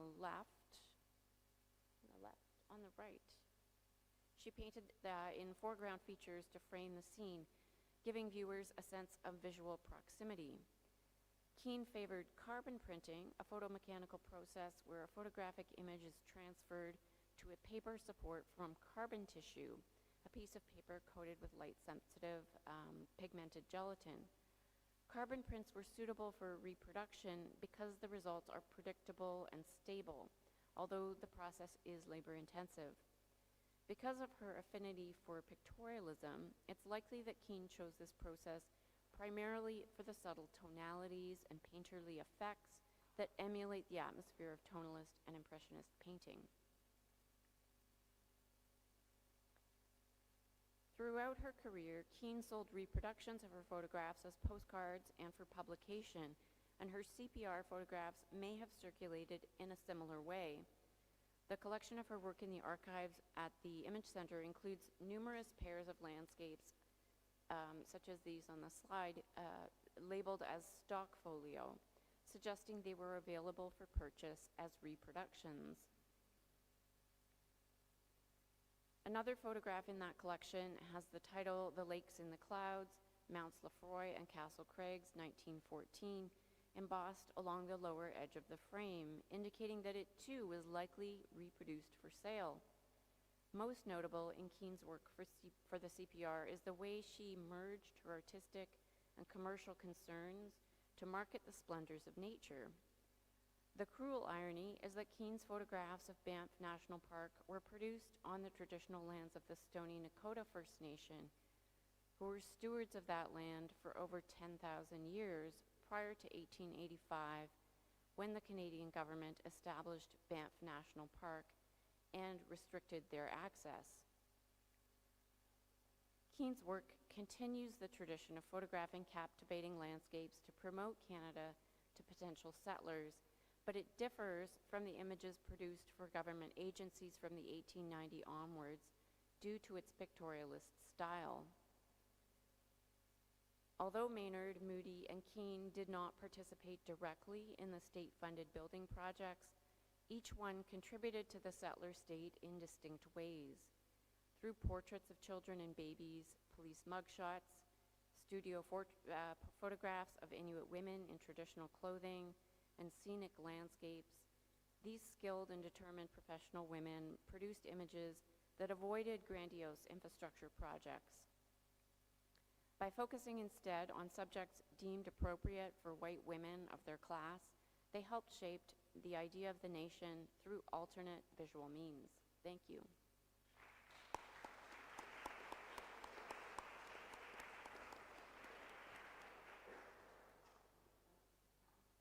Thank you so much, Sarah. Thank you.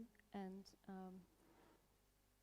wonderful. We've reaching a final presentation of this conference, and it's wonderful to have so many people that have traveled from so far, and everybody on this panel, in fact, has, and thank you for that. And Lissa, I think maybe you traveled even the furthest, coming all the way from Aotearoa in New Zealand. And so the final speaker for the conference, Lissa Mitchell, speaking with us about unarmed combat refugee women photographers in Aotearoa, New Zealand.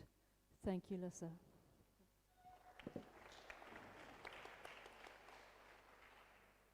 Tēnā koutou katoa. Can you hear me? I have a soft voice, so please shout out if I go off. Thank you for having me. It's really great to be here. It took me 27 hours to get here. But you know, so thanks for staying for the last talk and panel. Great.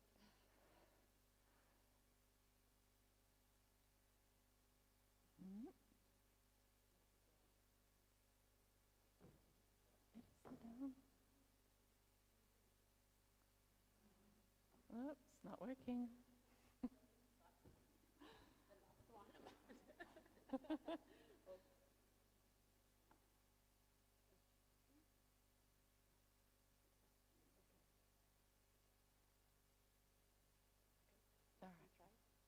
Yeah, great, thank you. Okay, this slide shows photographs made in Germany and England by Irene Koppel. From the 1930s and 1940s, photographers escaping Austria and Germany were an important influence on photography in New Zealand. Many were women, and they brought with them new ideas and ways of working, learnt in photographic studios and design and technical schools in cities such as Berlin and Vienna, where photography was well established as a female career. Jewish refugees requiring a permit to enter New Zealand, which took luck, contacts and money to obtain. It has estimated that of the 50,000 refugees who applied for permits to enter New Zealand before the outbreak of the Second World War, only 1,100 were granted entry. The small number of professional photographers among them brought fresh modernist perspectives that contributed new approaches to photography in the following decades. Remarkably, those that are known to have worked in New Zealand during the 1930s and throughout the war were women. These are photographs by Lily Bettina. When I discovered this work, I was stunned at how beautiful it was, and many questions arose. Why wasn't this work included in existing histories of New Zealand photography? Was it in German or European histories of photography? And what was it like arriving in New Zealand during the 1930s and trying to work as a professional photographer?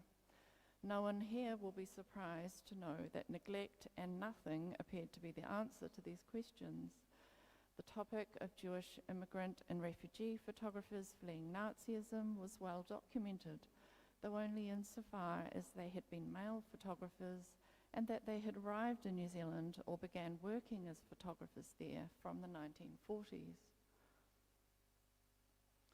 By researching this small group, there's 5 of them, of professional women photographers, I discovered they had shared experiences during the late 1930s and through the war of negotiating contradictory identities, of being perceived simultaneously as friend and foe. Not only that, but they'd also brought these changes in photographic practices and styles to New Zealand earlier than what had been generally recognised. These women and their work had been overlooked, and yet they represent the arrival of distinct modes of working. They brought Leica cameras with them. They pioneered the use of them for candid event photography, especially weddings. Their documentary and photojournalism work broke new ground and represents fresh perspectives on photography made in New Zealand during the 1930s. They disrupted local photographic aesthetics and modes of working that were grounded in generational developments and training imported into and derived from the colonial era. This is one of Irene Koppel's photo essays published in the New Zealand Freelance newspaper in 1942, and the source for the title of this talk. Like much of her photojournalism, it was published without her being credited as the photographer, as by this time publication of her name was likely to rouse concerns. This is a series of photographs showing men from the Home Guard training in, quote, unarmed combat, a combination of jiu-jitsu and roughhouse brawling, with all the traditional rules of fair play eliminated. I think it is a good metaphor for the situation these women found themselves in. From the late 1930s and throughout the war, while they were armed with cameras and other photographic equipment, they brought with them their status as professional photographers didn't necessarily help them to battle the need to earn a living, gender stereotypes, and legal restrictions based on ethnicity. At the same time as continuing to work, these women experienced the loss of their physical and psychological autonomy, the loss of their names in association with their work, which set them up to be lost to history. For Koppel, this seems particularly harsh considering the role her photojournalism played in delivering news content, informing the New Zealand public on wartime news and developments.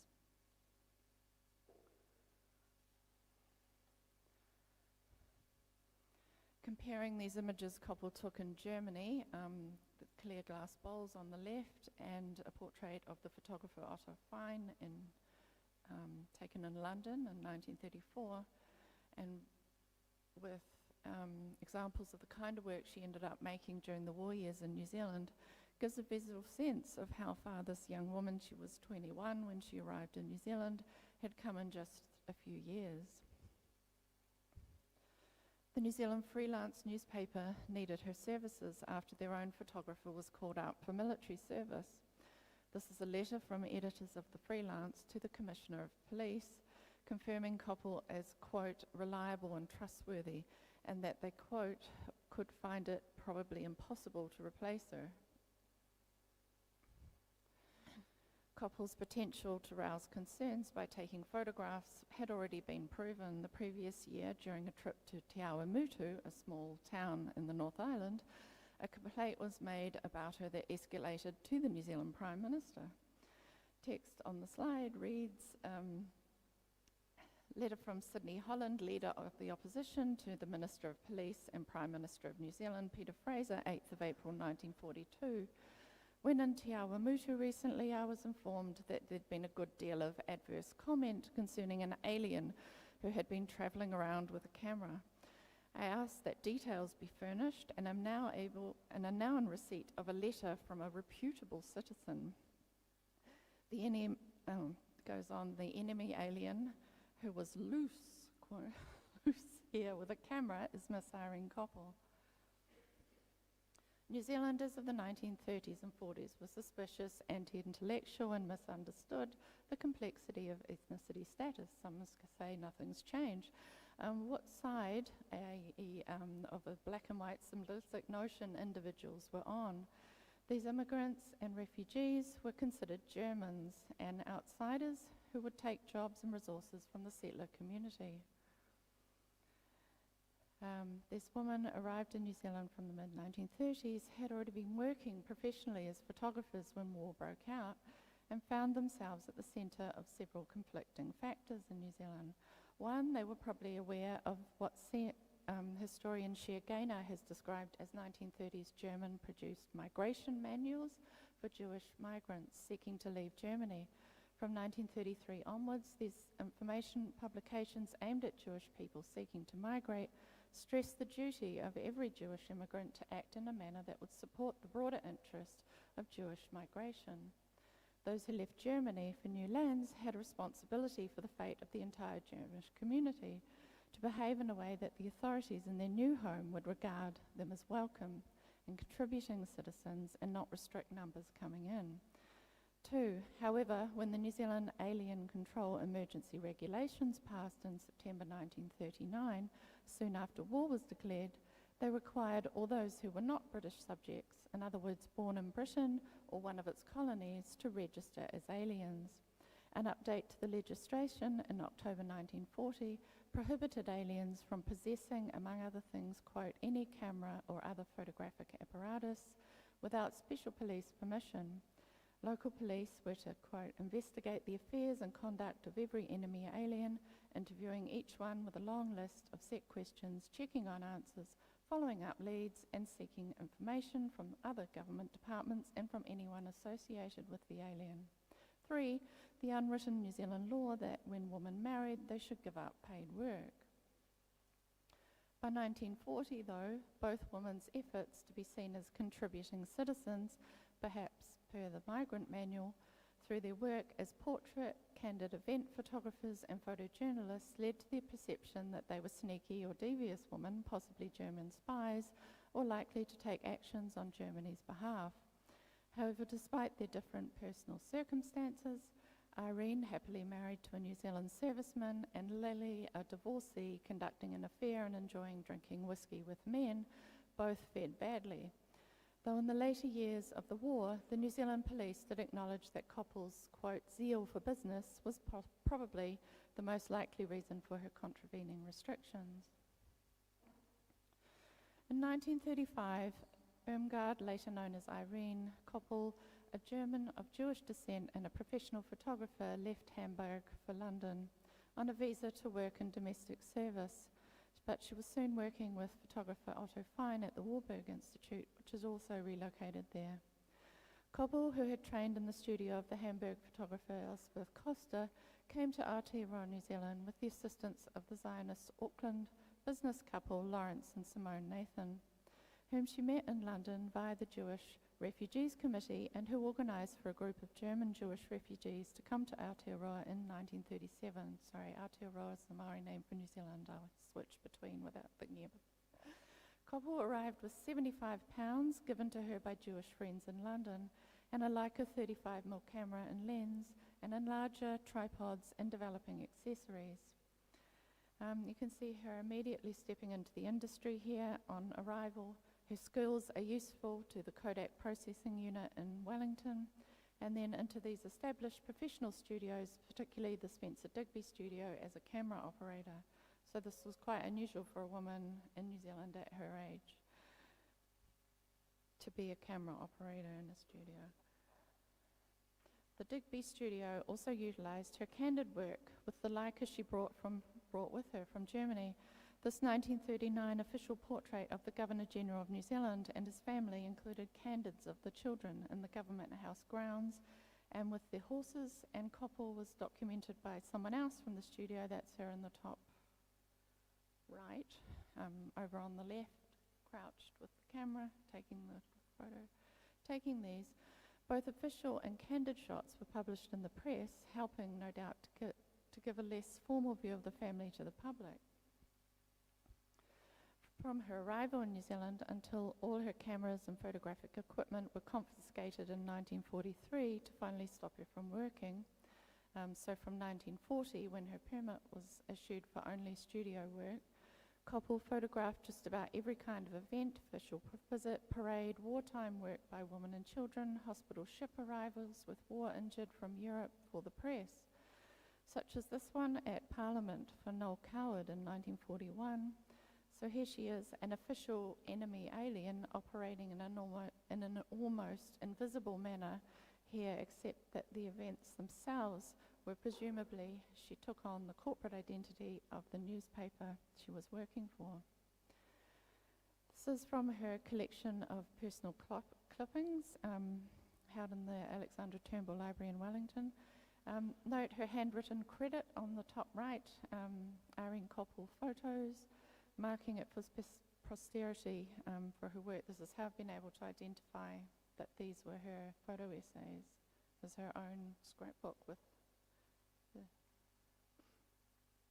the studio portrait was donated to Te Papa, the museum where I'm a curator, in 2023 after the publication of my book Through Shaded Glass, Woman in Photography in Aotearoa New Zealand, 1860 to 1960. The story of how it came to be with the personal connections behind the image also came to the museum with it from the family, the children of Marcus, the boy on the right. The portrait, one of several, was commissioned in 1941 by Wellington couple Rena and Isaac Gottlieb of their children. The Gottliebs were part of the Wellington Jewish community who assisted refugees arriving in the city from Germany. Isaac was one of those who would greet their new arrivals on the wharf. In 1937, when Koppel arrived on the wharf, Isaac was there and he offered her accommodation in his home in exchange for home help while she got herself settled in and found work. By 1941, just less than 5 years later, when the Gottliebs commissioned Koppel to photograph their children, she was an established professional photographer in the city. Sadly, not long after this, actually, the Gottliebs were killed in a plane crash in Italy. Despite her industry and success at the time, recovering her archive and piecing it together is slow work due to a lack of credit for her images. Another area Koppel excelled at photographically was in architectural photography. However, it is commonplace for the photographer of architecture to go uncredited with a focus on the architect, presenting further challenges in reassembling a photographer's overview. However, this is an example of one where we've matched up the design review publication with the negatives held in another institution. Often these architects were also Jewish immigrants. This is just another one of New Zealand Design Review. Lily Bettina was a professional photographer and operated a studio in Auckland from 1939 until her death in 1967. Bettina and her Polish-Jewish husband left Berlin in September 1937. They went to Marseille and caught the SS Moldova to Sydney via Fremantle. Lily had £125 previously sent out of Germany to a cousin in London, and this was wired to her on board. The couple stayed in Sydney for a week and then caught the SS Wanganala to Auckland, arriving 9th November 1937. Bettina was an only child. Her mother had died in 1926, and her father, by then living in New York, died in 1942. In New Zealand, like Koppel, Bettina's skills were immediately useful, and she resumed her career as a professional photographer working in the processing rooms of Kodak and DC Begg in Auckland before opening her own studio, Bettina Photography, in 1938. During 1939 and 1940, she was working long hours establishing the business and running classes for amateur photographers in her studio on weeknights, despite her resentful husband wanting her, quote, home in time to cook my meals. He felt that his £5 a week pay as a freezing worker, and we know what a freezing worker is, someone working, killing animals for eating, was enough for them both to live on. Bettina had been having an affair, and in 1940 she filed for divorce. At the outset of the war, she was classified as an enemy alien by the New Zealand government and was subject to surveillance and restrictions that affected her personal and professional life. Bettina endured a high level of mistrust and was classed as a high-risk enemy alien Class C by the New Zealand government, who stipulated she could only continue to work if it was confined to indoors in her photography studio. After her death, her studio archives are believed to have been destroyed. So bearing in mind the sample of numerous ads she published in the classified newspapers in Auckland between 1939 and 1945, if we then, if you just bear that in mind over the next few slides, this is also what is happening as she was setting up this business and employing these people. What did being classed as a high-risk enemy alien by the New Zealand government look like? We don't know, and obviously we are accessing Bettina's life via these files and not from our own point of view. So this one is the Commissioner of New Zealand Police, 30 January 1941, quote, "It is important to keep this woman under constant surveillance. If it means taking up a man's time watching her movements, then I think the question of her internment should be considered. She does not deserve sympathy." And this is her reclassification in September 1942. Bettina, quote, "should not be at large during an invasion."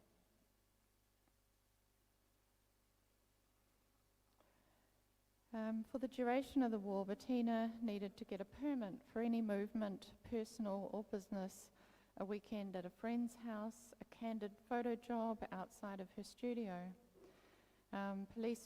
This is a police record of written notice given by Bettina of 4 dates in August 1943 when she would be, quote, "taking photographs at a wedding reception as per order imposed on her in 1941. Note the comment above, re Bettina's, quote, "lucrative business." This is the police noting that, and no, there have been no incidents.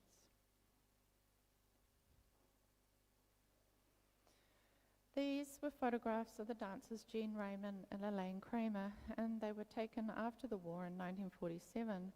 They were published in my book, and at the time they were in the personal photograph collection of Australian dancer Elaine Kramer.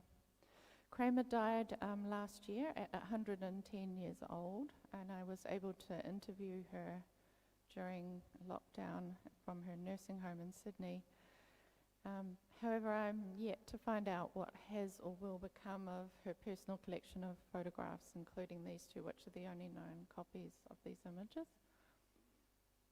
In response to the virtual entire loss of Bettina's archive of studio negatives, combined with the lack of her work on public record, namely prints, over the last 2 years, disparate photographic objects have surfaced, either as previously undocumented within the collections or via members of the public reaching out in response to reading my book.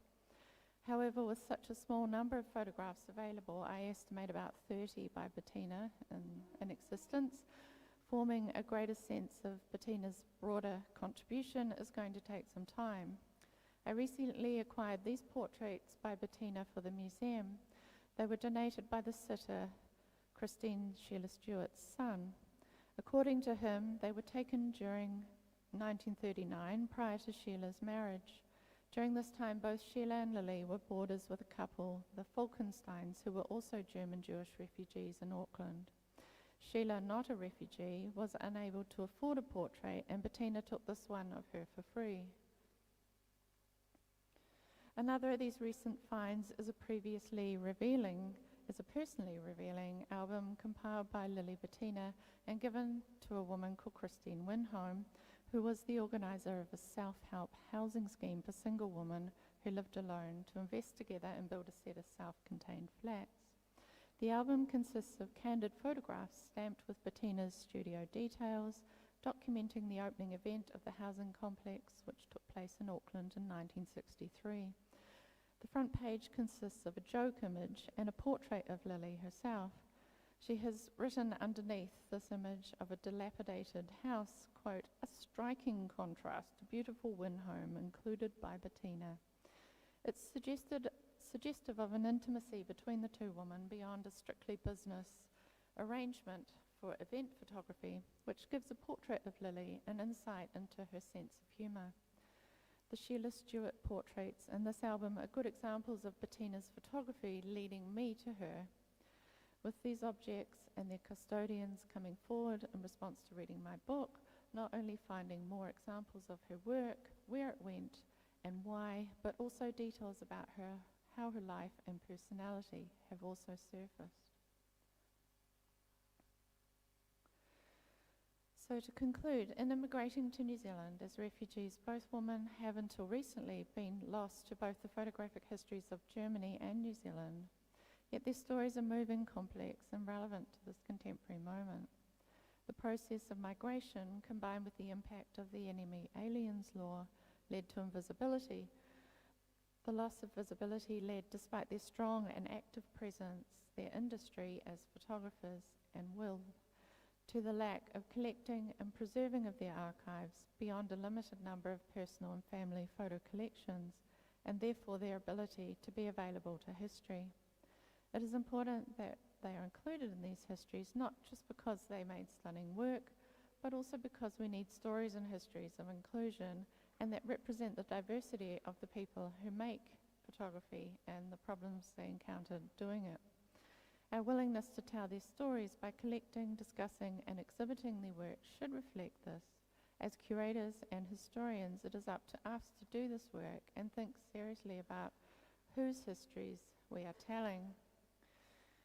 To finish, I just wanted to also, we have this thing in New Zealand, we like to repatriate things. So I'm bringing something back to Europe today, and I hope that maybe someone is interested in them. These are photographs Koppel took in Italy in 1935, right before she left Europe to go to London. She traveled around Italy, and this is just a sample. These are just my phone snaps from the archive in Wellington. It's a sample of the holding there. There's quite a few of them, and there's just a really beautiful tone to them. And I was hoping someone might be interested and could start looking into things here for these women, and maybe we could do something. Ngā mihi nui, thank you, and thank you for having me here.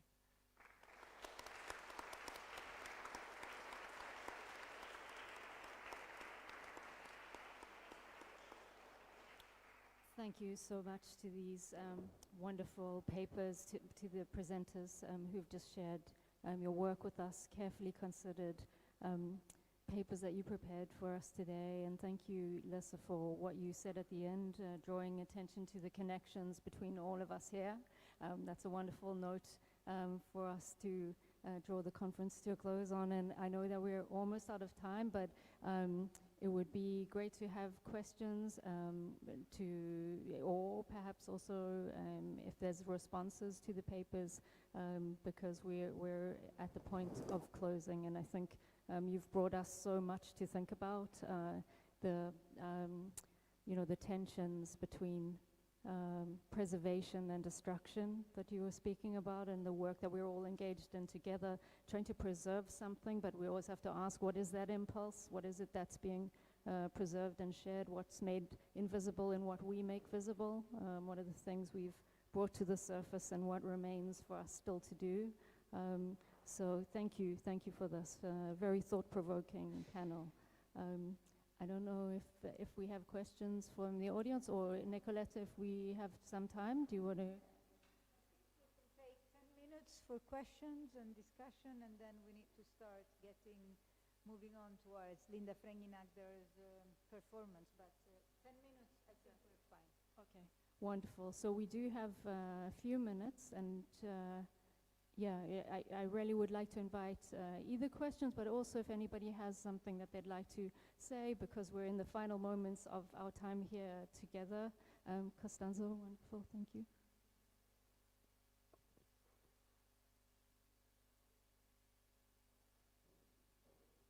Yeah, thank you so much for your talks. I don't have a proper question, but as you suggested, Kylie, remark connecting a little bit many papers to each other, and this is the recurring of national question, and of course this is very much necessary.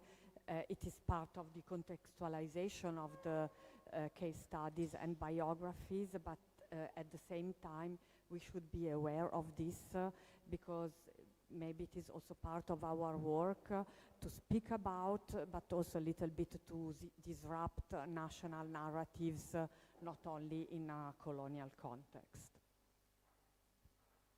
Fantastic, thank you. Anybody else want to come to? Yes, thank you. Thanks, Clara. Yeah, thank you for all your wonderful insights and presentations. I have one question to all of you, which is about the relationship of the individuals that you showed to the topic of institutionalization, like being commissioned by railroads, working on your own, and then kind of coming into contact with, am I allowed to do this, am I not allowed to do this, or being included into something? Like, what is your view on that? And maybe also in opposition to the studio that has been named so often. I think that's where I was coming from. Well, I think in my case, in the work that I presented, it's knowing that you work within institutional structures and what you make will go into a certain official record. But it is now retrospectively that we regard this kind of work as contributing to a larger fabric of what a nation's cultural heritage really was. And Mary sort of plugged in what others hadn't done. I think that is what a lot of women photographers were anyway doing, looking elsewhere and looking at things which were being ignored at different levels of life. So, yeah. I spent quite a long time in a role wondering where the women were, and Maura Riley's book, Curatorial Activism, was really inspiring for me, and it made me understand that we have to do something if we're in a role. And that's why I started, I took a maternity leave, and I came back and my whole team was busy doing something and there was no space for me, so I just took my own lead and started researching where are the women in photography in Aotearoa, New Zealand, and that became that book.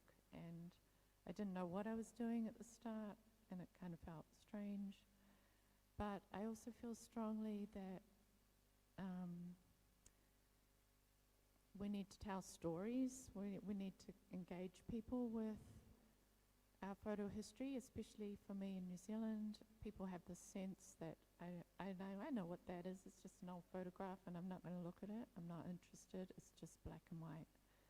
And I wanted to write something that told stories in a way that people engaged with and that would draw them in and make them interested in photographic history and therefore the history of New Zealand and how photography was made there. And I felt like that's my job. If I'm in the national institution, that's the National Museum and the National Gallery.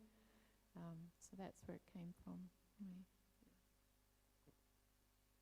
I guess just in answer or thinking about that question in terms of the 3 photographers that I talked about, it's interesting in the archival materials that for each of them, especially Geraldine Moody and Minna Keane, you know, they were able to do things that were unusual for women, and getting that commission for the CPR was, kind of extraordinary. But it was, in their cases, it was about, you know, their work was highly valued in spite of the fact that they were women. You know, that there's always this sort of narration in the archival materials of like, well, the quality is really outstanding, and it's much better than the male who's there as well at the same time. So we're just going to go with these photographs, you know. So there was a way in which their gender was being overlooked because of the quality of the work, which you know, we can read in terms of the misogyny that shows from the time. But the recognition by the institutions was just, you know, well, what they're doing is just really special, so we have to acknowledge this photographic work. There was a tendency in New Zealand to really focus on exceptionalism and a process around camera technology and developments and firsts and the biggest and this kind of photo history. And so I was looking at. Thank you so much.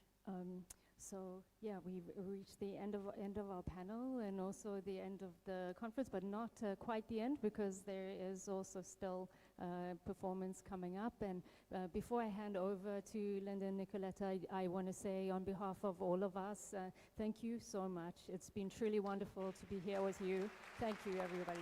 Yeah.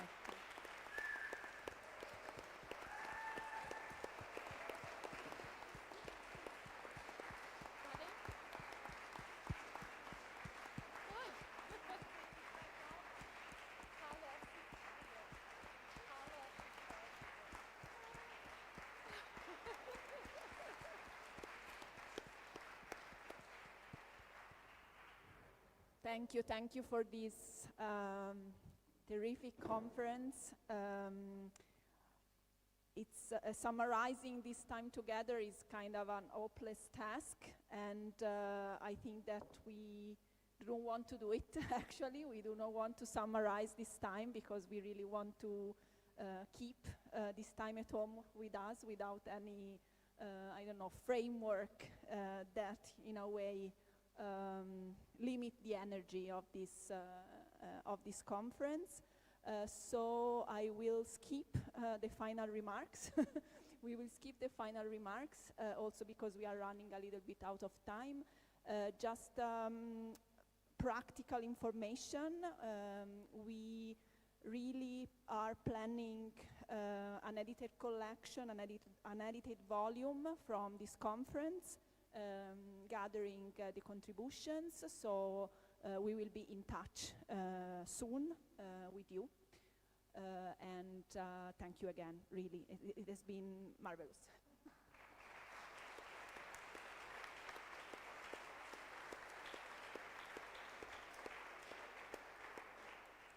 Okay, so as the host, I need to give you all the details concerning how we are now transferring to the stage design classroom where Linda Frenginagler's performance will take place. So the people in the first slot at 6:30 should approach the 4 women down there, and one of them or 2 of them will escort you to the stage design room. And for the people in the second slot, please meet here. Let's meet here at 7 to do the same. Also, if you want to join us for drinks, we're having drinks afterwards, after the second slot, at Bar Jamaica, a historical bar where artists from Brera in the 60s used to get drunk, and I think we deserve it. Okay? Bye.